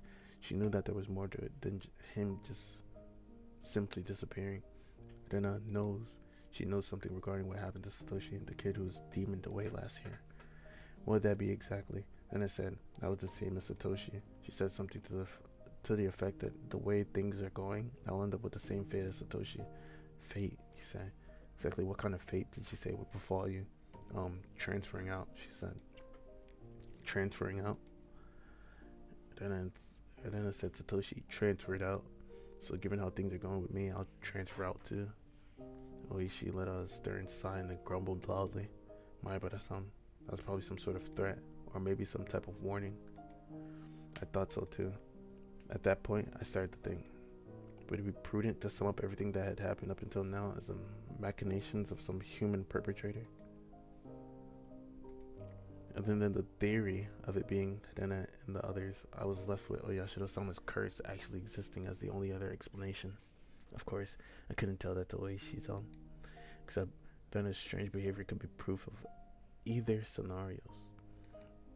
What is Oyashiro-sama's curse being real, or everything being part of a conspiracy committed by all of the villagers?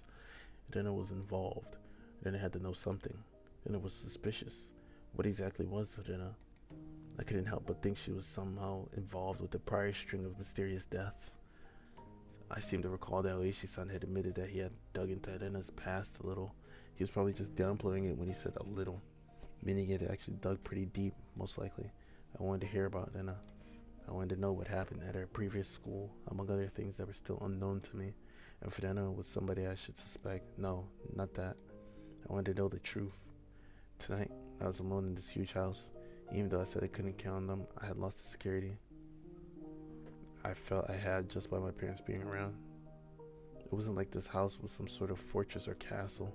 If a malicious person decided to use brute force, they'd easily gain entry. There were no other residences close to the Maibara residence. No one would be able to hear anything, no matter how loud it was. I had never felt as much resentment towards my father's artistic temperament and the fact that he had this house built in such a remote location as I did right now. Bro, I wondered if I would still be here by tomorrow morning. So I had to ask, right now, because I had no idea when the next chance would come. Oishi-san, I have something I wanted to ask you about. Please don't keep anything from me. Sure, ask away. Even though he is so far away on the other end of the line, this was the most reliable he had ever felt. I wanted to ask about Rena, about what happened at her previous school. Actually, regarding Rena's. I noticed a sound that had been going on for a while now. Since I was so focused on the call, I hadn't paid attention to it at first, but I finally realized it was a doorbell. The time was 7 o'clock. It was past the time the postman would be making a delivery, and past any sensible time for a neighbor to be visiting. I considered just acting like nobody was home, but that wouldn't be good. That would ruin all the work I put in making it look like my parents were home. I need to answer the door. Hello? My better son? Oh, sorry. Somebody seems to be at the door. I'm gonna go see who it is. A guest? I see. My apologies. Should we end this phone call now? That'd be a problem. No. I'll be back in a second. Do you mind if I just leave the phone on? It's fine. I don't mind. Dropped a handset on my bed and dashed down to the door. I needed to make up a good excuse to get them to leave. I had a hunch it was the lady who called right before Oishi-san did. Well, she doesn't have a mom. So who called? A Sonozaki of some kind, probably. In which case it would be one of the neighbors who's friends with my mom. I just say mom isn't feeling well and went to bed early. That'd be the easiest option. You have a peephole. It'd be hard for her to ask me to wake my mom up if she's not feeling well. The bell continued to ring at regular intervals. If someone didn't answer after you rang the bell so much, you'd normally give up and go home, wouldn't you? Without removing the chain, I opened the door slightly and peered out at the visitor. A chill ran down my spine. I knew it. Somewhere deep inside, I had prepared for this moment. I tried to escape by imagining it was the easiest person to deal with, one of my mom's friends. Konbanwa. Zena. There shouldn't be any reason for Rena to come over at this hour. The timing also made me feel uneasy, because it was just as I was about to ask Oishi-san about Rena. I wish I could have chalked this up to mere coincidence, but those unsettling words from beyond several days ago echoed back to me. There's nothing this old man doesn't know. Damn, so your family got all the phones tapped.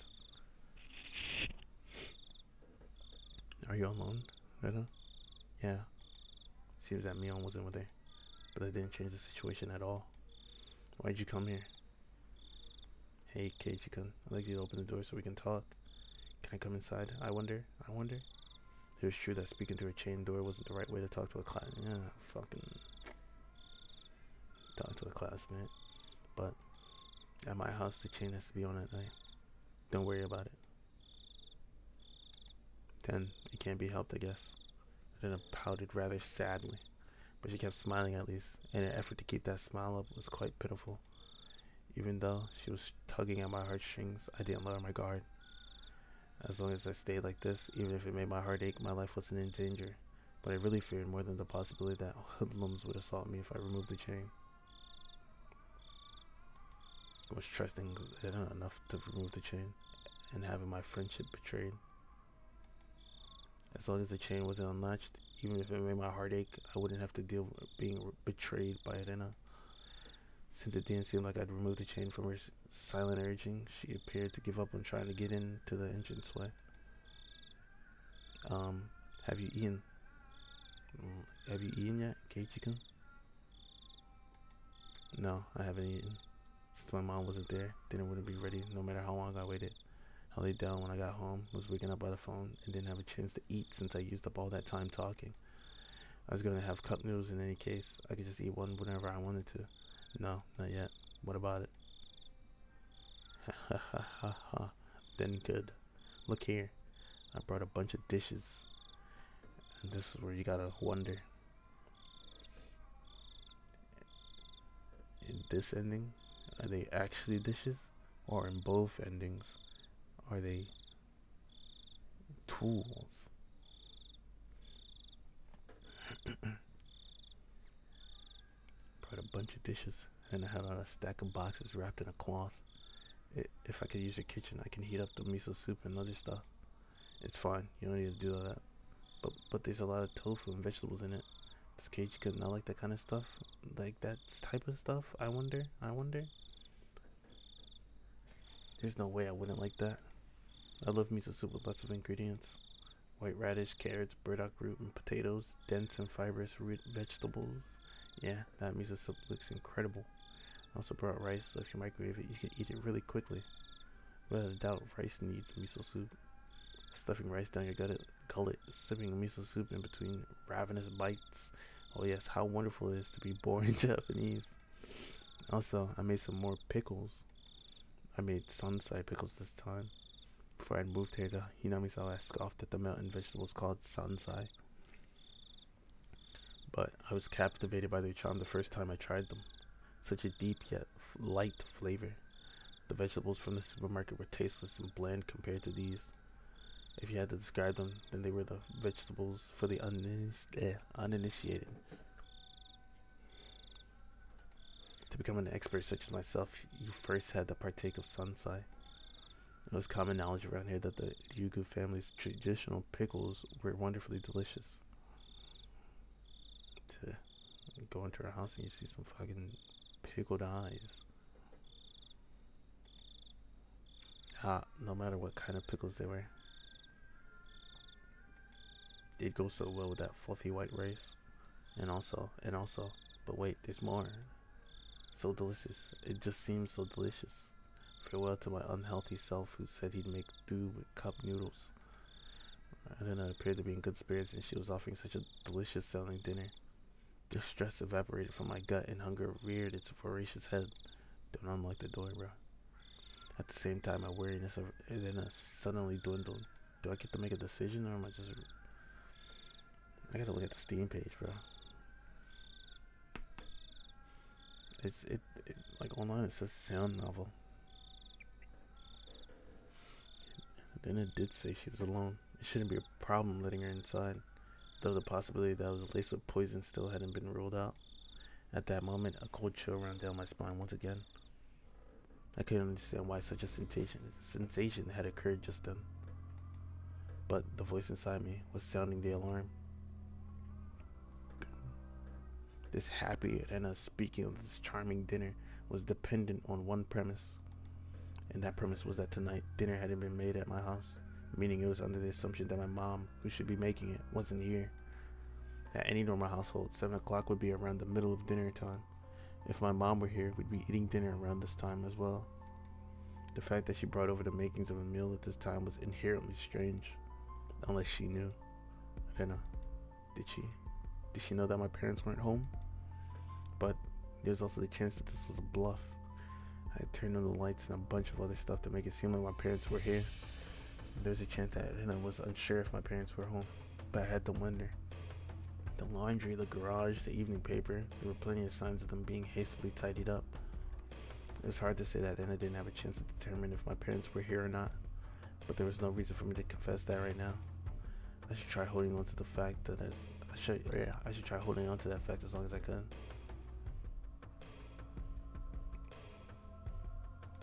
First of all, the chain was still latched.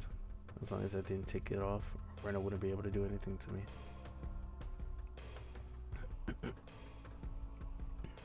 Sucks that I have no choice, bro. I'm quite grateful, but dinner will be ready pretty soon. Huh? Is that so? Is that so? I know you went through all the effort and everything, but, well, I need to think of a good way to freeze my words trailed off weekly. But some of this could work as side dishes, I think. I'm sorry, we have more than enough already.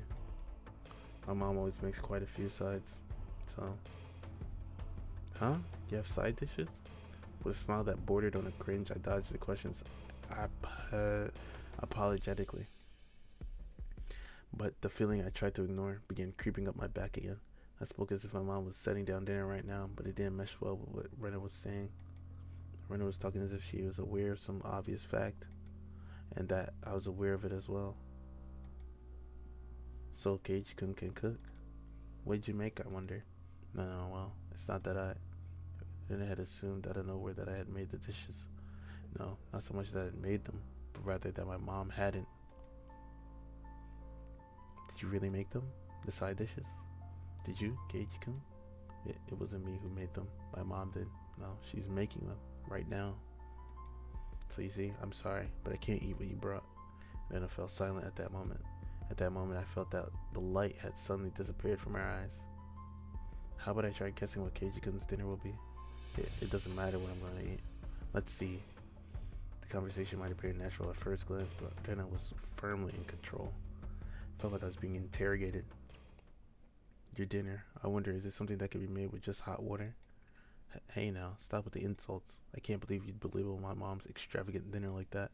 Tickets sold out full capacity already. It's that amazing. Tried my best to put on a strong front, but I couldn't grip my teeth quite right. So instead, I looked like someone who was borderline hysterical. But Arena showed no reaction whatsoever, even to that silliness. Keiichi-kun, did your mother really leave you dinner? No, you see, she didn't leave me dinner. She's making it right now. It's almost time for dinner. Arena had taken that assertion of mine that my mother was home and making dinner right now and was completely ignoring it. I could tell that the more I panicked, the colder Arena became. Hey, Keiichi-kun. At that moment, an uncomfortable chill crept in from the gap in the doorway. Is your mom home, I wonder? I couldn't keep up the stride anymore. Rena, she knew full well that my parents weren't home, but I'd come too far to admit that now. Anyway, my parents were here, and we'd be having dinner soon. That was the situation I'd concocted, so I answered. I told her she was here. She's here, of course. I could feel the humidity drying out from the surrounding air, and his eyes were becoming even more frigid, piercing me with their gilded glare. Why? Huh? Well, what do you mean? I tried acting casual, but that facade was turned off by the instant I looked into Elena's eyes. That look informed me of Elena's response faster than she could open her mouth. Why have you been lying to me, I wonder? I'm not lying. That's a lie, isn't it?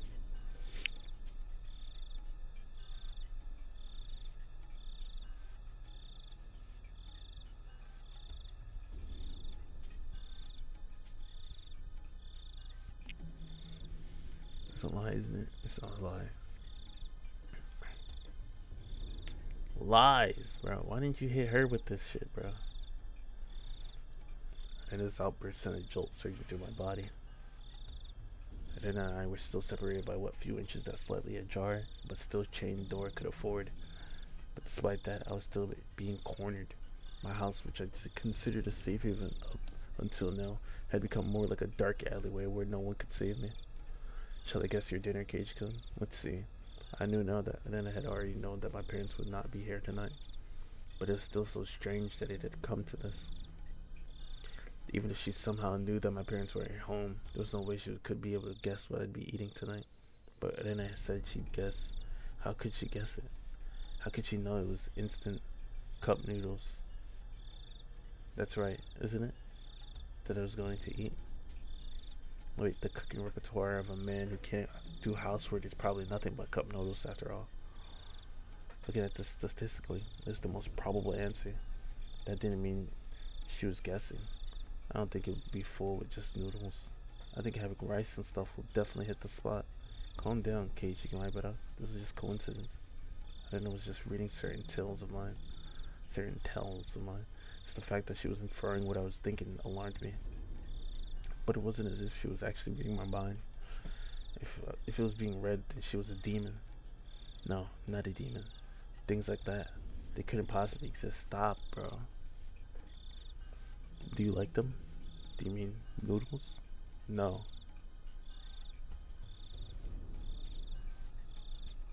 What? And it indicated that the point my answer was addressing was wrong. Indicated that the point my answer was addressing was wrong. No. What the fuck is that supposed to be?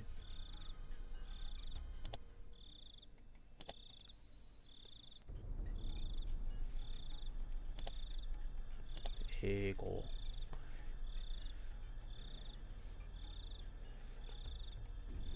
Her rebuttal was so short that I momentarily didn't understand the words that I had spoken, so I'm not even supposed to know. Sorry, I didn't know. What did you say just now? Huh? About what? Just now, you asked me if there was something that I liked, didn't you? It wasn't long before I regretted how carelessly I'd pushed forward with that question. It was such a simple answer, that was why I wasn't able to comprehend it. Pork bone and ginger flavor? I wonder how I paired in the moments my mind went completely blank until the moment I was able to recover. As my field of view began to distort, slowly swirling in a counterclockwise direction, I lost all sense of balance. Why do you know that? I didn't even deny it. That was the type of frenzied state I was in. How could Rena know even this? Because she talked to the clerk and when you bought it? I don't know. Not even caring as I mashed my head against the door, I fixated my gaze on Rena. But she didn't even flinch when she saw me do that. I certainly did buy them. I bought a bunch at once. I bought a whole case. How could you know that?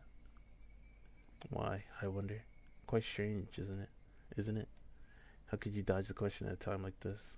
The chain and the door suddenly were no longer protecting me. How do you know? Why do you know? Answer me. You bought them at 7th Mart, didn't you? A shiver ran up my spine. I tried covering it up with an angry facade. Like I said, why do you know that? I was behind you, following you the whole time. What are you saying? Couldn't understand why she was saying she'd been following me all this time. That's because Rena was right behind Keiichi-kun's back the whole time.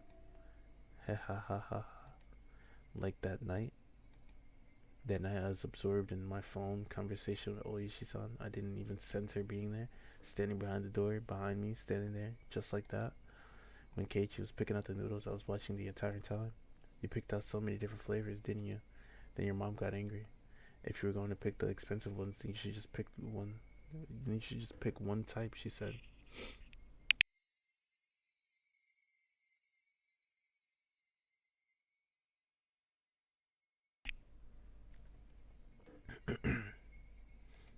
Then Keiichi-kun picked out that big box of pork bone and ginger flavor that he loved so much, didn't he? I like it too. Pork bone noodles. But I can never eat a whole big bowl myself. My brain was paralyzed, dulling my senses. It might have been a defense mechanism to diminish the fear I was feeling to non-traumatizing levels. With the fear being diminished, the fog enveloping my mind was cleared away. Then I could understand what Nana was saying and started to put meaning behind her words. Even so, my fear hadn't subsided completely. It was like I was standing at the edge of a cliff, eyes closed so I didn't have to look down. It didn't actually solve any of the basic problems.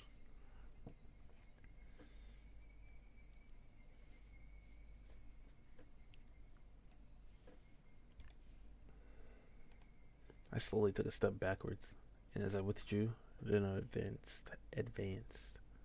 So, Keiichi-kun, can you open this? We can eat dinner together. I'm sure it's gonna be delicious. So, I'm sure it's gonna be delicious. So, okay. and his pale, slender fingers squirmed through the crack in the door one at a time as if they had a mind of their own, rattling the chain.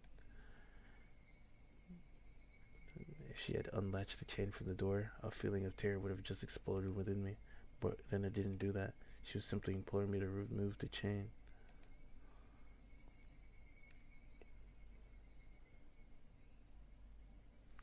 She was doing her hardest to light the fuse to the powder keg in my heart, trying again and again. Clatter, clatter. But it doesn't light. It doesn't light. Open up, Keiichi-kun. Please go away. I beg you. Please go away. How can you say something so mean, I wonder? I wonder. Please go away. Go away. Go away. The powder keg inside me finally went off. No smoldering. It just exploded. I tackled the door. The force through the door had knocked Nana momentarily off balance. It didn't catch her fingers. I couldn't hesitate here. Get the bat.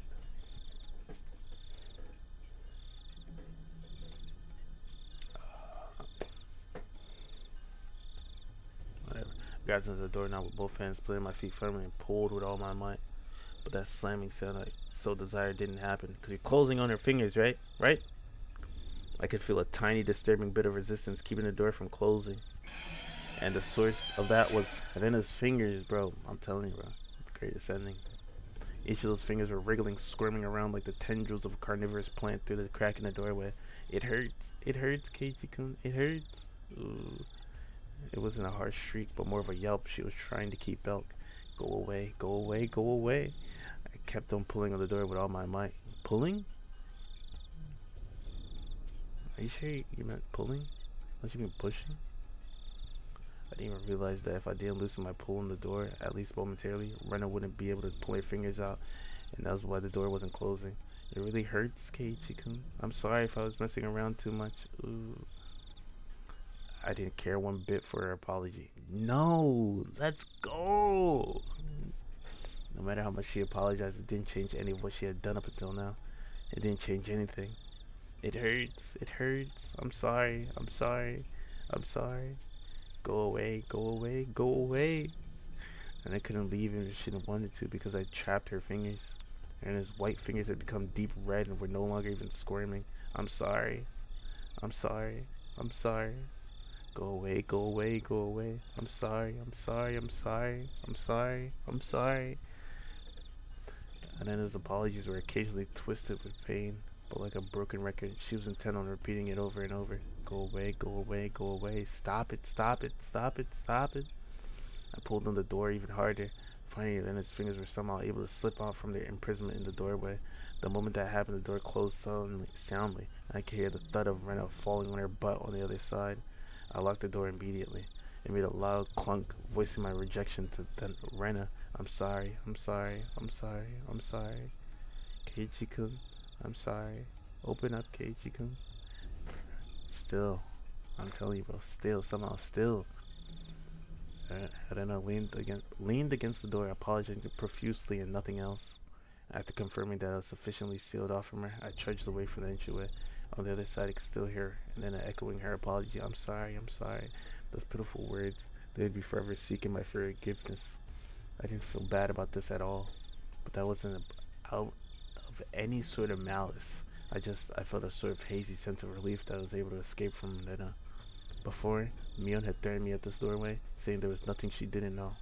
And just now, at the same place, Lena told me the same thing. My feeble attempts to disguise the fact that my parents were at home had served no purpose from the start. I should have just pretended to be out and not even opened the door. My meager plans hadn't helped at all. In Hinamazawa, it was impossible to outwit them.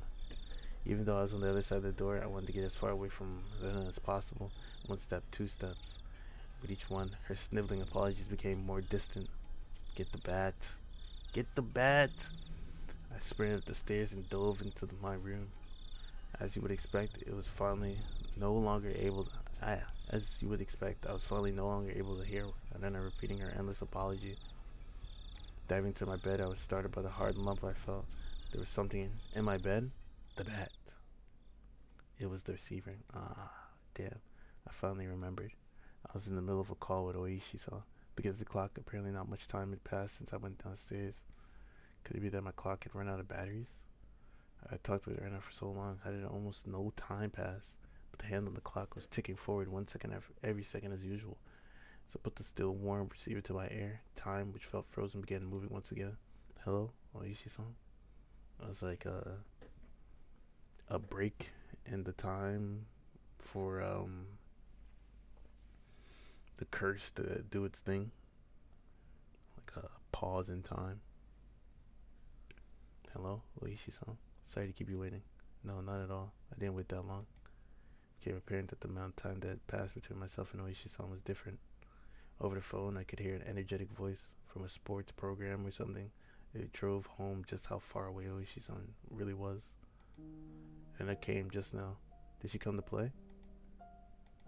I wasn't confident that I could coherently explain the situation to Oishi-san, but I didn't need to right now. Right now, I needed to know about Arena. That's right. I was planning to ask Oishi-san more about Arena, but Arena's little visit had interrupted the conversation. What was true and what was false, I couldn't tell. The one thing I knew was a single grim reality that Arena was suspicious. I might be able to figure something out if I asked Oishi-san about her. Up until now, I had regretted it whenever I forced myself to ask about things that I was better off not knowing. But looking at it that way, you could say I'd hit rock bottom.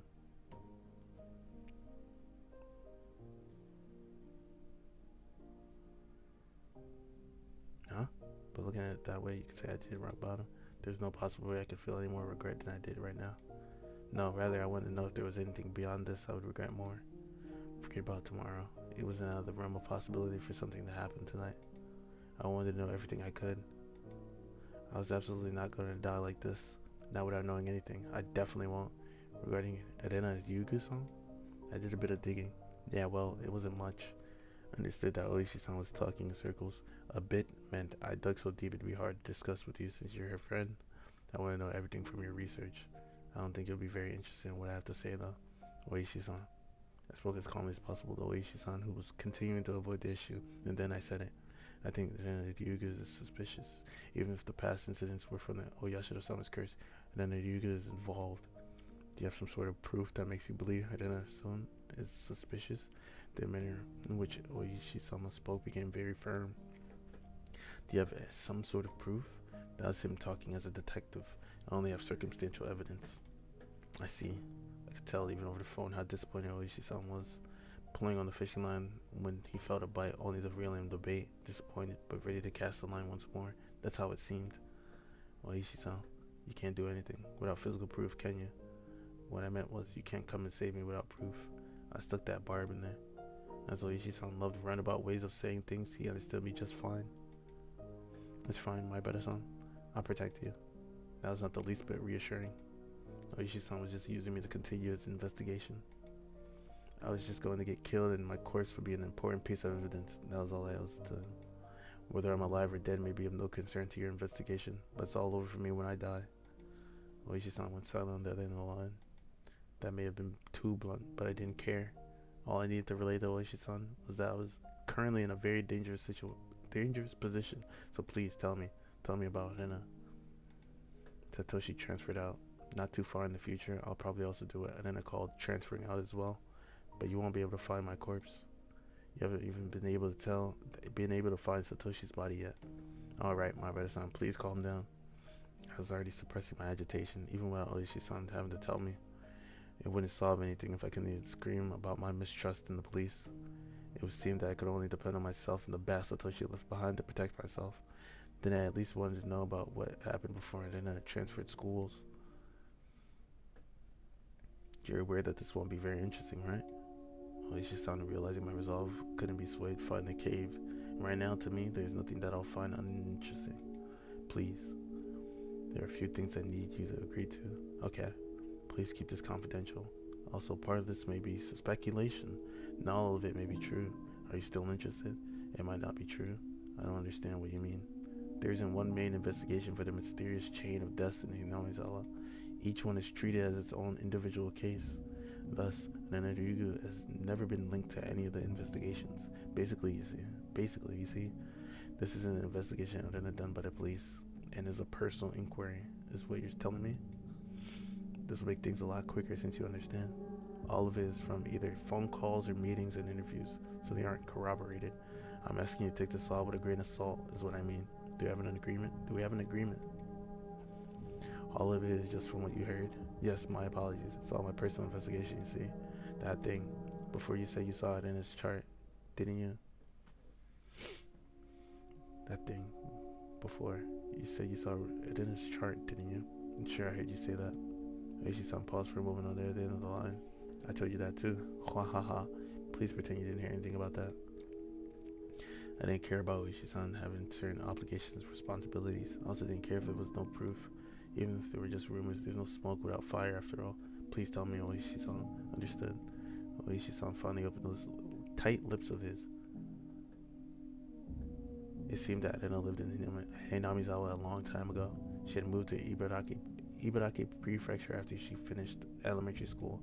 Then following that, right after transferring, the unfortunate incident with the breaking of the school windows happened.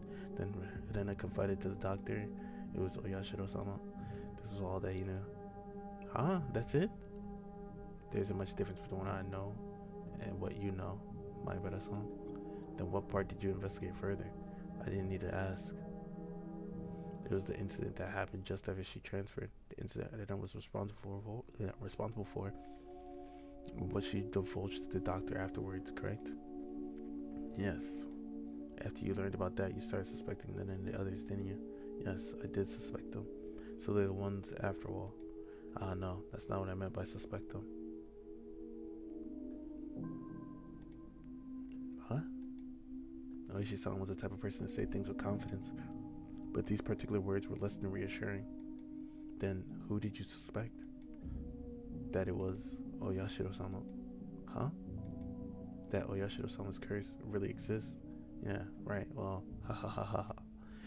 Oishi-san's laugh was quite dry, certainly not the kind that would make you want to join in.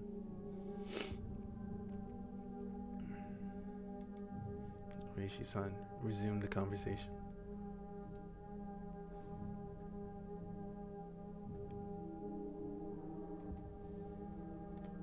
About the dubious circumstances behind Satoshi's disappearance, the course of events up until the start of delving into Rena's past. Just then, there was thunder in the distance and a heavy rain started pouring down. It came without warning, rain so heavy it felt like it could beat you down. I left the window of my room open and cracked to let the heat out. The violent wind danced into my room, making the curtains flap wildly. What is it? Nothing. It suddenly started raining heavily. Sorry, please continue. I got up while still on the floor and closed the window. I said at the beginning it was an accident, but because neither the school nor the victims filed charges, the police were never involved. So you see, those involved were very reluctant to talk, regardless of there being a victim who had one eye beaten so badly that it had permanent damage. It could have been the school or possibly some individual who made arrangements to keep this from going public. Also, the psychologist was very strict about their professional ethics. Hello? Maibara-san? Can you hear me? There was a figure of a person standing by the light near the mailbox this whole time. Even in this torrential rain, they didn't have an umbrella. They were unquestionably drenched from head to toe. In the shower, which more resembled a waterfall, droplets of water dripped down from her hair. Just standing there, both arms dangling at her side.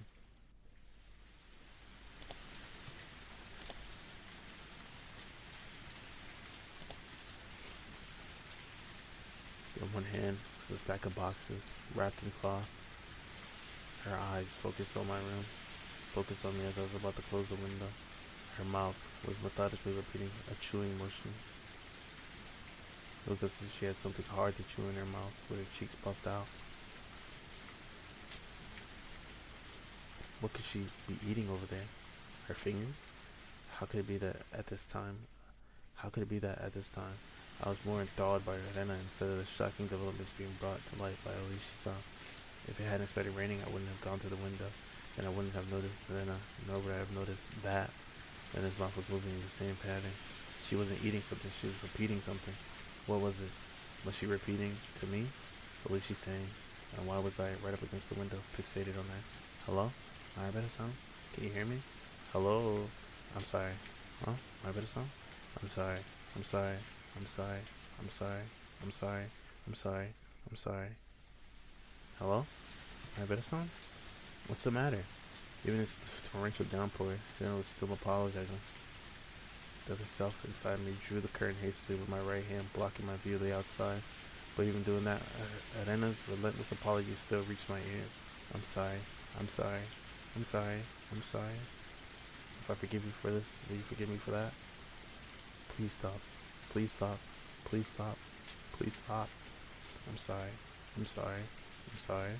I'm sorry. I'm sorry. I'm sorry. I'm sorry. I'm sorry. Damn it. Why did I have to forgive her? I'm the one who wants to be forgiven. What part of me can't you forgive? I won't be killed. If you won't forgive me, then I won't forgive you either. I won't forgive, won't forgive, won't forgive, won't forgive, won't forgive, won't forgive, won't forgive, won't forgive. My better son? If you can hear me, then please respond. Hello?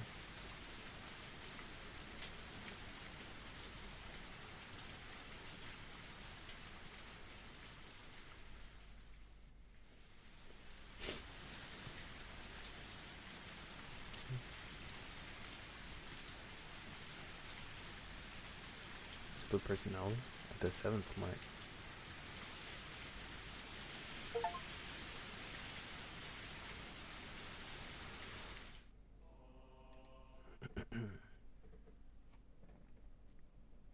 I see it in movies quite often, but what is it exactly? Multiple personalities are thought to be escapism. Multiple personality disorder is a form of escape? Correct. The exact mechanism is not fully understood, but is believed to be a type of defense for the brain to retain mental stability. Hypothetically, poor people imagine themselves as wealthy is a form of escapism, is it not? Is this also a form of multiple personality disorder? I wouldn't go that far, but broadly speaking, one could infer that. It's something that occurs in us all. Does a split personality occur when one cannot tell which is reality and which is the escape? That's difficult to say. There are some who agree with that and some who disagree. There is no consensus. Then in the occurrence of multiple personalities is still an unknown phenomenon, something not fully comprehended in the psychiatric field.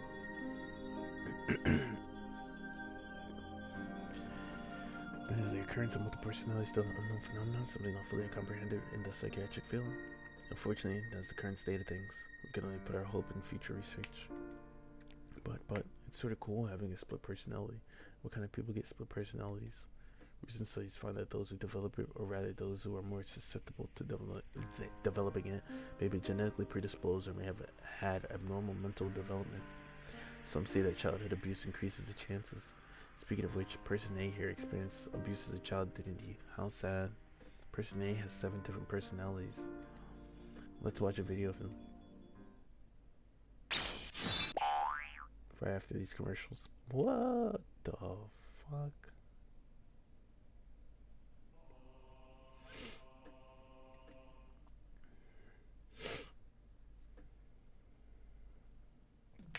The 7th mark is a I see those the immune cups. The 7th mark was a bargain supermarket with food and alcohol. What's this, Keiichi? So many. There's no reason to get all the different kinds, is there? I flopped all the different colored cup noodles into the cart. Cup noodle bowls into the cart. Cup noodles have gotten so elaborate recently, and there are a bunch of different types. I want to try each of them at least once. I knew it was pretty selfish of me, but I thought I'd at least give it a try. Keiichi, buy them in the big case, it's cheaper. Dad faltered. Well, I had a feeling it ended up like this. Dad knew there was no point in him butting in. Dad'd only get to eat one kind. I'd get bored with it. I was resisting as a formality. I'd already given up inside and wasn't sure which case of noodles to get. If you can't pick them, the mom will pick for you. You don't have to rush me. I quickly searched the cases of noodles for what I want. Pork bone and ginger, large cup. Hey Keiichi, can't you get a more normal one? I'll let mom pick. She'd err on the side of safety and get soy sauce or salt flavored. Pork bone was good. I don't want a big bowl of tasteless stuff. I remember insisting that the noodles I picked were the right kind, but you never did end up eating them. In the frozen memory and time, this encapsulated world, I didn't have the power to look around my surroundings. So I did what I could and reached out with my hearing and vision, sharpening my senses to find the presence I overlooked. No matter how much I searched through my field of vision, I couldn't see it now. I rewound the situation, searching, but of course I couldn't find her. Then, was she spying at me from my blind spot? I go through the sound and presences again, looking. Do the hints actually affect gameplay or the story? I can sense the other customers. They were all mixed about, moving as they please. There's nobody looking over this way and no one trying to get behind me. Not here. Couldn't be here. Probably wasn't here. I would definitely notice if someone was right behind me, even when I wasn't on my guard. I smiled wryly at the thought of using a vague word like probably right before contradicting it with definitely.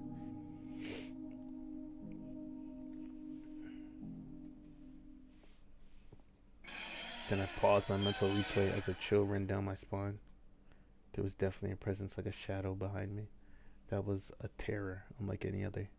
If a presence really had manifested behind me, I would definitely have turned around to check for it. But the world had moved on, and there was no way for me to turn around. While carrying that frightening shadow on my back, I was gleefully running around the store searching for a case of noodles. Running through the instant noodle section, bad-mouthing my mom. But there was that presence constantly at my back, sticking to me like a shadow. No way to see what it was. Realizing it now after the fact was horrifying and repulsive. In that moment of time, I was running around gleefully, carrying that cardboard box. Tip-tap. But listening to that moment again, I could hear footsteps under the mind going pit-pat with every step. Tip-tap, tip-tap, tip-tap. Pit-pat, pit-pat, pit-pat. Tip-tap, tip-tap, pit-pat, pit-pat. Tip-tap, tip-tap, pit-pat, pit-pat. While I was running, the sound of those barefoot footsteps going pit-pat were right behind me, right behind mine. Me running around gleefully in that closed-off moment in time. But I didn't hear it. No, I heard it. That's why I remembered it. I didn't think I had heard anything. That's why I didn't turn around. That's why I didn't turn around. In that moment, the pit pat, those footsteps were following me the entire time.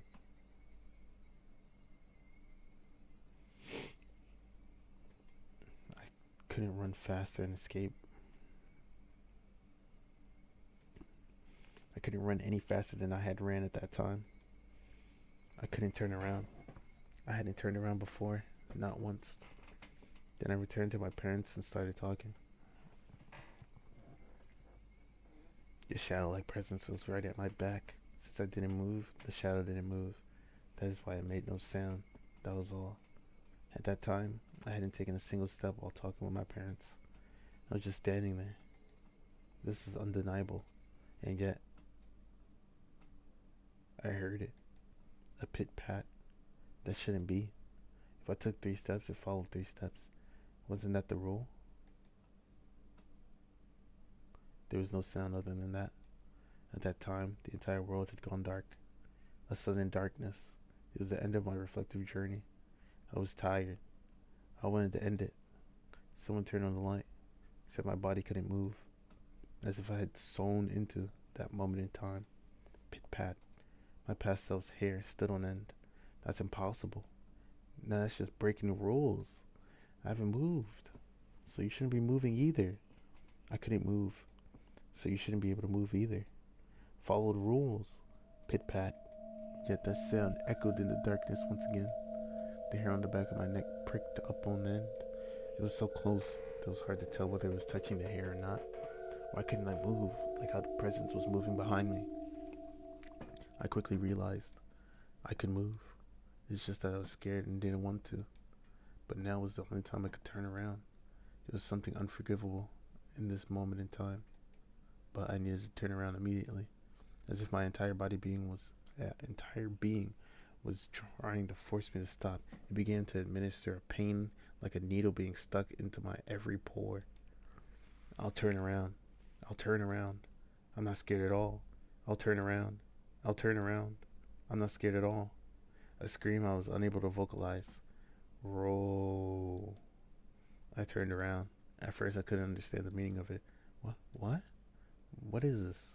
The situation in front of my eyes, it was like a mouth biting an apple and slurping the juice the way you would do with an apple. My mind was being eaten. It began to munch down, slurping the juices because it was like an apple, meaning what was in front of me was guau.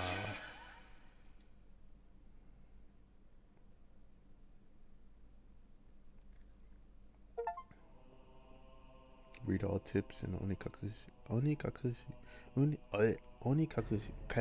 ha, onikakushi.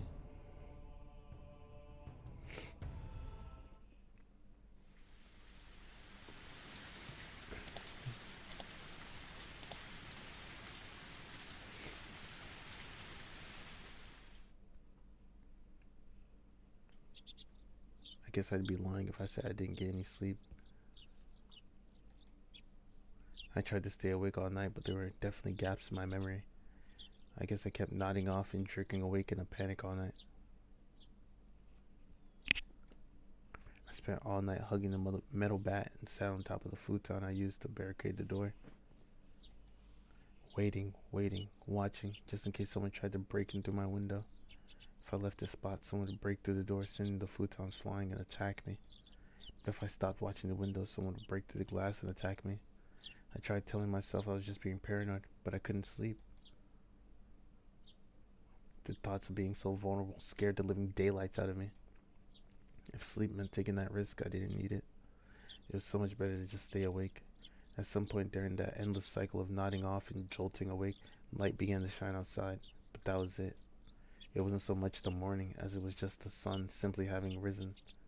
I snuck a peek out through the curtains. Then it was gone. I couldn't see her anywhere, no matter how hard I looked. Finally, I could breathe a deep sigh of relief. The night was finally over. I'd be lying if I said I wasn't tired, but I didn't feel like sleeping at the moment. I still had time. I needed, but I needed to make my own breakfast, so I better get started soon. Skipping school was also an option. With my mom gone, it'd be easy to play hooky. Honestly, I debated it. The risk involved in leaving my house was incalculable. So staying holed up in here was probably my safest option. But staying here wouldn't resolve anything. Oishi-san wouldn't help me without cold, hard evidence. Neither he nor my parents. So unless I found some sort of proof, these relentless nights would never end. I stretched my body, tilted my head back, and closed my eyes, just like I did every morning. I regulated my breathing and regained my senses. Calm down, Keiichi Maibara. Let's go to school. Let's wait until they set their trap for me. But that didn't mean I was just going to twiddle my thumbs. I needed to avoid that trap and secure irrefutable evidence. Take note of the plates of any car that drives by. If I see someone suspicious, check their clothes and face. I wasn't just protecting myself, I was preparing myself to turn their attack against them and retaliate. The tension was similar to when two samurai were both aiming to slay each other with a single motion as they drew their katanas.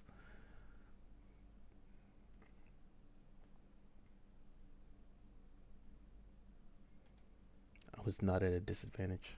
I would have a chance to retaliate. I finally felt a bit of courage growing in my chest. Alright, let's go to school. I tightened my grip on Satoshi's bat. He was the only partner I could count on. Satoshi, please lend me your strength, and entrust your dying regrets to me, since you were probably murdered. I'll make sure I dispel them. With renewed resolve, I checked the clock. It was still early. Of course, I was going to school by myself today. If I didn't want to run into Nana or Mion, I needed to leave now. The shattered fragments of the cupboard were still strewn all over the entryway. Right? I meant to clean that up last night, but never got around to it with the phone call and everything. If my parents came back and saw this while I was at school, I would never hear the end of it. Still, I'd be wasting time if I cleaned it up right now, considering what would happen if I ran into Nana or Mion. It wouldn't be too late to clean up after I got back home. Making extra certain that the doors were locked, I left the house. My uniform was still covered in mud from yesterday, so I left it in the washer. Today I was going to go to school in a tracksuit. By wearing a different outfit this morning, my mind was forced to accept that today was different from yesterday. I had a hunch. Today might be the day I get killed. Keep your guard up, Keiichi Maibara. The only one who gets to decide if today is my last is me. And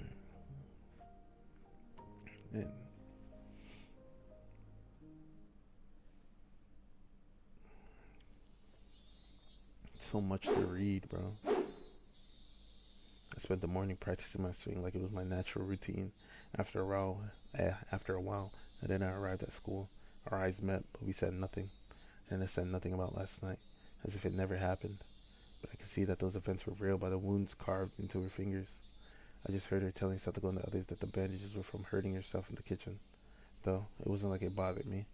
The details that Oishi-san shared about Rena's incident before her transfer played vividly in my mind.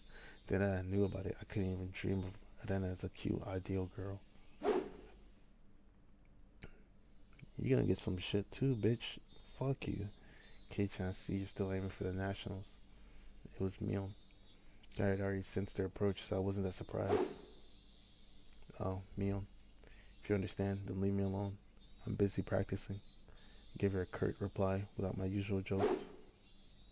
Then I gave the bat an even larger swing, tactically keeping Mion from getting any closer. Hey Kei-chan, take it easy. I think Mion got the message, but she still urged me to give it a rest. Homeroom's not that far off, is it? Just let me finish practicing. I swung the bat even harder as a sign of my refusal. Kei-chan, when did you get into baseball? Just recently. Recently? You mean yesterday? Don't ask if you already know. Oh dear. That's a very unsportsmanlike reply. You're distracting me. Go away. I ignored Mion and kept swinging. Normally she'd get mad or bored and leave if someone gave her the cold shoulder like this. Mion just stood there, waiting patiently for me to stop swinging. I didn't sense any hostility, but we were at school, in plain view. That's why you do a preemptive attack. I doubt she'd suddenly attack me here. Or was that too naive? Still, I was starting to get tired. Maybe it wouldn't be so bad to take a break and hear her out. You need me for something, right? What is it? Sweat poured from me as I stopped swinging. I noticed my shoulders were heaving as I breathed. I cursed my lack of exercise. At this rate, I might not be able to move as needed when the time came. I should probably keep practicing my swings to build stamina in addition to the excuse for carrying the bat around with me. Well, it's nothing important. If you're tired, I can ask again later. Now it's fine. I'm only dealing with you right now because I judge this situation to be safe. Talking to you alone and away from others, that's out of the question. Well, Mion was uncharacteristically trying to choose her words, but unlike Oishi-san, it didn't look like she was going to talk about something I'd rather not hear.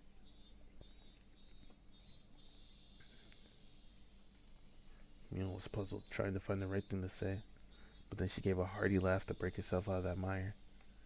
Ah ha ha ha ha ha. This old man's just no good at this stuff. Having a poor vocabulary hurts. What's this all of a sudden? If you have something to say, just say it. Stop it. Stop that swinging. She cut straight to the point. Fuck you. Her request was so frank, I didn't understand it for a moment. I had already stopped swinging to listen to her, hadn't I? I just stopped, didn't I? That's not what I meant. I want today to be the last day you swing that bat. I'm sorry. You pry this bat from your cold, mashed head, bro. Took me some time to understand what she was asking for. What's wrong with swinging a bat? Why? It's none of your business, is it? I'm not bothering anyone, am I? You are. Mion said flat out. This didn't make any sense, and that was really irritating. When did I bother anybody? Mion was at a loss for words. But she finally made up her mind and spoke, though she stuttered as she said it. Because Kei-chan, that's someone else's bat. And that guy's not here, bro. You shouldn't borrow it without permission. It was left behind by a student who transferred, right? I'm just borrowing it until he comes back for it. Huh? Ah, yeah, he transferred. Mion grew uncharacteristically flustered. That made it all too clear that this transfer was a lie. But strange, isn't it? For the older brother to transfer by himself, while his little sister stayed behind. Mion couldn't hide her reactions as my words shook her up. Kei-chan, you knew? Satoshi Hojo, Satoko's older brother, right? The one demoned away last year. Unable to respond to that, Mion fell silent. And then I asked the same thing. Why did you start swinging that bet? She told me Satoshi did the same thing, practicing his swings right before he went missing. So, is this some kind of omen for Oyashiro-sama's curse? Shh. Mion panicked and looked around. Please, Kei-chan, don't mention Oyashiro-sama so recklessly. I don't believe in him, but the others very much do. Arena especially. Dangerously so. Dangerously so. Anyway. I mean, I don't know why I go back to like check what the updated one looks like. This looks so bad. Anyway. You're scaring everyone. I don't give a fuck. What are you talking about? If you're just fooling around, then stop it. You have to stop acting like Satoshi. I was the one who was scared. Who do I have to thank for taking up this bat in the first place? But it still instilled in me knowing that my actions were overlapping with Satoshi's. It would be the one thing if someone suggested it, but I thought I was making my own decisions. I'll say this now. I don't know anything about Satoshi. After all, you didn't tell me anything about him. Well, we didn't mean to hide it. You weren't hiding the incidents that happen every year. You were hiding the incidents that happen every year, weren't you? That's because we didn't want to, you didn't want to scare me? That's your reason for leaving me out? No, we didn't mean to. Mion, I asked you directly if something happened at the dam, didn't I? And you told me nothing happened. When someone was dismembered and murdered. You lied to me. You lied. You lied. I'm sorry. I didn't mean to lie to you.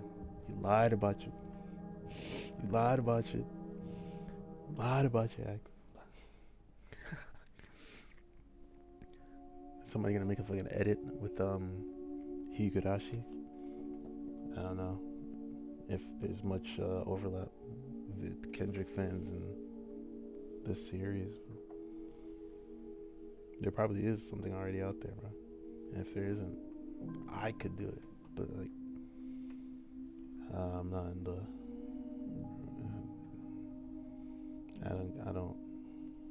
I can't. I'll just say that. I just can't. I'm sorry. I didn't mean to lie to you. Friends don't hide things from each other, right? Isn't that right? Then you all aren't my friends. Kei-chan, looked helpless and flustered. Was I imagining the tears in her eyes? I never could have imagined Mion acting like this. Oh, by the way, those get well mochi you brought the other day, they were good. I thought I was going to bleed. Who did it? You? Or Arena? Me. She admitted it so easily. Couldn't help but be surprised at how easy that was. You could have killed me. How could you do that to a friend? But it was just a little prank. Mion gave me a wry smile mixed with confusion, causing even more anger to well up inside me. You think that was a prank? Grabbed Mion by the collar and lifted her up. That was the same as putting Tabasco sauce in a piece of mochi. It was a needle, a sewing needle. If I had swallowed that and it lodged into my throat, what did she think would happen? Mion's face froze as her body rattled in fear. This wasn't the Mion Sonozaki I knew anymore. Anyways, you're not my friend. There's no reason for me to listen to someone who's not my friend. So just leave me alone for a while. Got it? Mion wasn't replying anymore. It won't be that easy to erase me, you know? The cops have been on to you from the start. So don't think you can make me disappear like you did Satoshi. I said it clearly. This was my declaration of war. Bro, this is my favorite ending, man. It's so good, bro. think you guys are suspects in the previous incidents too. I also know you spent a lot of time with the cops ever since the anti-dam movement. Don't think you can hide it from me. Got that? How? How did you know? Mion stood there with a dumbstruck look on her face. That was when I heard the principal ringing the bell for school. It was time for morning homeroom. Let's go. The class representative needs to be there, right? At that moment, for the first time, I realized Mion was sobbing as tears ran down her cheeks. You're so mean, Kei-chan. Huh? It, I wanted to console her, but I shut my mouth. I had no need to feel guilty. I'm going. Don't be late for homeroom. I left Mion, still shaking, as I turned around to head for the entrance. I had no idea how troubling it was to make a girl cry. Behind my back, I could hear her muttering. It was a faint mutter as she was speaking to herself.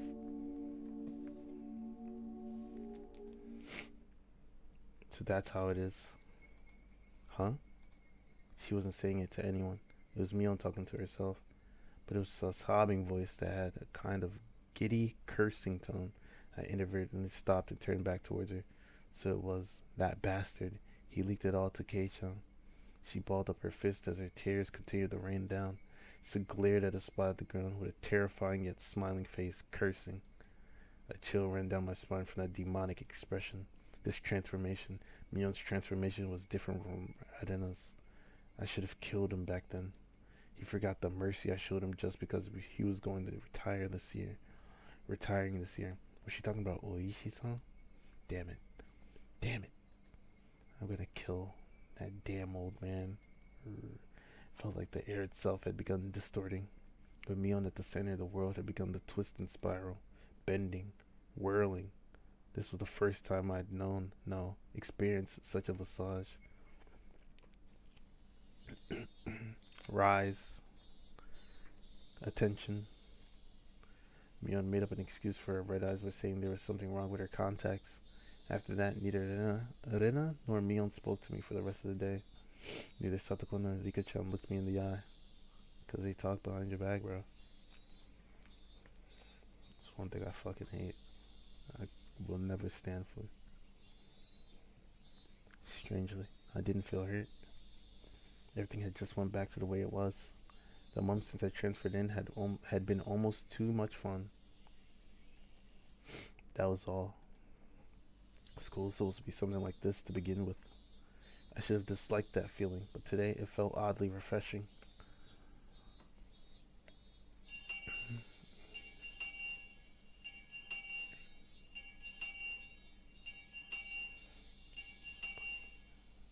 The bell rang, sounding the end of the monotonous school day, which had felt so tense yet so dull, since it would cause a lot of unpleasant memories if they asked me to join into the club activities. I promptly started preparing to go home without even looking at them. I stuffed the contents of my desk into my bag, wrapped my hand around Satoshi's now familiar bat, and began heading towards the entrance. I was assailed by both the exhausting relief that nothing had happened today and the tiring possibility of the same thing repeating tomorrow. But deep down inside me, far beneath in the recesses of my heart, achingly I knew this would be the last day of this cycle. I couldn't tell how the ending would be, whether it would end as I wished it to end, or if it would end as I hoped it wouldn't. Regardless, in my current state, there was something more important than how things would end. There was something I wanted to know. Why did I have to be killed? How did it come to this? Why? For what purpose? The sunlight was relentless. The sun, the heat, even the air. They wouldn't give me my answers. I guess.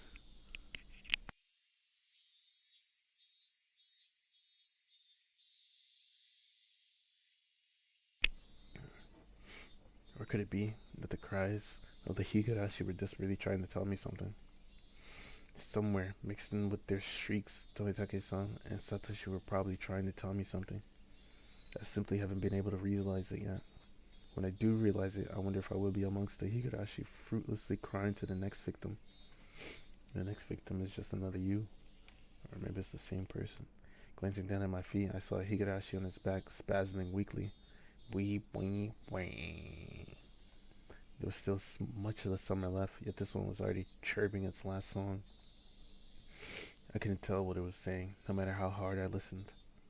But I had to try. I had to try to listen to what it was desperately trying to tell me. At that moment, the shrills of the higurashi ceased all at once, as if they had huddled together, fearing that the person who brought them to their dreadful fate had arrived. There was no mistaking it. A presence was approaching. The sound of footsteps was almost non-existent. If the higurashi hadn't warned me by ending their chirping, I wouldn't have noticed. My exhaustion left me in a heartbeat.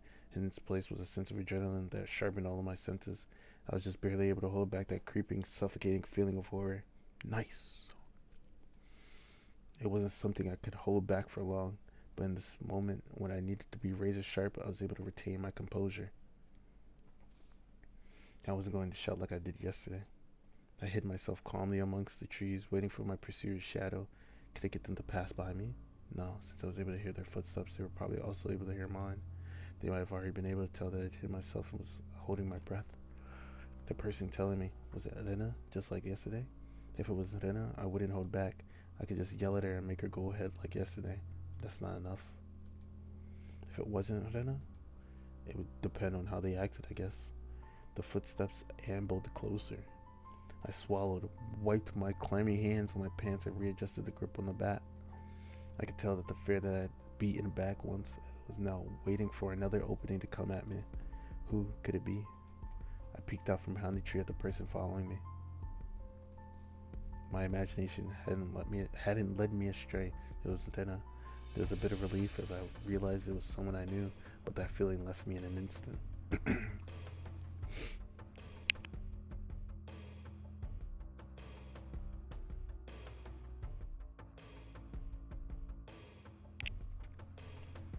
This wasn't the same Rena that I knew. Her eyes were dark and lifeless, but her mouth appeared as if it was carved into a crescent. Yes, it looked like she was grinning slightly. And in her right hand was an axe.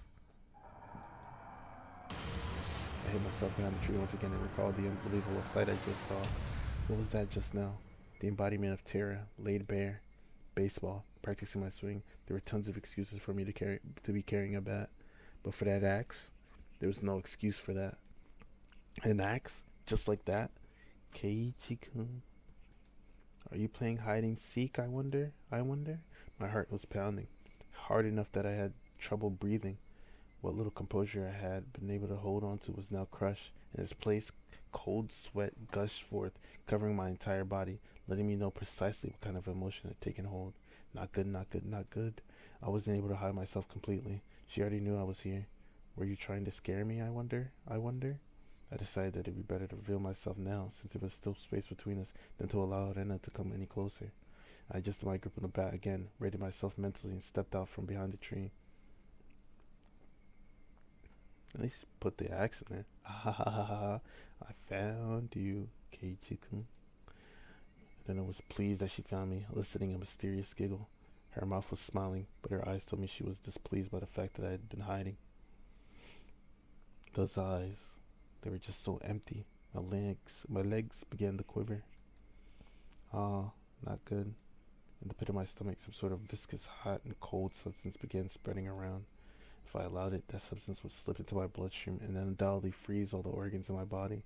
The curse, bro.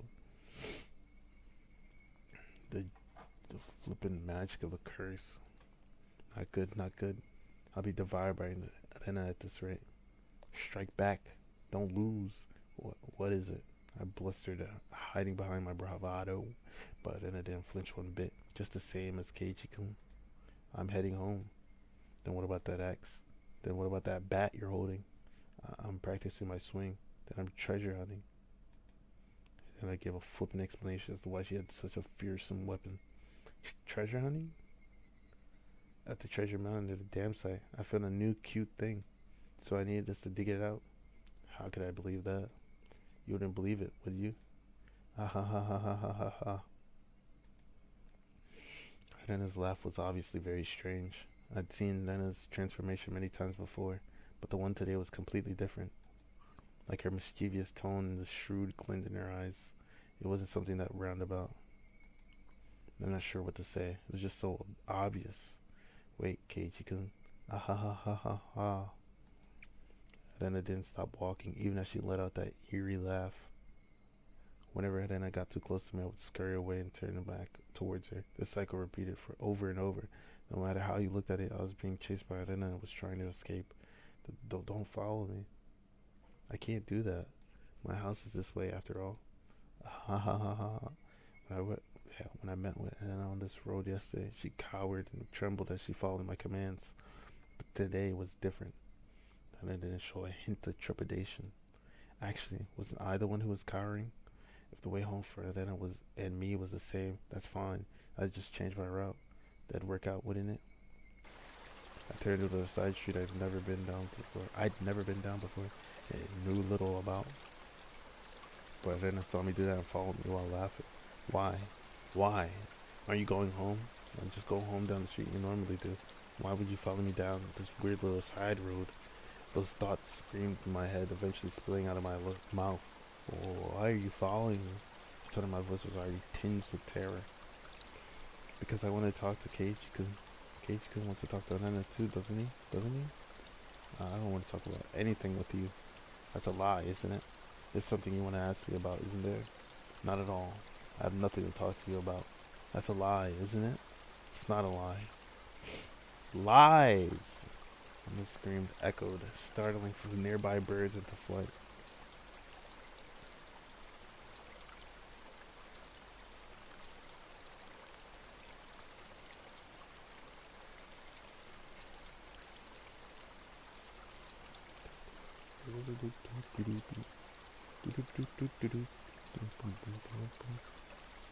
When a scream echoed, silencing nearby birds into flight. I cringed in fear. The only other thing I could do was increase my pace. Let's talk, Keiichi-kun. Talk. Talk. Ah ha ha ha. Why was I running down this unfamiliar, deserted street? Doesn't Keiichi have something he's worried about? Nothing at all. I'm not worried about anything. Lies. Ha ha. Even though I was running, even though Rena was walking, why wasn't I getting any further away? I know, I know. I really do know. You're scared, aren't you, Keiichi-kun? I'm not scared. I'm not scared of anything. Lies! Ha ha ha ha ha. My breathing grew heavy and it felt like my legs were giving out from beneath me. And I wasn't even breaking a sweat. I'll listen. This time I'll listen. I had no idea what she was talking about or what exactly she wanted to do. This time I'll listen. It'll be different from the time with Satoshi-kun. When she said Satoshi's name, I turned back for a moment. But even as I did that, and then it was still advancing, I couldn't afford to stop. Satoshi-kun was worried too. It looked like he was having such a hard time. But I didn't listen. I was so sad. Where did this street connect to? All these twists and turns, ups and downs. It was hard to believe that this was even remotely the direction toward my house. My sense of direction had long since gone out the window. I really regretted it when Satoshi-kun transferred out. I thought that if I had listened, he may not have transferred out. I really regretted that. The road led me deeper into the forest. Wasn't I getting further away from the village the more I ran? I lost more and more of my composure the more I thought about it. But despite this realization, my inner self was still disturbingly calm. So you see, I vowed that if there was someone struggling like Satoshi-kun, then I'd save them. I don't want to see anyone transfer out again. Ah, damn it. What does transfer even mean? I won't let you transfer me. I won't end up the same as Satoshi. Come on, Keiichi-kun, talk to me. I'll be able to understand you, Keiichi-kun. I'm your ally. I started wheezing, out of breath. My legs were so hot that they felt like they were going to explode, and my heart was beating as hard as it possibly could. I should have practiced running instead of my swing. Couldn't even afford to scoff at that stupid thought. If Keiichi-kun doesn't have anything to worry about, he'll go back to normal. Everyone will be back to being friends and we can enjoy club activities again. Next time we'll team up and beat Michan. Ha ha ha ha ha ha ha. Yeah, how much fun that would be. Then I couldn't even imagine how much I had wished I could turn back the clock on these past few days. You could be nice to me again too. I want to go searching for treasure again. This time I'll prepare a nice lunch. Actually, we could just go right now. Let's go to the dam site together. I'll show you the cute thing I just found. I'm sure you'll like it too. Ha ha ha ha ha. My footsteps made pathetic flopping sounds as my legs wobbled and faltered. Hot on my heels, Elena's steps were sharply breaking twigs underfoot. I had to accept it. I was on the run, being chased by Elena. If she caught me, it was all over. I realized it instinctively. I couldn't even begin to think of what the end would entail. Just that if I was caught, it was all over. That's all I knew. Didn't matter how it was going to end. I wouldn't let it end. Not without knowing anything. Not yet. That momentary lapse was all it took. Of all the things that could have happened, my knees buckled underneath me and I crumpled towards the ground. You motherfucker. Why are you still running, bro? Take a stand. I thought you held back the fucking... the shits, bro. The, curse freeze technique, bro. What's that guy's name? Sub-Zero. I tried to stand frantically, urging my legs to respond. I used my bat as a makeshift cane to prop myself up, but then I was already standing right in front of me. Compared to me, out of breath and utterly exhausted, and I was so cool and composed that she could have froze the air around her. She wasn't breathing hard at all. Rather, I couldn't even sense if her heart was beating. Are you afraid of something, I wonder? It's not like you to tremble, Keiichi-kun. Ha ha ha ha ha. Her expression looked almost affectionate. Those soulless eyes. If I swear to fucking God. If you do this, bro. Oh. I have read this long. Please give me my favorite ending, please. Those soulless eyes, that mask of affection. And she admonished me for trembling, and his hands deftly slipped over my head. The blare of arms as they moved made me feel as if I was staring at the godliness of the thousand-armed Buddha. Then as both her hands met above her head, the axe that she held came into focus. I stared up at it in disbelief. It was all I could do to tell me what happened to Satoshi. And it stayed like that, with the axe raised above her head and solemnly opened her mouth. It was as if she was expressing a farewell to a friend she was never to see again. That cruel scenario resided somewhere in her actions. I told you. Satoshi-kun transferred. Out. Enough of that transfer crap. It means demoned away, doesn't it? Doesn't it? You can tell me now, can't you? Who made Satoshi disappear? Was it you, Mion, or someone in the village? Answer me. I became frantic the more I screamed, but then I did nothing but maintain the smile frozen on her face.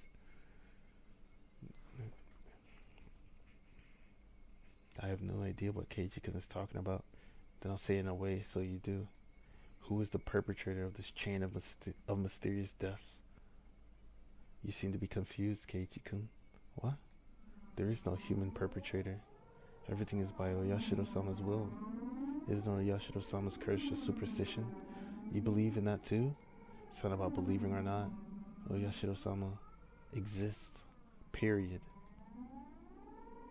And his gaze grew even more gilded.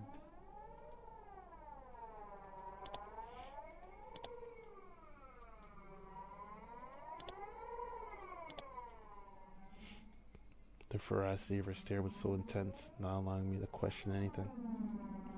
There's just no way that something like Oyashiro-sama could exist. You don't believe in Oyashiro-sama? There's no way I could believe it. There's no way it could exist. It exists. Oyashiro-sama exists. Keiichi-kun should have felt it personally. I never felt something like that. Keiichi-kun, have you felt someone apologizing to you before? Constantly, on top of that? All noise from the outside world disappeared. Only Elena's voice resounded, loudly and terribly. You see, until you forgive them, they'll always be with you. At school, at home, at your bedside. I couldn't understand what Elena was saying. It came to me too. Oyashiro-sama did. That's why I transferred and came back to Hinamizawa. I don't understand. I don't understand. What does transfer even mean? What was Elena saying? Hasn't Oyashiro-sama come to you as well, Keiichi-kun? I'm probably the only one who you can confide in. I won't let you transfer out. Okay? Ah ha ha ha ha ha ha ha ha. Then his demented laughter clanged around inside my head. Was Rena saying Oyashiro-sama came to her as well? That's right. Last night I had heard about that when I asked about Rena.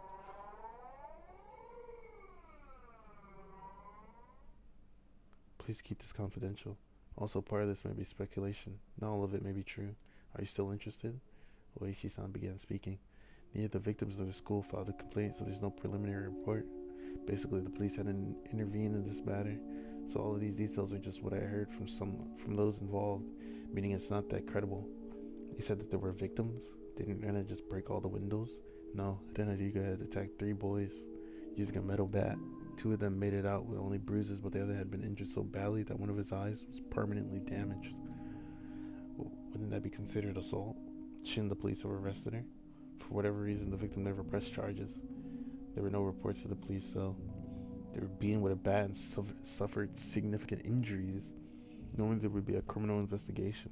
But why? Didn't they press charges? I tried asking the 3 male victims for their side of the story, but they were all reluctant. It's hard to say, but they were all afraid. Even after she had transferred schools. Oishi-san, can you summarize it starting from the beginning? Then I hit people while she broke the windows? Or was it she started breaking the windows after she got bored of hitting people? They sounded similar, but the meanings were drastically different. On an undisclosed date, Helena Ryuga was conversing with 3 male students, close friends of hers, near the pool storage shed. Who were those 3?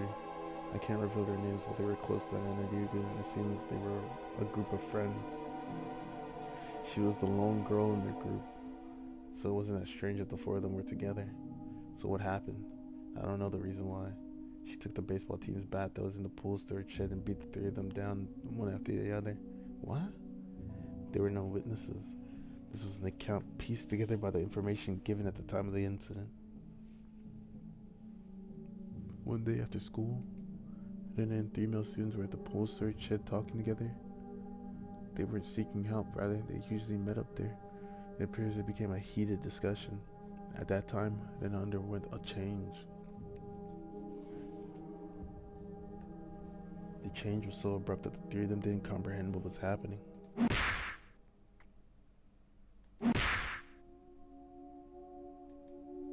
Then, taking the middle bat, she attacked her friends one after the other, leaving her friends covered in blood with gashes on their heads. She made her way towards the school building. Then she broke the glass windows one after the other. A few minutes later, a teacher appeared on the scene and subdued her.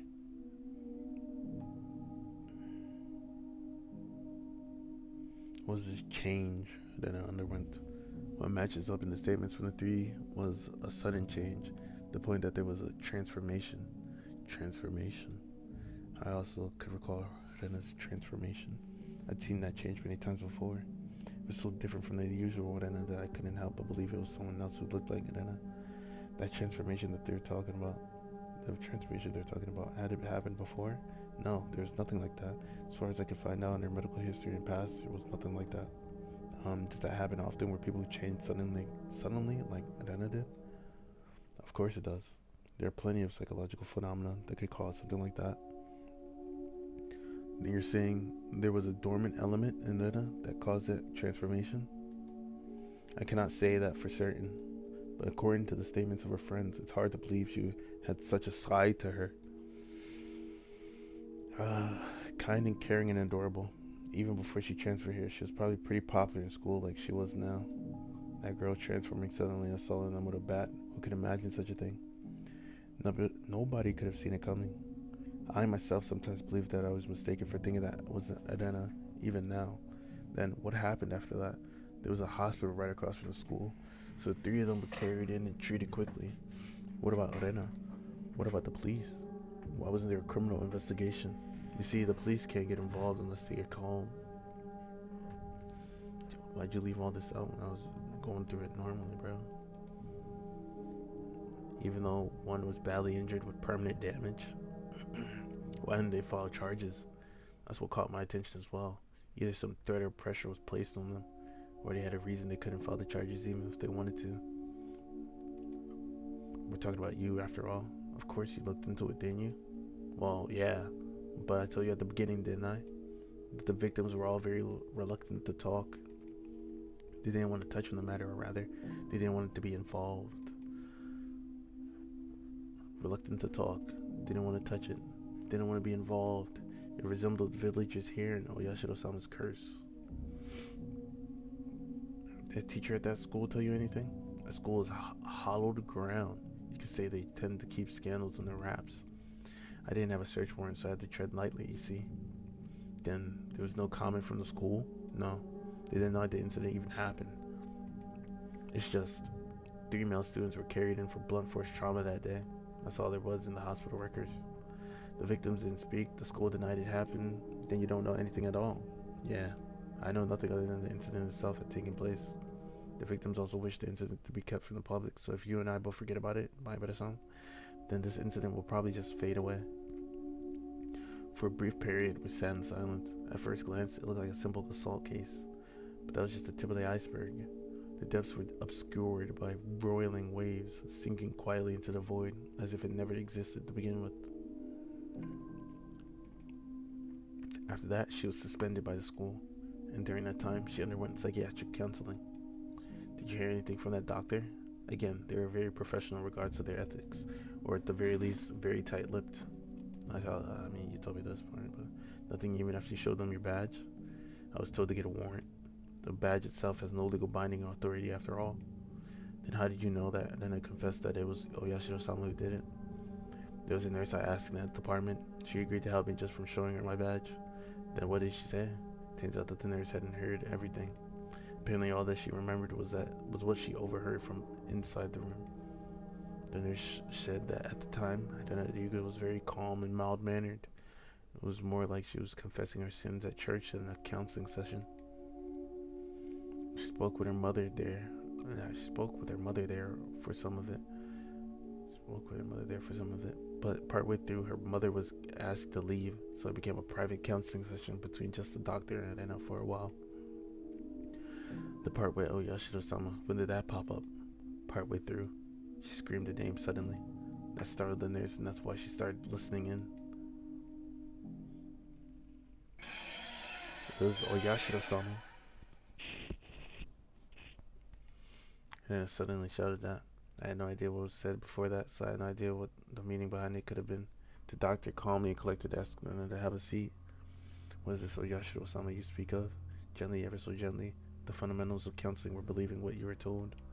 Whoever abandoned Hinamizawa will be hunted down by Oyashiro-sama. And they've finally gotten to me. That's the town you lived in before you moved here. Isn't that right, Ryuga-san? I didn't want to move, but because of my mom and dad's circumstances, we had to. But Oyashiro-sama wouldn't allow it. Ryuga-san must have lots of friends in Hinamizawa. Even now you must be missing them dearly, don't you think? I want to go back to Hinamizawa. No, it's not that I want to go back. I have to go back. I should have gone back much sooner, but now it's too late. Oyashiro-sama has come. Oyashiro-sama is the name of the god in Hinamizawa, isn't that right? Everyone knows it's Hinamizawa that Hinamizawa's guardian deity. And if you ever try abandoning Hinamizawa by leaving, you'll incur his wrath. You had moved quite a while ago, didn't you? Then it was just now that this god has arrived, is what you're saying? You might not believe me, but Oyashiro-sama exists. The nurse was then asked by another nurse to do something and left the room. And that was all she remembered. That it was Oyashiro-sama's doing, right? I do believe there is that kind of superstition in Hinamizawa, that if you leave the village, then you incur Oyashiro-sama's wrath. You should be familiar with this part, Maibara-san. I knew very well what those scorned by the village incurred. To hinder the dam construction project, they cursed the construction foreman to his death. Then the following year, Seppuku's parents, supporters, and leading advocates for the dam were cursed to their death. But this was the first time I'd heard of the curse incurred by the village by leaving the village. This is my first time hearing that.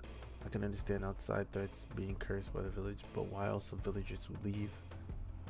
Normally people who leave villages aren't supposed to be cursed, right?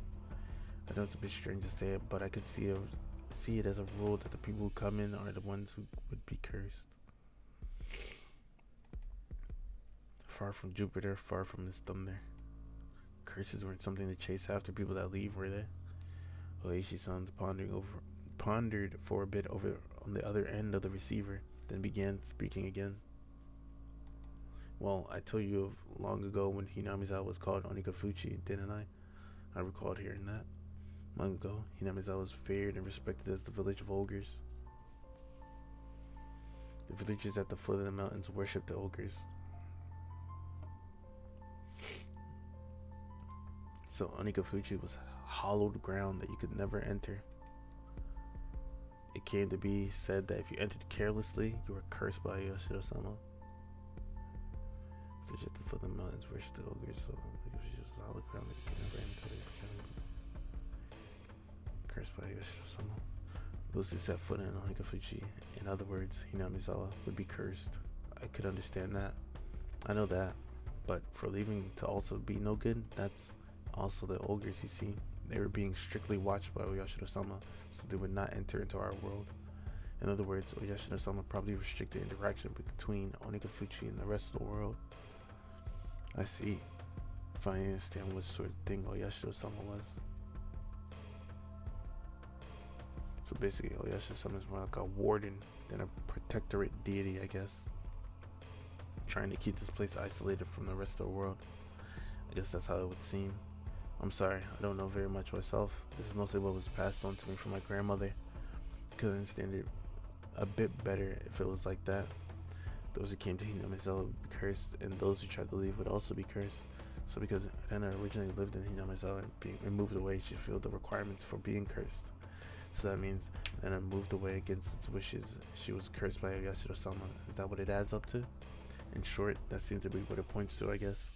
As a matter of fact, soon afterwards they did move back to Hinamizawa after all. Those who been Hinamizawa and left were cursed. But then why only Rena? Should Rena's parents also have been guilty of the same transgression by moving away and have been cursed? Also in this day and age in Japan, shouldn't there be a lot of people coming and going? Every single one of them was cursed and be insane. But in reality, it wasn't that big of a deal at all. At most, there would be one person dying and one disappearing on the day of the Watanagashi. I didn't like saying at most, though. Well, anyways, there's a lot I still don't know. Even if it was Oyashiro-sama's curse, it doesn't add up to as to why her classmates, the victims, who were beaten with a metal bat, wouldn't press charges. You don't think the victims were cowering because they believed that a terrible curse had befallen them, do you? Of course I didn't want to believe it. But more importantly, I just realized something else. There was another bizarre connection that Rena made between Oyashiro-sama's curse and the metal bats. Satoshi fell victim to Oyashiro-sama's curse and went missing. I had recently learned that Satoshi had also become infatuated with the metal bat right before he disappeared, just like me. Then Rena as well. She was affected by Oyashiro-sama's curse. She confessed that much to the doctor. And the weapon which she had used at the time of that horrendous act was, again, a metal bat. And finally me. I'd encountered various things that were inexplicable, and now I was holding on to a metal bat. I was shocked when I learned that Satoshi did the same thing. It couldn't be that the same thing happened to Rena. But there was one critical difference between her and Satoshi's case.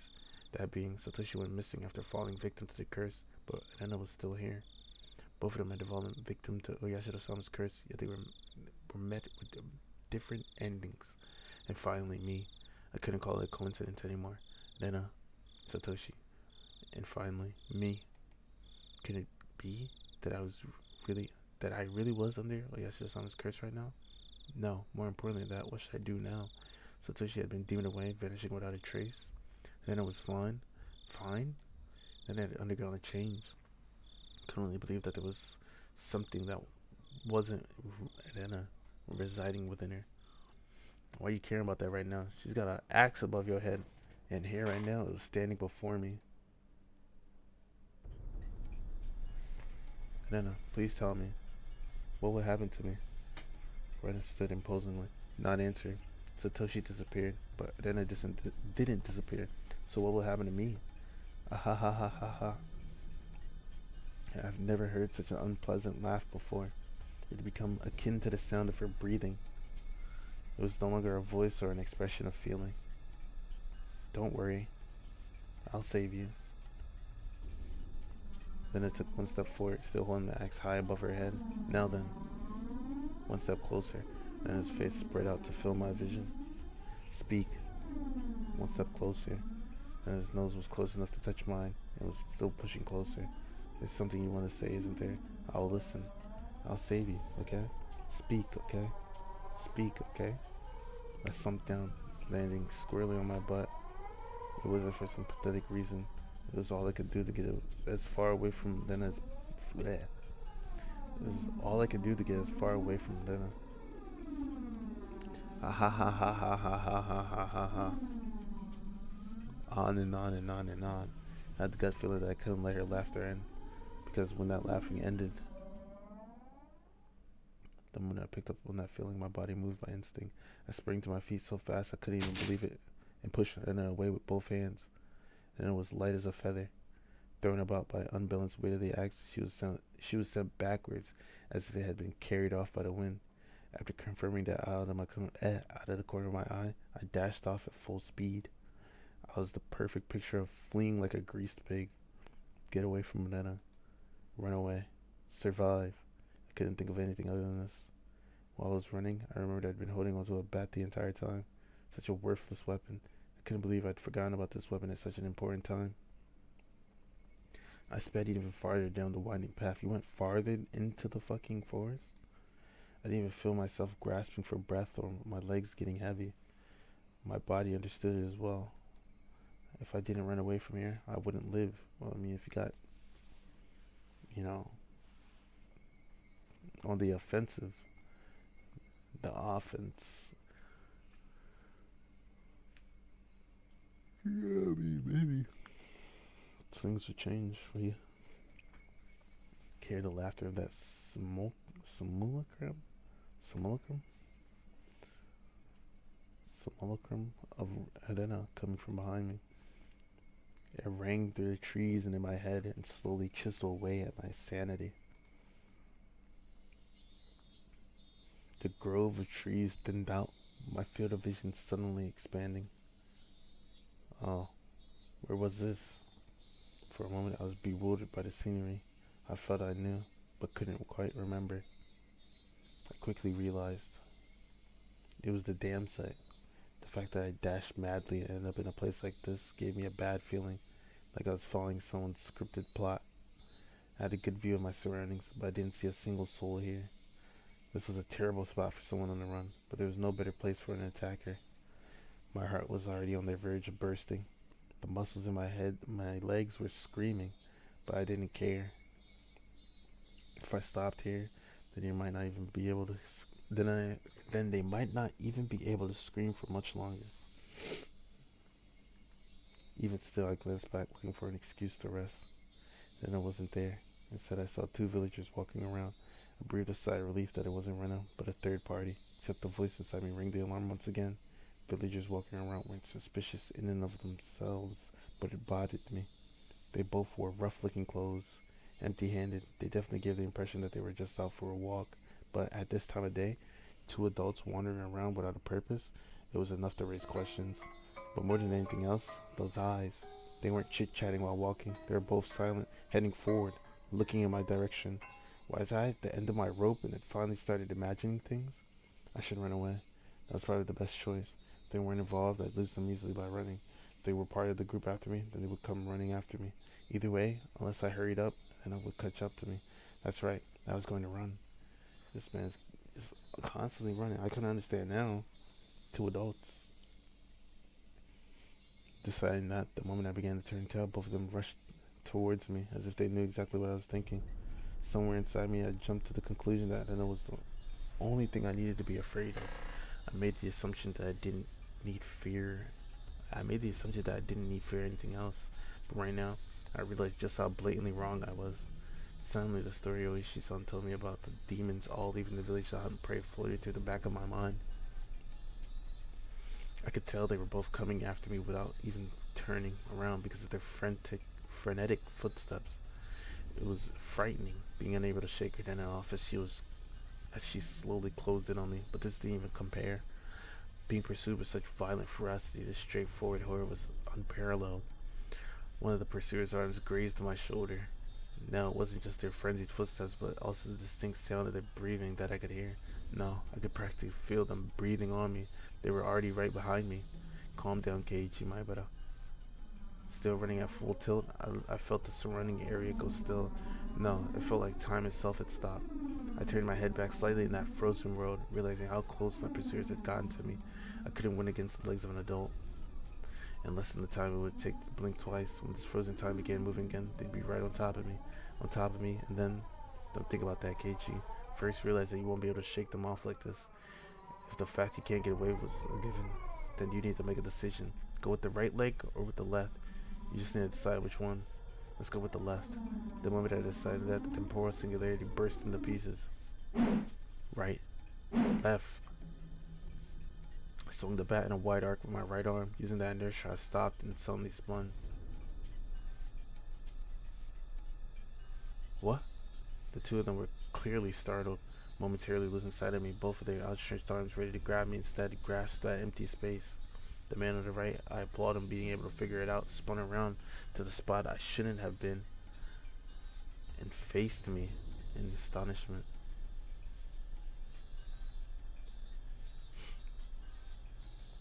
But it was too late.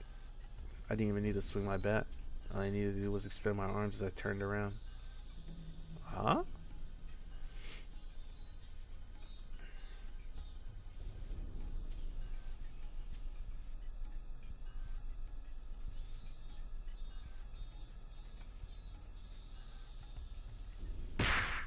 This was by no means a heavy blow, but it seemed to have enough power behind it to knock him off his feet.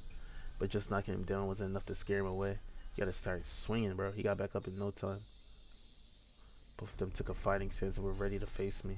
This made me certain they weren't just two people out for a walk. They were clearly after me. It felt much easier than dealing with Rena. Just by not recognizing their faces, by not knowing them, it made things easier. I smiled wryly on the inside. What do you want with me? Next one is gonna be right in your face, you bastard. It's fine if it was just a bluff. By barking out at them, I was able to fire myself up. They didn't respond. They spread out to either side of me with unbelievably calm expressions on their faces.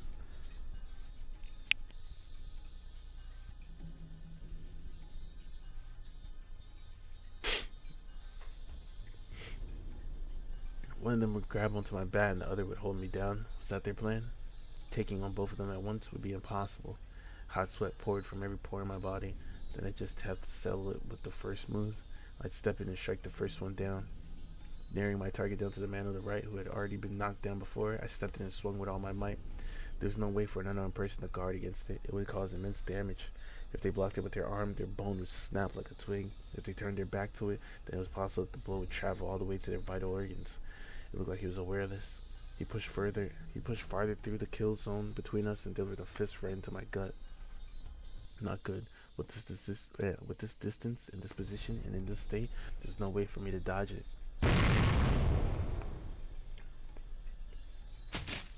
The world flipped upside down. I understood that I was being tossed around like a rag doll. I landed on the soft earth without a sound, feeling the grainy soil press against my face. Didn't hurt at all. But the moment I thought that, I suddenly felt pain coming from the abrasions on my skin, as well as the contents of my stomach being forced upwards, flooding my mouth with a bitter sensation. I knew very well that I didn't have the time to relish this experience. I stood up as quickly as I could, but at that moment the other man was already barreling towards me. Being able to comprehend calmly that I simply couldn't dodge it, I made it all the more upsetting. After plowing into my stomach full force once again, my assailant twisted around behind me and locked his thick arms around my neck. My throat felt like it was being crushed by his immense strength. I couldn't even contemplate that I was being strangled and that I was about to go unconscious. My vision simply darkened and a silent whining noise began playing deep inside my mind. It took everything I had to keep myself from blacking out. While this was happening, the other man was more than likely standing in front of me. I wasn't able to open my eyes, but I could feel that he was there. There was nothing I could do now. Unable to shake his arm off me. I couldn't run. I couldn't fight back. Dire straits. I couldn't even come up with the phrase that adequately described my situation.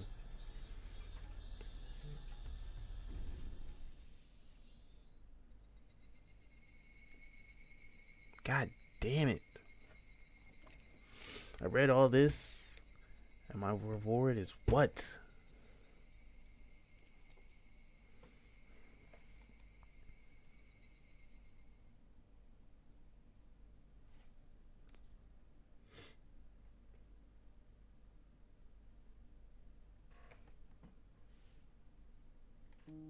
A familiar ceiling.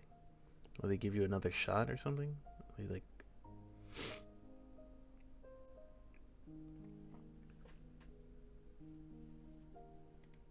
The smell of the bed and pillows, I knew them well. Was this my room? Normally there wouldn't be anyone in my room besides me, but their presence made me spring wide awake. When I did that, the pain shot throughout my entire body.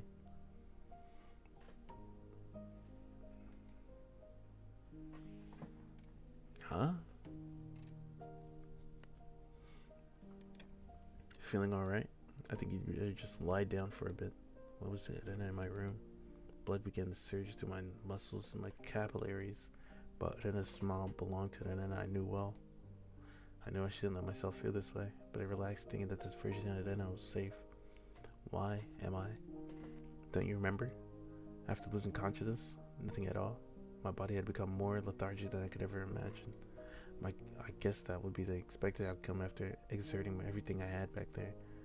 I tried to at least clear my head, but I just couldn't shake the sluggish feeling out of my mind. I called the doctor. He should be here soon. I think you'd better just lie down until then. I wasn't injured seriously enough for it to merit calling a doctor, but knowing that someone impartial was coming was slightly reassuring. Yeah, right. What the fuck? What? Why am I here? I'm sure I was at the damn site. That's what I want to know. What happened? When I got there, Cage-kun was already passed out. That's why I'm the one who wants to know. I was attacked by two weirdos. You're attacked by her too, you fucking idiot. So as I talked about it, I finally remembered what happened right before I passed out. Recalling that memory and the terror that went along with it, caused the fogginess around my head to clear right up.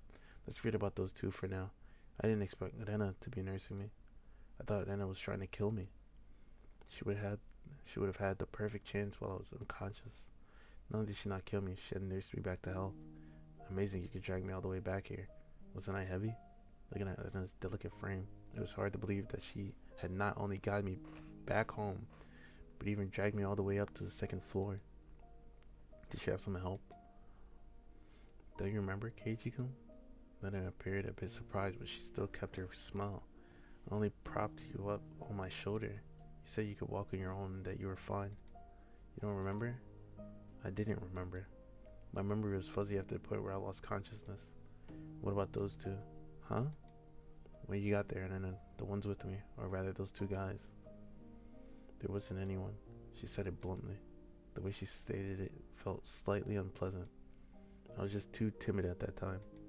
I might have been able to force some answers out of Rena, but if I did that, then this kind Rena might transform into the scary Rena who I didn't know. Fearing that, I didn't press any further. Do you have the bat with you?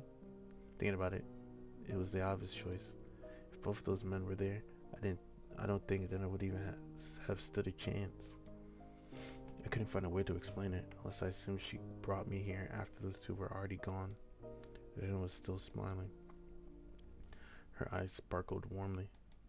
Yet, I felt like I was hallucinating when I saw something akin to a shadow slowly creeping across her face. That small moment sent shivers down my spine. While Rena was still Rena, I needed to make contact. I needed to contact Oishi-san. Then it stopped me while I tried to get out of bed. She said it would aggravate my wounds, so I should sleep.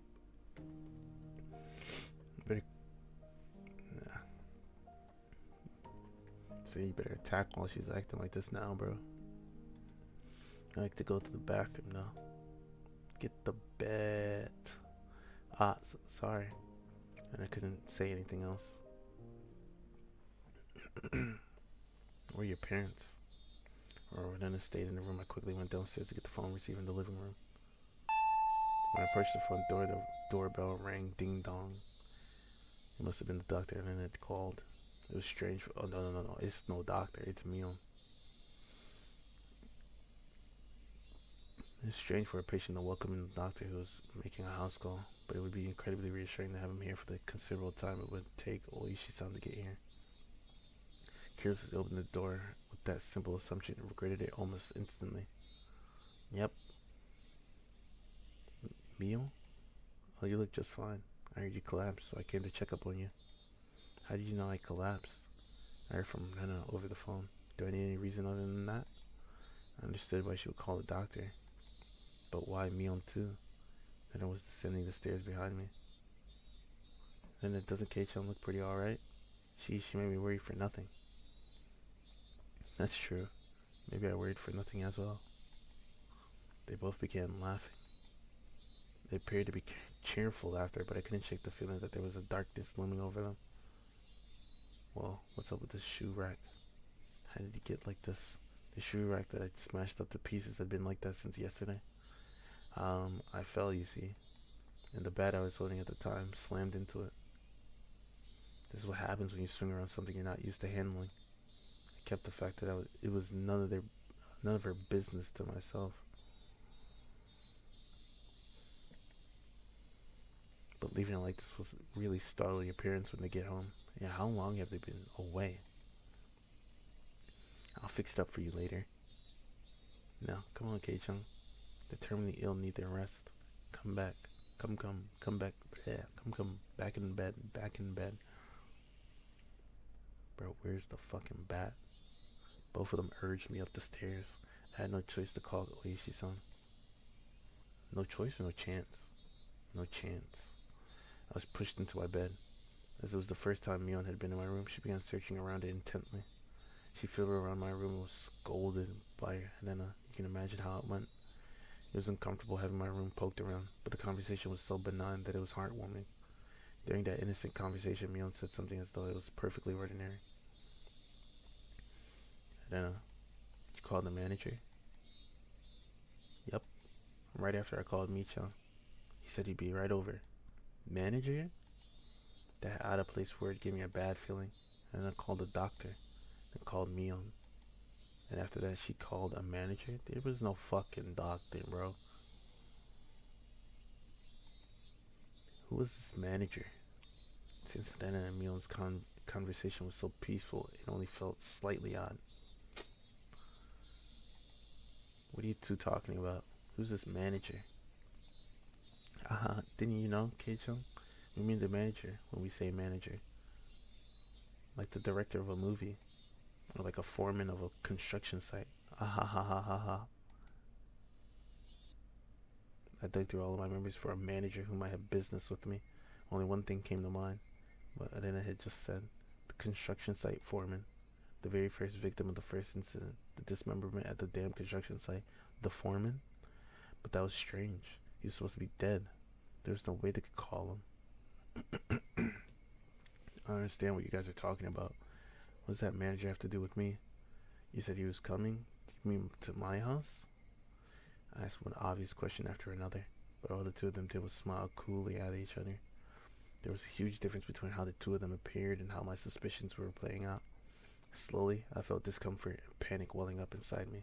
I couldn't understand what Arena and Mion were talking about. Kei-chan, you've gone to baseball lately, haven't you? Pretty sure the manager would be happy to hear that. So who is this manager? The manager is the manager. Ha. So who is this manager? Ha. Then Mion looked at each other and laughed haughtily. That disturbing cackle unpleasantly resounded around me. Ha. That laugh, long enough to be unsettling, ended abruptly. Oh yeah, we should finish up before the manager comes. You remember, don't you, Kei-chan? Kei-chan? Her face was laughing, but Mion's eyes told a different story. Remember what? Ha. Keiichi-kun, had he forgotten, I wonder, about the penalty?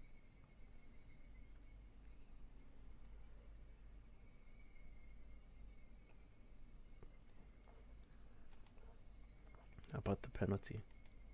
Did you really forget? The homework with the mochi?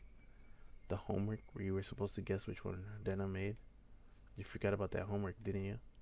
I certainly did have that homework, but I had thrown away the rest of the mochi after I found that sewing needle, so I wasn't able to answer which one Dena made. The penalty for that? Why now? Ha. No doubt my question was written all over my face. The answer to my question was that dry laughter. I could no longer make heads or tails of anything. I began to think that this entire day was somehow insane, strange, incomprehensible, being chased by Elena, attacked by strange men, the penalty Mion and Elena were talking about. Ha. What were these two laughing at? It didn't take that long for me to realize I had been dragged into an abnormal situation. Who were these two? Who were these people? Who were these doppelgangers of Elena and Mion? Elena had gotten behind me at some point. Why was she pinning my arms behind my back? Well, what are you doing? Don't move. This is your penalty. Ha ha ha ha ha ha. My body was already very sluggish, and then putting my arms made it that much harder to move. I seriously tried to struggle, but she couldn't even budge. She wouldn't even budge. My panic began to well up, and I realized this was well beyond the realm of jokes and pleasantries. This freakishly monstrous strength, it would have been impossible for the Fernanda that I knew. Then, these thin, frail arms grasped me firmly. Whose arms were they? Okay, chum. No struggling. Club rules. There are no exceptions. You can't fight against the penalty. Mion. No. That thing that looked like Mion spoke to me like how Mion would speak to me. But I was certain that this was not Mion. Someone who... Oh my fucking god. Just realizing now how fucking long this chapter in specific is going on for, bro. But I was certain that this was not Mion. Someone who wasn't Mion. Someone who's just pretending to be Mion. Need to finish this up before the manager comes. Fished into her pockets and pulled out something bizarre. I could tell what it was just by looking. But for such a thing to be in her pocket, my mind wouldn't accept it. A syringe? What is that? It was a small syringe. Yeah, I figured. It was a small, clear syringe, like what a doctor would use when you went to him when you were sick. And it held me even tighter. I could hear that clattering laughter that no longer sounded like laughter blaring into my ear. That eerie laughter. It wasn't something that the Brenna I knew could ever produce from her own throat. This thing that was pretending to be Helena, was this their real laugh? Uh, so,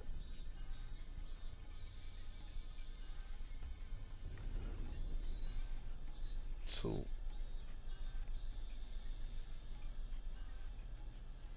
if what?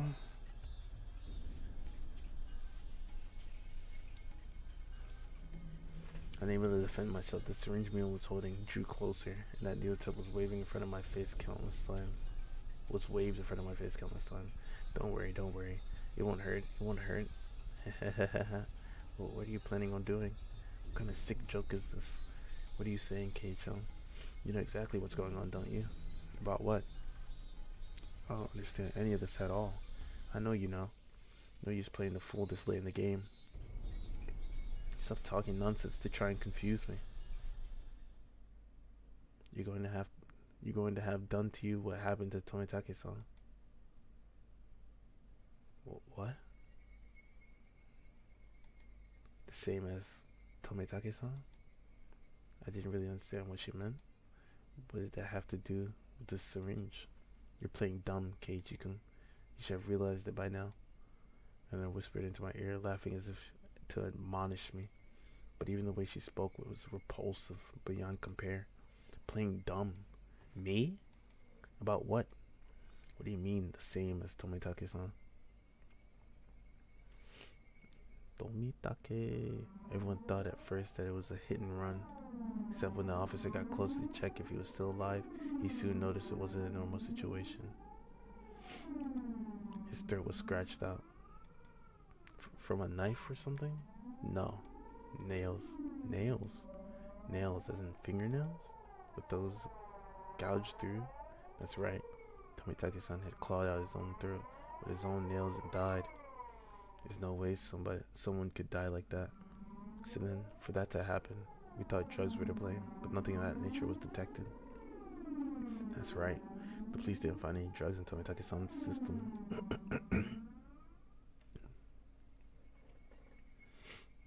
The police told me they didn't find any drugs in Tomitake-san's body. What? The two of them laughed together with that sickening laughter. Of course they'd laugh. To assume that such a medicine didn't exist just because the police didn't know about it was completely foolish. Meaning, the drug that caused Tomitake-san to die in such a bizarre manner did exist. If Mion injected this into me, then that would probably be all the proof I needed. That would basically mean I'd end up the same as Tomitake-san, become hysterical, scratching at my throat in my last moments, then die for such an outrageous drug to exist.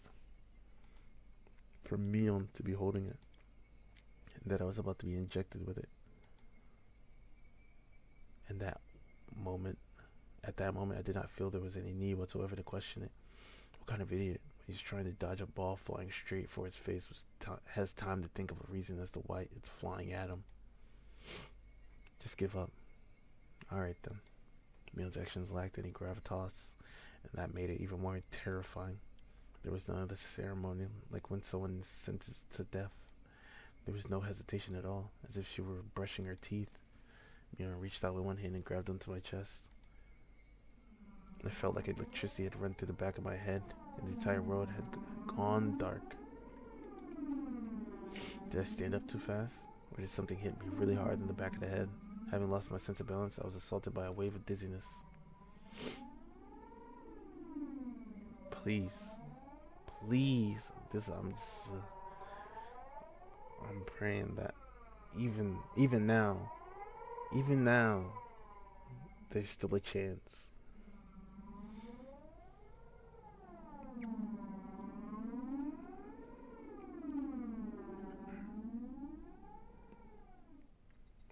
I squatted down for a bit. When I came back to my senses, my interior room had changed drastically. The numbness in my head was gone, and slowly I could tell blood was flowing to my extremities again.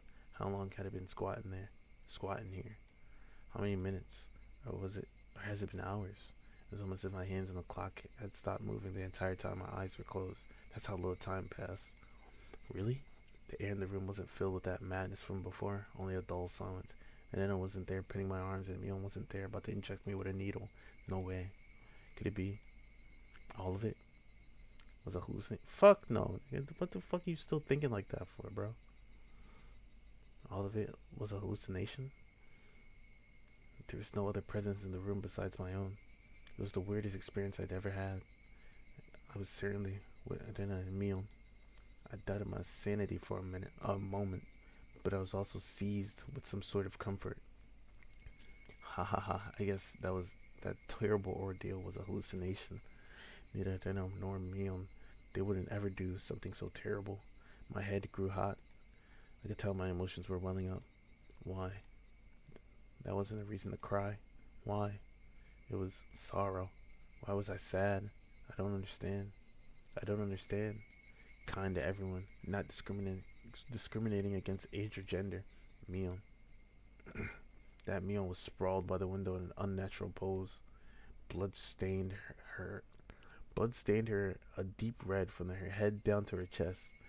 The bright crimson smeared on the walls. That splatter had undoubtedly come from Mion. She always had that bright smile and was kind to me from the day I transferred. I got what I wanted. Thank God. Otherwise, I would have delayed playing other chapters, man. Just from the disappointment. I'm still gonna delay it because I'm gonna watch the show up until the point of where I left off, obviously, or maybe not. I don't really know. I don't know.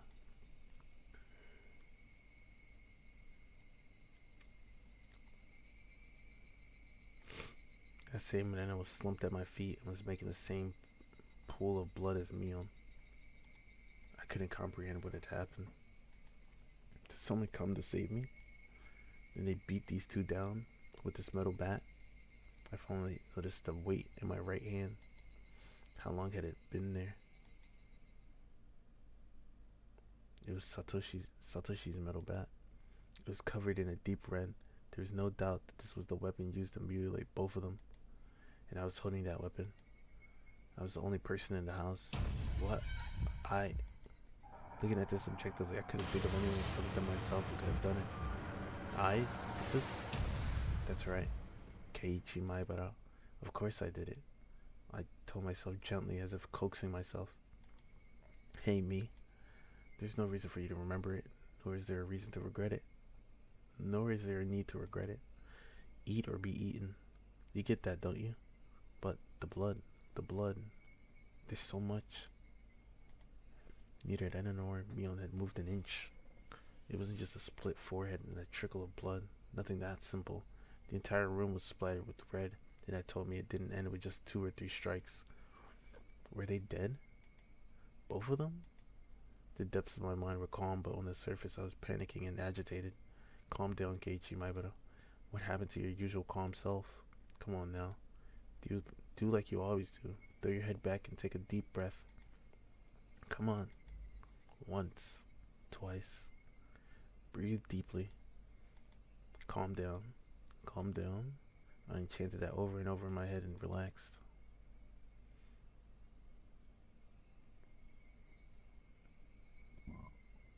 Color came back to my vision and smells reinfused the air. At the same time, I remember what happened when I blacked out.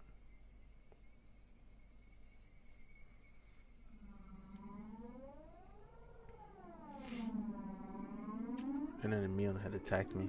They were about to inject me with whatever caused the same symptoms as Tomitake-san. But right before that happened, I fought back. I twisted my whole body and threw it in as she was pinning my arms. And I followed through with my spin and ran my foot as hard as I could into Mion's torso. It was soft. And they tried jumping on me, so I tackled her as hard as I could and slammed her against the wall. I didn't let that brief moment have them off balance slip by. Satoshi's bat that was left carelessly by the side of my desk. Let's go! Weep. At that moment, everything went pitch black. There was nothing recorded past this point in the videotape of my mind. No, that wasn't right. It wasn't that there wasn't nothing recorded. It was recorded just fine. Just the other me inside myself had told me not to look and had turned off the TV. Just because the screen had gone black and I couldn't see it didn't mean that the videotape within me hadn't recorded it. The TV was just off. The video was still playing. The tape within me, creaking along, still playing. On the other end of that pitch black screen, that horrifying video was still playing on. Let's go! Compared to this though, the scene right before my eyes was still so difficult to take in. There was blood splattered everywhere on the walls, the two of them in these unnatural poses. Not a sign of movement from them. I couldn't even tell if they were breathing. No matter what the circumstances were, my friends, these girls, I had attacked them. I may have even killed them. But if I hadn't done this, I would have been the one done for. Balancing that out on an imaginary scale, it felt odd that I'd even feel bad about it. Even if it was a bit excessive, this was justifiable self-defense. The proof was all here. The two of them collapsed here, and Mion's syringe filled with some unknown drug would certainly solve the mystery surrounding the incident with Tomitake-san. And from the fact that both of these two were involved, they'd be able to pick out the criminals one after the other. Still, I might be suspected for this, but that was just fine. Anyway, no, this should be a police affair. This wouldn't fade into the darkness like Lena's past incidents. As long as the police were involved, that should bring this to a close. They'll probably revisit their investigation on the chain of incidents. Oishi-san would definitely get to the bottom of it. Meaning my wish of not wanting to die, of wanting to know the truth, that would be fulfilled in its most basic form. It was all a matter of time now. The doctor Lena called should be getting here soon. I'll confess everything to him. Don't trust that fucking doctor. I needed to contact Oishi-san. At that moment, I remembered. Besides the doctor, a manager had been called. It was easy to... Your door is not locked, is it? It was easy to imagine that they were someone deeply involved with the incidents, judging from Ren and Mion's conversation. The ache in my chest caused by the gruesome deed I'd done dissipated rapidly. It was not over yet. This place was no longer safe. Stay calm, Keiichi Maibara. It's not over yet. I need to live long enough to tell the police of this incident. At that moment, I felt like I heard someone's voice from outside. Since people were speaking, it must mean there was more than one person. I moved the curtain ever so slightly and peered outside. It was a bizarre sight. About 4 or 5 grown men were all gathered at the gate. They very much resembled the 2 men who had sawn me at the dam site today. Those 2 might even be among them. There was one person there wearing a white coat, but he didn't look like a doctor at all. My gut told me he was in disguise, only posing as a doctor. That guy would probably ring the bell and get me to open the front door, pretend to be a doctor to get me in, open the door, and the rest of them would all rush in at once. That moment I saw the car parked behind the men, and my heart nearly skipped a beat. Oishi? The white van. No mistaking it. That van, the one that had tried to run me down. The man in the white coat entered the gate and headed towards the front door. The rest of the men hid in the bushes and watched them. Probably couldn't pretend that I wasn't home. Undoubtedly, they'd just break the window and enter. I needed to get out of here somehow. They'd use a public phone to contact Oishi-san. They'd meet up somewhere. First of all, I needed a weapon. Then shoes. But before all that, there was one thing that I had to do. I had no intention of dying. I'd live and reveal the truth about this nonsensical curse of Yashiro-sama. But what would happen from here on, regardless of how determined I was, may bring about my demise. And that was why there was one thing more important than getting out of here right now. You writing on the note? I need to get that clock out quickly and take it down, and take down the note hidden behind it. Damn it. The tape was sticking to it fast. The tape was sticking to it fast. What? It'd be fine if it was torn a little. I'd opened up this. Oh, I know what he did. I opened up the slightly torn note and began writing another passage with a ballpoint pen. If I wasn't able to inform Oishi-san, then the only thing I could rely on was this note. I'd never thought a piece of torn college notebook paper could be this reliable before. I had no time. I only write what I knew right now. I needed to leave some sort of information that would lead them to uncover the truth and enemy on our conspirators of the perpetrators. This was undeniable fact. I still didn't want to believe it, but it was a fact. Anyway, I'd leave all the information that would help lead them to finding the perpetrator. There are 4 or 5 adults, maybe more. They have a white van. That was everything I was able to see from the window. There may be more. Also, there was the unidentified person known as the manager. To begin with, the term manager didn't even mesh with Hinamizawa at all. If they were going to include the managers from the past incidents, then the only one is the construction foreman, the victim from the first murder, very first victim in the chain of incidents, killing and lynching, his body divided into 6 pieces. His right arm was never discovered. The police should have confirmed that death. But Hina and Mion did both call him manager. They said manager. They wouldn't use that term to refer to someone who's dead. The police would never even conceive that someone who was deceased could be involved. Could that be some sort of oversight? I didn't know. But even if I didn't know, it could be a big hint for Oishi-san. That's right. They needed to start fresh from the first incident. It wasn't just a simple dismemberment, but the start of the string of mysterious deaths that would follow. So then, there must be something hidden there. Please reinvestigate the victim for the dismemberment. This incident is alive. His death should have been established after an autopsy. Logically, you would think as much, but was that really the case? Could it have been some sort of ploy that they were able to deceive the police with? I shouldn't jump to conclusions, but he may still be alive. I had no time to ponder that right now. Oh yeah, there's something even more important I need to write. Tamitake-san's death was from an unknown drug. That's right, that drug. It was an irreplaceable piece of evidence. No doubt, just by having this, everything would be uncovered. Couldn't just leave that vital clue lying on the floor. This syringe is proof. Writing that down, I stuck the syringe into the back of the clock with plenty of tape, so it absolutely would not slip out and fall to the floor firmly. Ding dong. The bell rang. They were here. I couldn't write anymore. But even still, there was one last thing I had to write. I have no idea why it has become like this. This may be the closest thing to the truth of everything I wrote on this note. If you're reading this, then I am probably already dead. Though you may or may not find the body. I may or may not find my body. If I was going to write out everything that could happen, either dying from the curse or being demoned away. You who are reading this, please uncover the truth. This is my only desire. With this, my last will and testament was complete.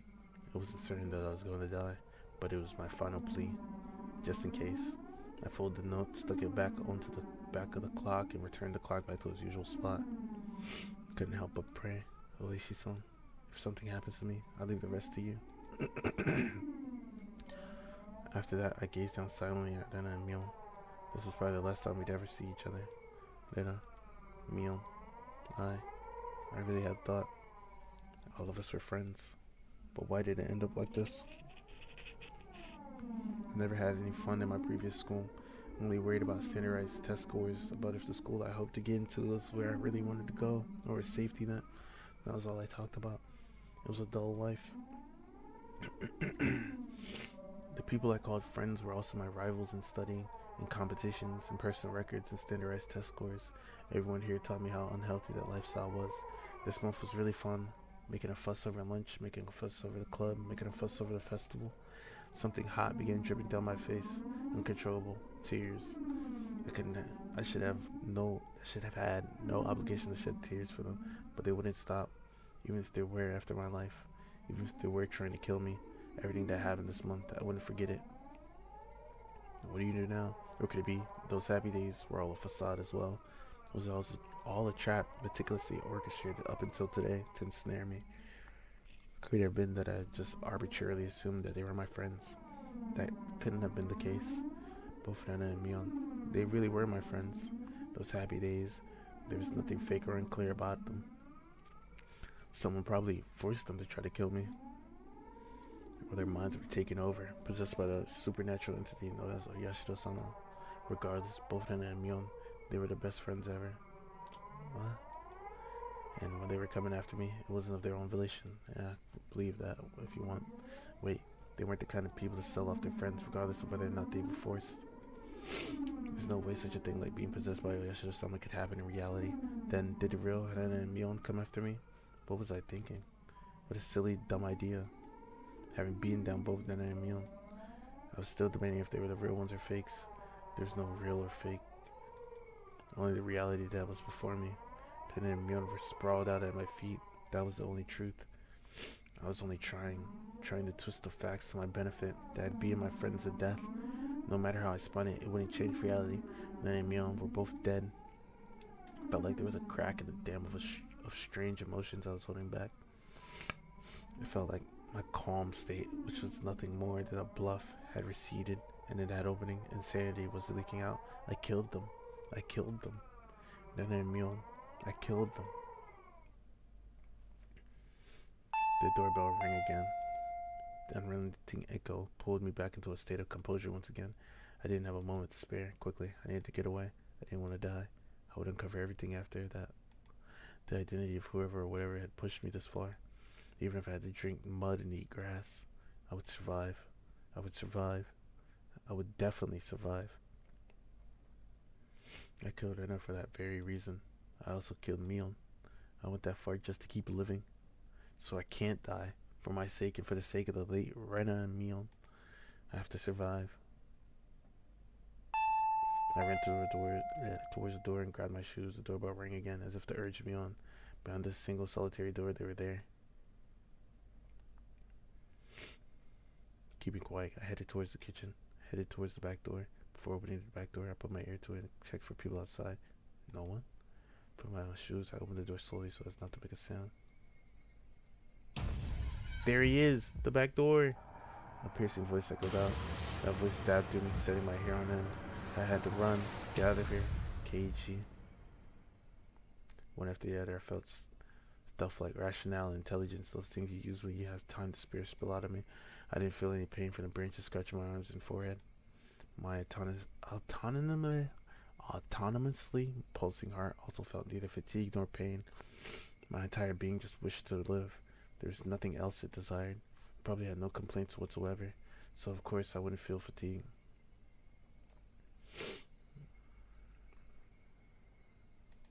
I just ran, just recklessly rushing in the direction I was already heading.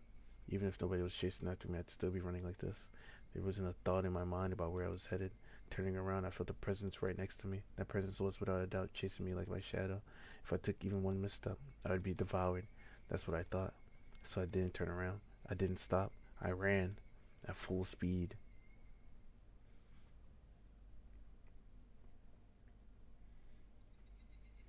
Quack, quack, quack, quack, quack, quack, quack. That was the chirping of the higurashi telling me it was evening, trying to tell me something. And then I finally heard it. The wailing cry of the victims who didn't make it. Would I be joining them?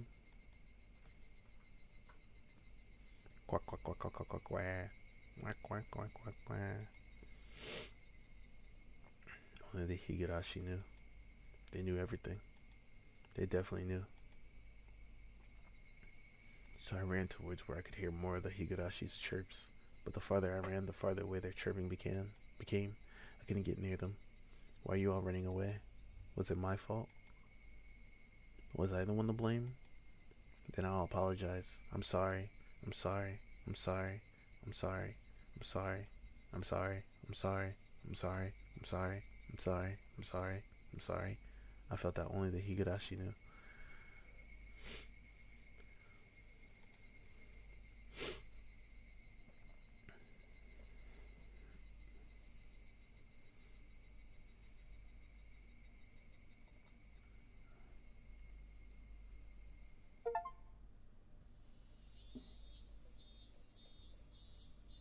The smoking room was filled with a cloud of cigarette smoke. The expensive smoke filter gave off some crackling electric noise, but it didn't seem like it was doing anything at all. Why do smokers have to be shoved so far down this corridor where the sun didn't even reach? I recalled hearing that the tax revenue from the tobacco was just about a tenth of the municipality's revenue.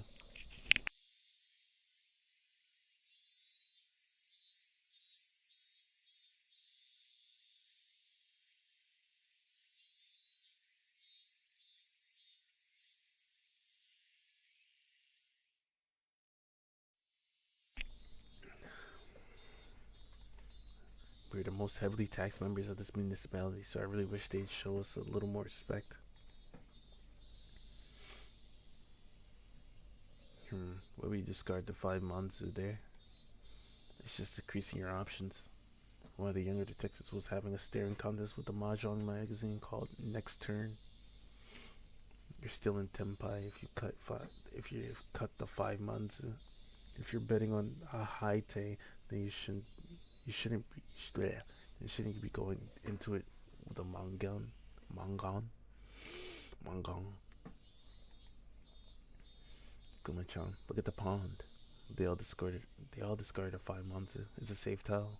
You'd hate if at the end of the game someone was sitting on a tempai on the last turn. What do you? What do you? The kid let out another groan, put out a cigarette, then took out another one. I just don't agree. Why would you reduce your own options? This fucking mahjong game has something to say about. By the way, you can't call it on with your winning towel and that ite. What? Why is that? Just then I heard a voice coming from down the hall. Are you here, Oishi-san? You have a call from a civilian. Whoa, ain't that something? Well, see you soon. Why can't you call it on it?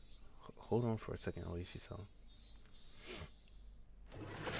The man sitting in the seat Oishi-san was heading towards waved at the telephone receiver. Outside line. From a payphone. Oh, why thank you. Sorry to keep you waiting. This is Oishi. Who is it? Oishi-san? Hello? If it isn't Maibara-san. Why, good evening. From the tone of Maibara-kun's voice, I already knew he was in a predicament.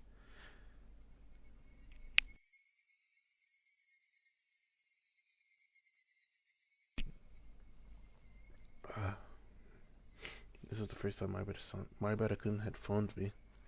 He was calling from a payphone. Please calm down. Did something happen? Uh, well, his voice was erratic over the line. He had completely lost his sense of composure. After checking that nobody else could hear, I prompted him in a hushed tone. What happened? Uh, calm down, my better son. I can have the local officers head to your location. I'll be there soon too. I think that's impossible. His voice was quivering and hoarse. He wasn't surrounded by people, even as he wasn't surrounded by people even as he was making this call, was he? My better son, you're calling for a payphone right now, right? Where's that payphone? There were no other sounds beside Maibara's Kun's voice. It had to be a phone booth. I scratched out a note and thrust it at my colleague sitting across from me. He now saw a phone booth. He understood quickly and hastily started on the internal lines. Calm down, Maibara-san. What is your current situation? Usually wasn't a good idea to tell someone panicking to do so, but this was not a usual case. Maibara-kun didn't just get in trouble, get away, and then call me. He was in the midst of something dangerous right now. But yelling at Maibara-kun right now would just needlessly cause him to be even more frantic. Maibara-kun wasn't just calling to seek help. He was trying to tell us something more than that. And whatever that was, if I didn't get it from this call, it was certain there would never be another chance. A colleague pushed a note in front of me. There's only one phone booth in phone booth. There's only one booth in Hinamizawa. A patrol car is on the way. 5 minutes. That's too long. How many officers are in there? 2. Not enough. If it was as I imagined, there were likely quite a few people surrounding Maibara-kun. 5 minutes was too long. Did you call the officer stationed in Hinamizawa? He's scheduled to be on patrol. They're currently out, and it'll be impossible to contact them. God damn. Komecha, bring the car around. Understood. Hello? Oishi-san? Hello? It's alright. I can hear you loud and clear. There was something wrong with Maibara-kun. It wasn't a normal coughing sound. Vomiting? Or was it blood? Had he already been attacked? Was he injured? Maibara-san, the police are on their way.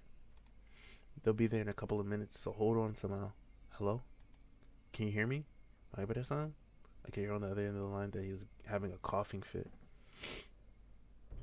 The worst possible situation popped into my head. Maibara-san? Who is the culprit? How many are there? I thought at first the culprit was human. And then he gets all cryptic over the phone, bro. I couldn't tell if that was a cough or vomiting. Are you alright, Maibara-san? I thought that the culprit was a person and not Oyashiro-sama's curse. Up until right now. But I guess in the end, it was an intense bout of coughing, then vomiting. But I guess Oyashiro-sama does exist. No, he's here. Maibara-san, please, just calm down. I'd been thinking it was strange for a while now. It's been following me this whole time. I run and run and run and run and run. But it just sticks to me like a shadow. But slowly, so slowly, it's digging itself into my back. Maibara-san, are they right now, perhaps, right behind you? Behind me. Right behind me. Please, Maibara-san. I can tell you're scared. Please, but please. Who is it that's right behind you? I can't just look behind me. If I do, I understand that you're scared, but please tell me. You just need to turn around a bit. Who is it? Who is behind you, Maibara-san? Right after I said that, I could hear him vomiting intensely. What followed was a nightmarish sound. Maibara-san, it couldn't be that you're clawing out your own throat. There was no answer, but I could hear something like scratching. There was a bang as if something was being hit. Maibara-kun had probably dropped the receiver. I could hear groaning and vomiting over and over on the other end, and a repeating abnormal noise. Hello? Hello? Maibara-san? Hello? I knew how far away my voice would sound on the other end, but I couldn't help but shout. At that moment, I heard whispering coming from the other end. I couldn't tell what he was saying from the way he was saying it. Was he talking to himself, or was he talking to someone there? Hello? Maibara-san? Rather than whispering, it was some kind of mantra he was chanting over and over. Focused on my senses, trying to pick up what he was saying. What was he repeating? What exactly? Beep. Suddenly the line went dead. Did he use up his time? It was because it was a payphone. It was because it cut out so abruptly. The last thing he said came out so clearly in my mind. Oishi-san, the car is good to go. Oishi-san. It was, I'm sorry. Oishi-san? That's what he was repeating over and over. He said, I'm sorry. I had a gut feeling. There was no longer a need to hurry. I could hear the chirp of the higurashi spilling in from the open window. Quee, quee, quee, quee, quee. Should have been able to hear them this entire time. I just wasn't paying any attention. Why did I focus on them all of a sudden? Quee, quee, quee, quee, quee. Were you trying to tell me something? Only the higurashi knew. That's how I felt.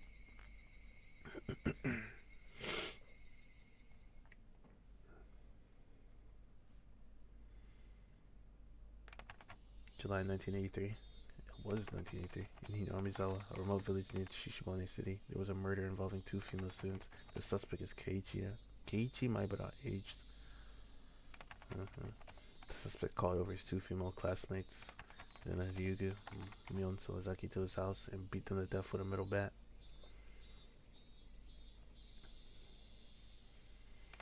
The scene of the crime was the suspect's room on the second floor of his house. The inside of the room was covered with a significant quantity of splattered blood, and there were signs of a struggle with the victims. In addition to the scene of the crime, the entryway, living room, and kitchen all had traces of a struggle. At the entryway, the shoe rack and wall had evidence of being impacted by a strong blow on floors. It is believed to have been the same bat as the murder weapon. Having no traces of blood, it is believed the destruction occurred before the murders. There is the possibility that the suspect overpowered his victims to keep them from fleeing. That's why he had to edit the gun off in the updated ones. In the living room, the rug had been pulled back and thrown aside. It is hard to believe that this would have been a connection to the struggle with the victims, and thus the reason for this remains unknown. In the kitchen, the garbage bag was torn apart and its contents were spread out on the floor. Garbage was strewn all about in the surrounding area, and handprints belonging to the suspect were discovered. It's believed that the suspect had for some reason taken out the garbage and struck it with his fist. The reason for this remains unknown. In addition, there was a note stuck to the fridge. The words, "Was there a needle?" were written on it. The meaning behind this remains unclear. Just in case, the garbage was searched, but a needle was not discovered.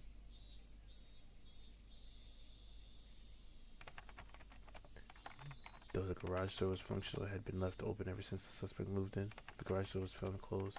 The suspect's fingerprints were discovered on the garage door. The reason why this remains unknown. They just took the needle. The suspect flipped the scene of the crime. However, a patrolling officer, Hinamizawa local PD, found the suspect collapsed inside a phone booth.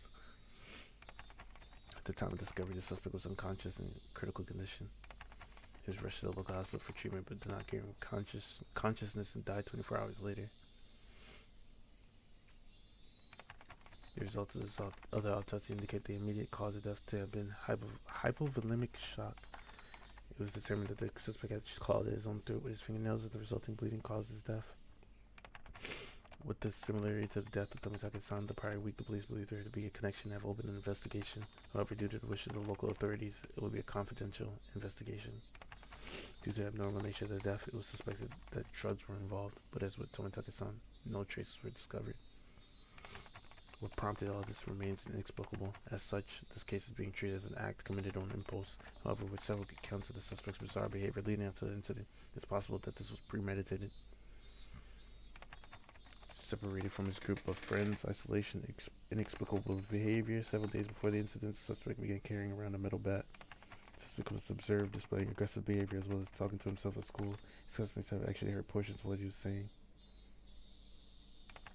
2 days before the incident, the suspect declared to his parents the possibility of his death.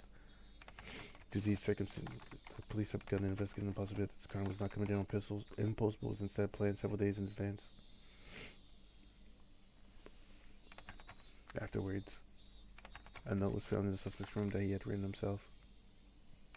The note was written on 2 sheets from a B5 college roll notebook that had been torn in half, and as if trying to conceal it was hidden behind the clock, and if it was stuck hidden behind the clock in the wall.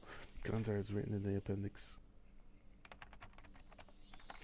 The police believe it to be strongly related to the incident. The police changed their mind in the investigation based on the possibility that the suspect was involved in some sort of incident himself. However, no further clues were found, casting doubt on the credibility of the note. Damn, they took his fucking syringe too? Was the crime impulsive or premeditated? With the situation unclear, no further developments, the case has been labeled as unresolved. However, the following year, suspicion arose regarding the nature of the note. The note was not written on 2 halves of B5 paper from 2 separate sheets. It was originally a single sheet of paper. In order to erase several lines from the middle, someone had torn them out. They found even his fucking clock note. Judging from the size of the letters, the missing section is estimated to be 2 to 3 lines. It's highly probable that the person who eliminated the lines in question is not the suspect.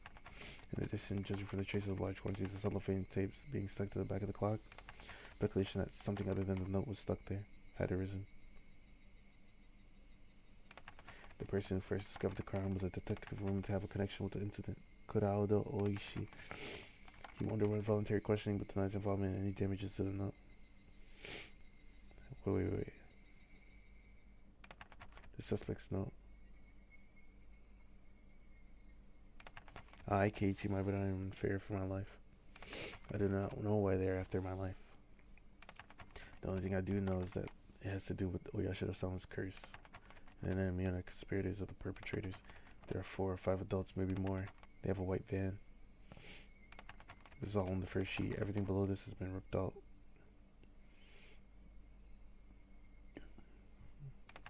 This is from the second sheet. Everything above this has been ripped out. I have no idea what has become like this.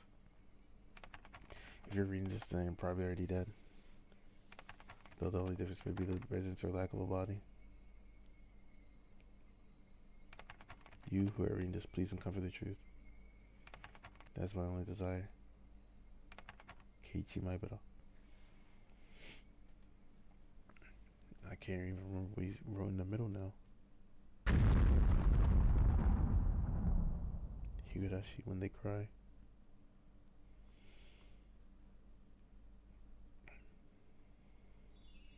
A new scenario has been locked. All cast review session has become available. To play it, select extra on the title menu and then pick the all cast review session. All cast review? What does that mean? Complete Onikakushi chapter.